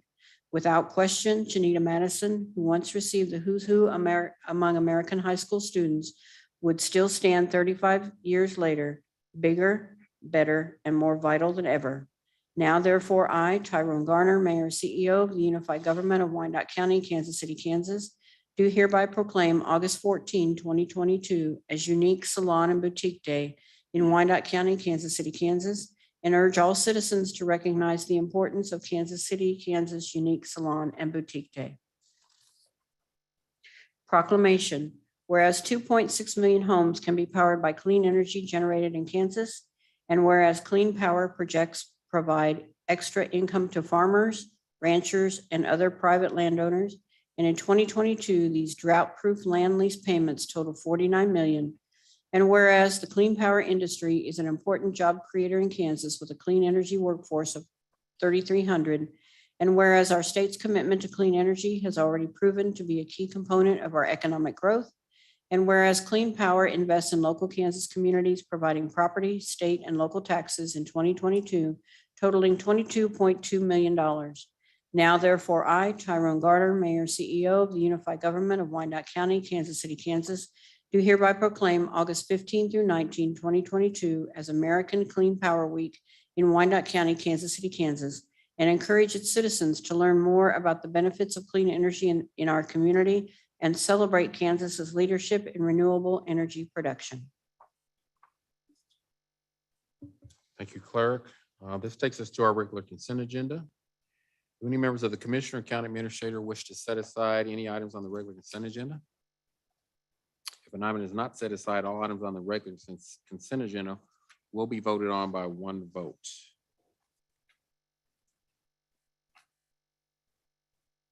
Any set asides? Markley, move to approve. Davis, second. I have a motion and a second to approve. Is there any discussion? Seeing none, roll call, please. Roll call. Johnson. Aye. Markley. Aye. Stites. Aye. Davis. Aye. Bynum. Aye. Burrows. Aye. Townsend. Aye. McKiernan. Aye. Ramirez. Aye. The vote is 9-0. The motion carries. This takes us to our standing committee agenda. Item number 1 is an ordinance creating solid waste enterprise fund. This was fast tracked from the Economic Development and Finance Standing Committee meeting on Monday, August 8th, chaired by Commissioner Burrows. I'll ask Commissioner Burrows to make some remarks. Thank you, Mayor. There wasn't much discussion on this issue. It's really a administrative move to ensure that the funds are more transparent in how they're presented to the within the budget. Mayor, the only other option that we had was that in going back and reading the information, it looked like we were doing the annual increase for waste fees were being done annually, and they should have been done semi-annually. So this brings us into compliance. Thank you, Commissioner. Do the other commissioners have any comments or remarks, questions? Davis, move to approve. Stites, second. I have a motion and a second. Is there any discussion? Seeing none, roll call. Roll call. Johnson, Aye. Markley, Aye. Stites, Aye. Davis, Aye. Bynum, Aye. Burrows, Aye. Townsend, McKiernan, Aye. Ramirez. Aye. The vote is 9-0. The motion carries. Thank you. This takes us to our administrator's agenda. We have two items. Item number one is a report on the annual comprehensive financial report for the period ending of 12/31/21. I'll ask our Chief Financial Officer, Ms. Kathleen Von Achen, to make some opening remarks.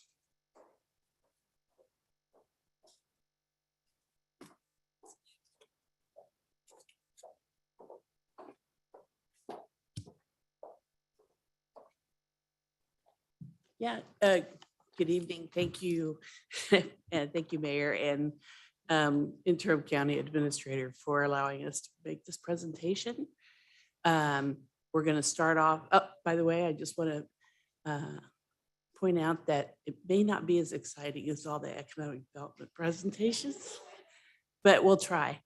And I did also want to point out that the Finance Department is available to review any proposals that come in for their economic viability. So that's one of our role. I'm going to start off by introducing our independent auditor who will be making her required communications.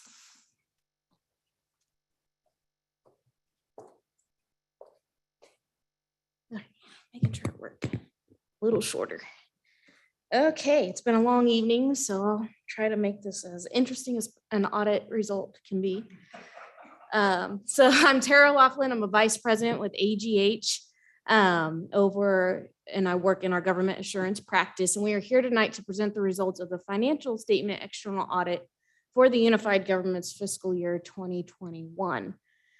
So a financial statement audit, we are giving opinion that the financial statements or the annual comprehensive financial report, or ACFR for short, materially reflects what actually happened during the year for the unified government as far as the financial information. So we have issued an unmodified or clean opinion on those financial statements, which means they do materially reflect what happened during the year. We also do a couple other services kind of sort of related to the financial statement external audit. One of them is a STAR bond agreed upon procedures. This is required by state statute to review expenditures spent using STAR bond proceeds to make sure they are in line with state statutes. Currently, there's very minimal expenditures going on there, which will probably change next year, but we didn't have any findings with that activity. We also do the single audit, which is the audit on compliance with federal grant expenditures. That is still in process. So we usually finish that after we get done with the financial statement audit. So it's currently in the works, but I will just give you a few brief information on that. The federal government tells us what grants we select to test. There's like 6 steps you have to go through. So this year we're likely going to be doing 6 grant programs because of all the additional COVID funding. So the ARPA funding, the CARES funding, the aging cluster, the FEMA disaster relief money, a newer grant because of COVID, I'm not gonna be able to say it at this late at night, the ELC grant, which is laboratory testing for COVID, and the Women, Infant, and Children grant. So right now we're looking at doing those 6 as our preliminary look.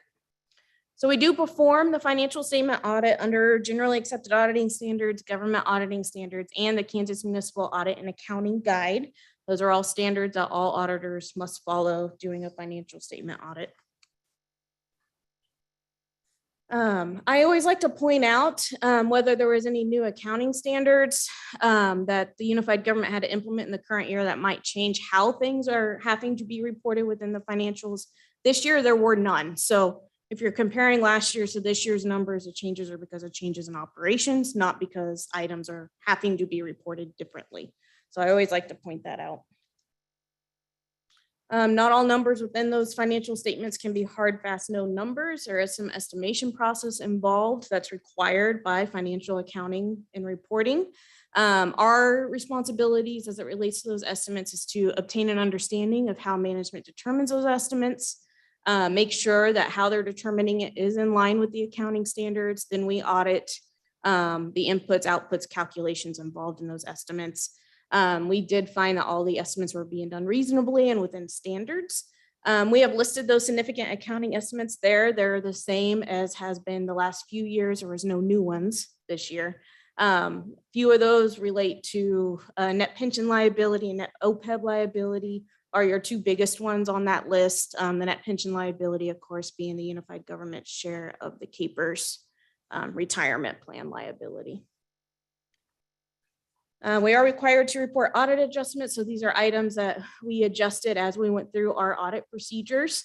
They are listed in detail there. I'm going to talk about really the two larger ones, which are in the middle of the list there. So we did do an adjustment for $2.5 million in the self-insurance health fund to properly reflect a year-end transfer that was done. It got duplicated.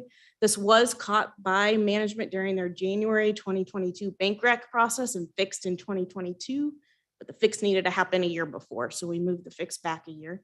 And then the next item there, during our testing of capital assets, it's pretty common during an audit that we find some expenditures that should have been capitalized and added as assets onto the financial statement. So we did have a few of those, which are listed there, that we added, put those numbers into context. The unified government had about $1.9 billion of capital assets, and our total adjustment was about $2.5 million. So again, just want to put some context to that.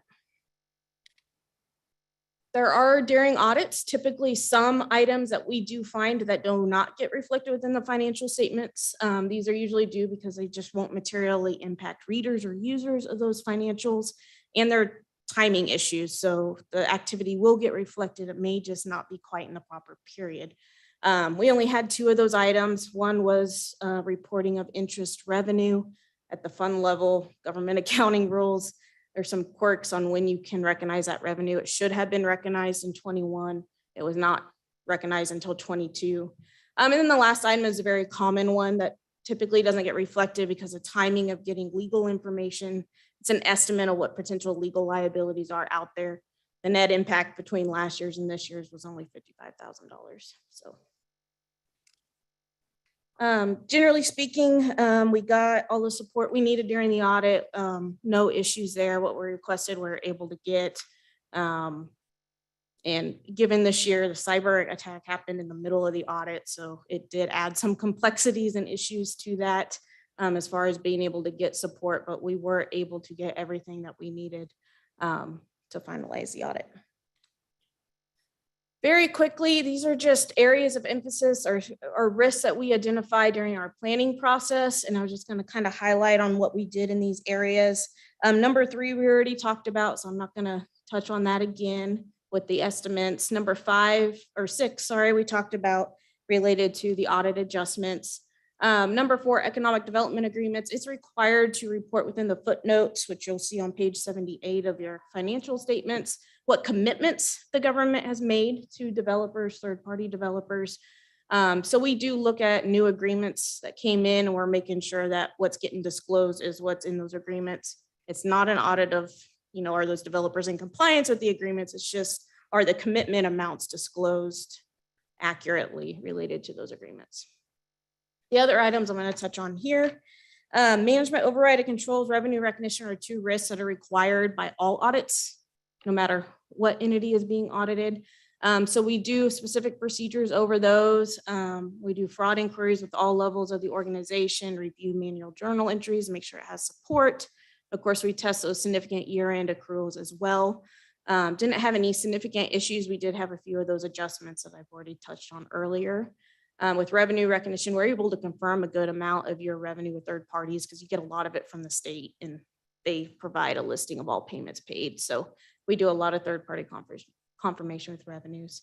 Capital assets, we do a lot of detailed testing on additions and disposals, sampling those to make sure what's getting added and taken off is appropriate. Like I said, we did add a few assets during that process.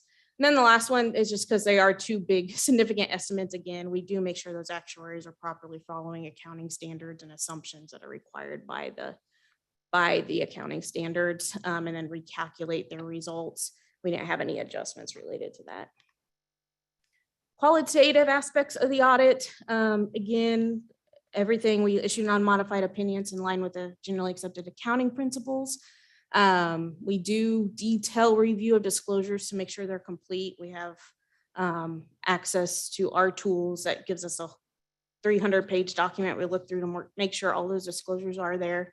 And then we do those auditing procedures over those accounting estimates as well, looking for reasonableness and evidence of management bias, which we did not find any. They were all done reasonably. New thing this year was, of course, the ARPA revenue loss calculation that's reflected within the audit. So we did some additional work over that to make sure what was being recognized was allowed to be recognized. We did have one item recommendation within that report that you'll see. There were some longer term professional services, mostly related to insurance personnel type contracts that we just recommend reviewing. It hasn't looked like we got support that it went through the RFP process, which I'm sure it did. They've just been out there a long time.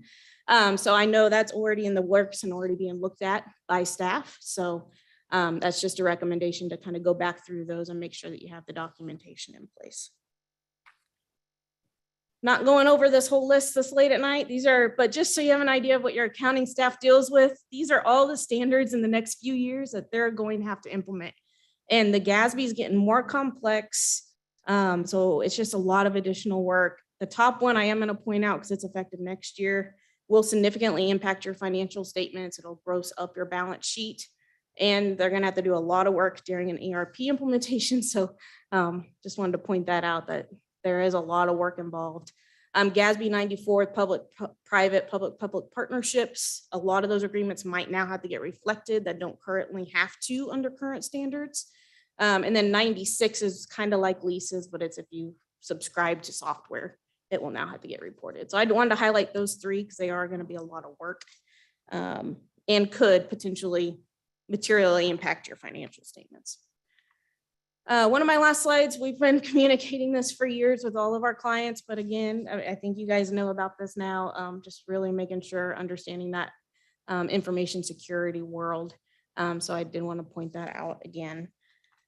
We do have some free CPE resources for any staff that would like it out there. And I will open it up for any questions on the audit results before I hand it back over to Kathleen. I went through that fast, I'm sorry. Commissioner Ramirez. Thank you, Madam Pro Tem. I'm just curious because I'm not an auditor or CPA. How does the new standards that are going to be coming out? Is it GASB? Yes. I'm just curious of how they do it. Yeah, how they create those. So it's what makes them create those? Yes, GASB stands for the Governmental Accounting Standards Board. So there is a trustee board that looks at various practice issues, making sure financial statements are comparable, that users are getting the information they need. So they're kind of up there at a national level, and they come up with these and they put them out for people to be able to respond to. So like governments or auditors can respond and say, is the cost benefit there, or this is going to be an issue. It goes through a whole approval process. And then once it's approved, it becomes a standard and they put an effective date on it. So. Okay. I was just curious. Yeah. Because that's a lot of new standards. So I was just curious. They've been busy, yes. I was just curious how they came up with the individual standards. So thank you.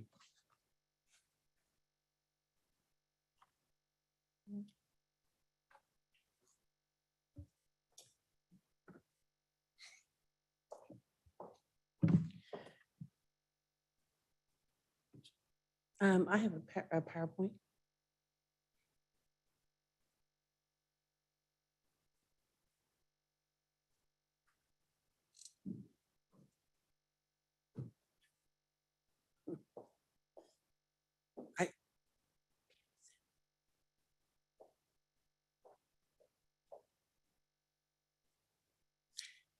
All right, so first off, I'd like to thank all the commissioners for giving us a little bit of time here.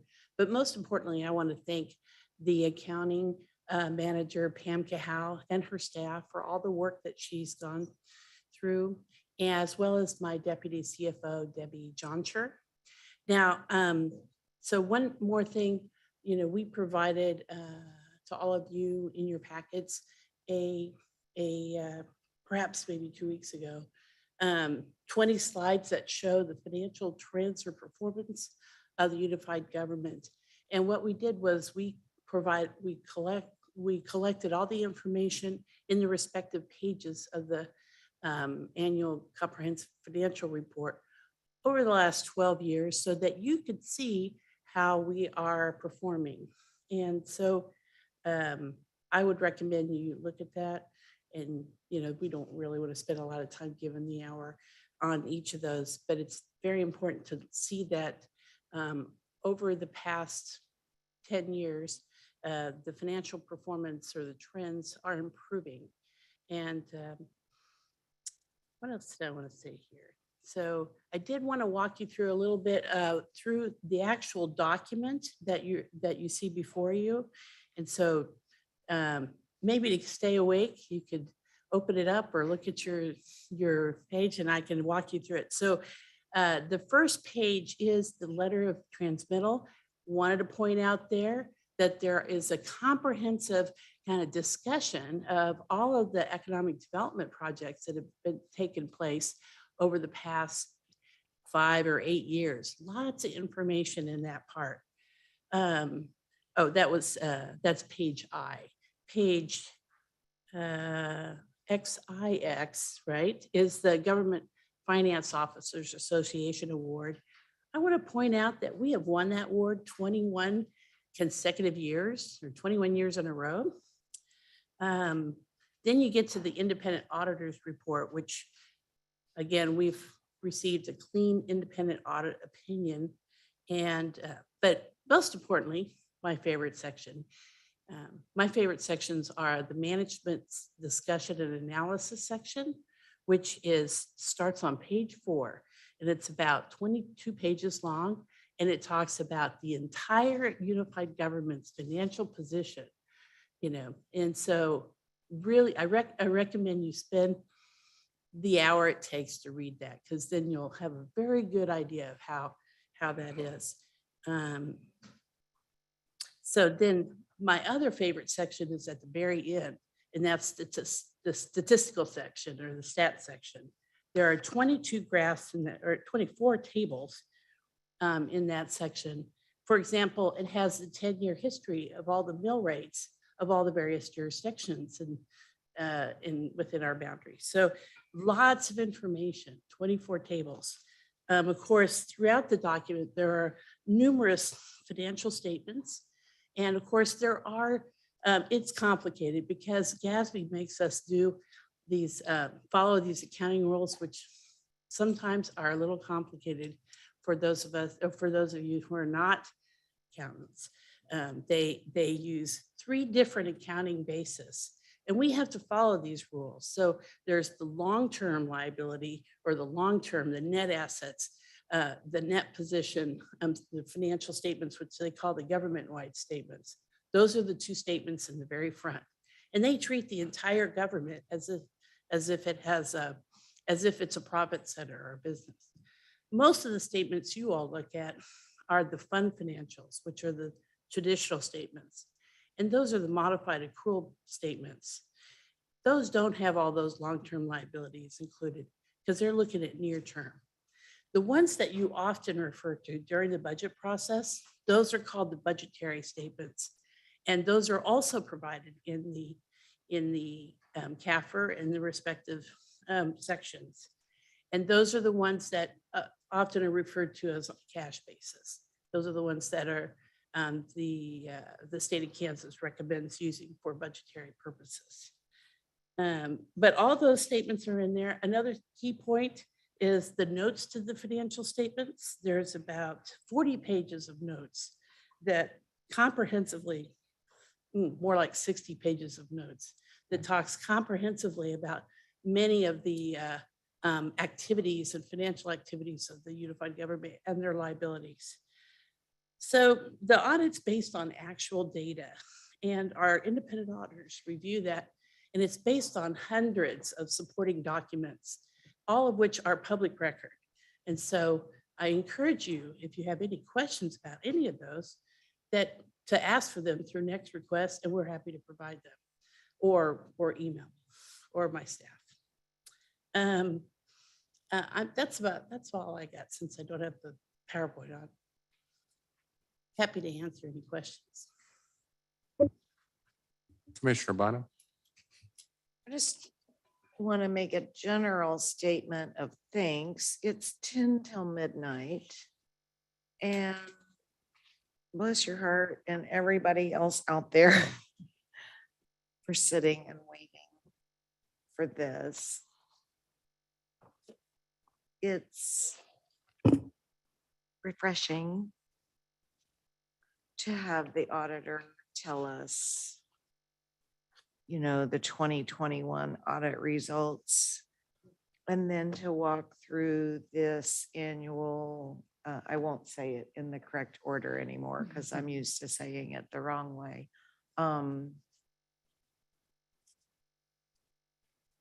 And one of the questions that has come up in the community about this document, this annual document, is why is it August?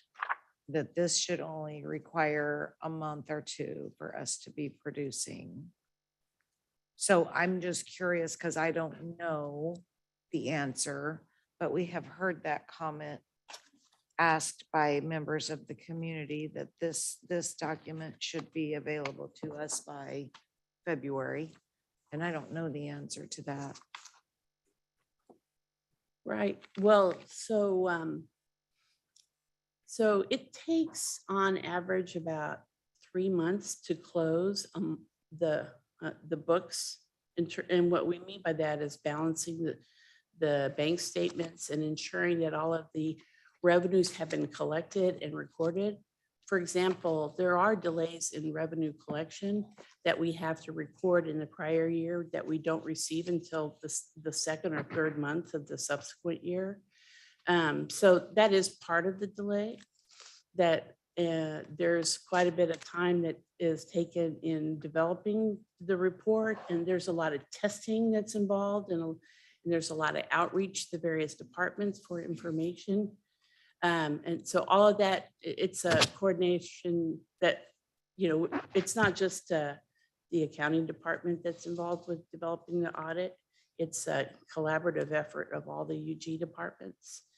And so, and then in addition, we did run into that 5-week hiccup with the cyber attack. Yeah. But I want to make a promise that with the more streamlined approach we're going to be benefiting from with our new Workday ERP system, I fully anticipate we'll be able to close the book sooner. Thank you, Commissioner. Commissioner McCarron. Thank you, Mayor. I want to be mindful of the late hour, but I just want to say to Kathleen, to Debbie, to Pam, and to Tara, who I guess is behind Kathleen from my point of view, thank you so much for all of the work that you put in to put this together, to take care of us throughout the fiscal year. I would encourage any of my colleagues to take Kathleen up on her offer to go talk about this document if you want to get a guided tour. She has been kind enough to spend some time with me, and really every time I think I understand this document, I realize I don't. And so I call Kathleen, and she helps me to ground myself again in this. So I can't tell you how much I appreciate your continued work. And I would encourage any colleague who has questions to take her up on her offer. Thank you. Thank you. Thank you, Ms. Bonich. This takes us to item number 2 on the administrator's agenda. It's the last item. It's about grants and the grant process, and I'll turn it over to our administrator. Interim County Administrator Cheryl Harrison Lee. Thank you, Mayor. You have included in your packets a overview in writing of the update on the grants. And I also just want to let you know, if you haven't heard about that, we also received, as part of our grant application with Mark, $5.6 million for the RAISE grant, and you will get some additional information in your administrator's report tomorrow on that. Thank you, Ms. Harrison Lee. Are there any questions? This was for information only. This takes us to the commissioner's agenda, and we have one item. I believe this is our last item. It is a travel request from Commissioner Davis, and I'll ask Commissioner Davis to make some opening remarks. Commissioner Davis, District 8, y'all, I'm not going to be long. I'm really trying to make this 3 minutes, not a 3 minutes. Going to Phoenix, it's a conference from ELGL. I know a lot of folks, somebody's very familiar. They do a lot of work on kind of industry standards, and yeah, I'm excited to bring back some exciting information. I can't even talk.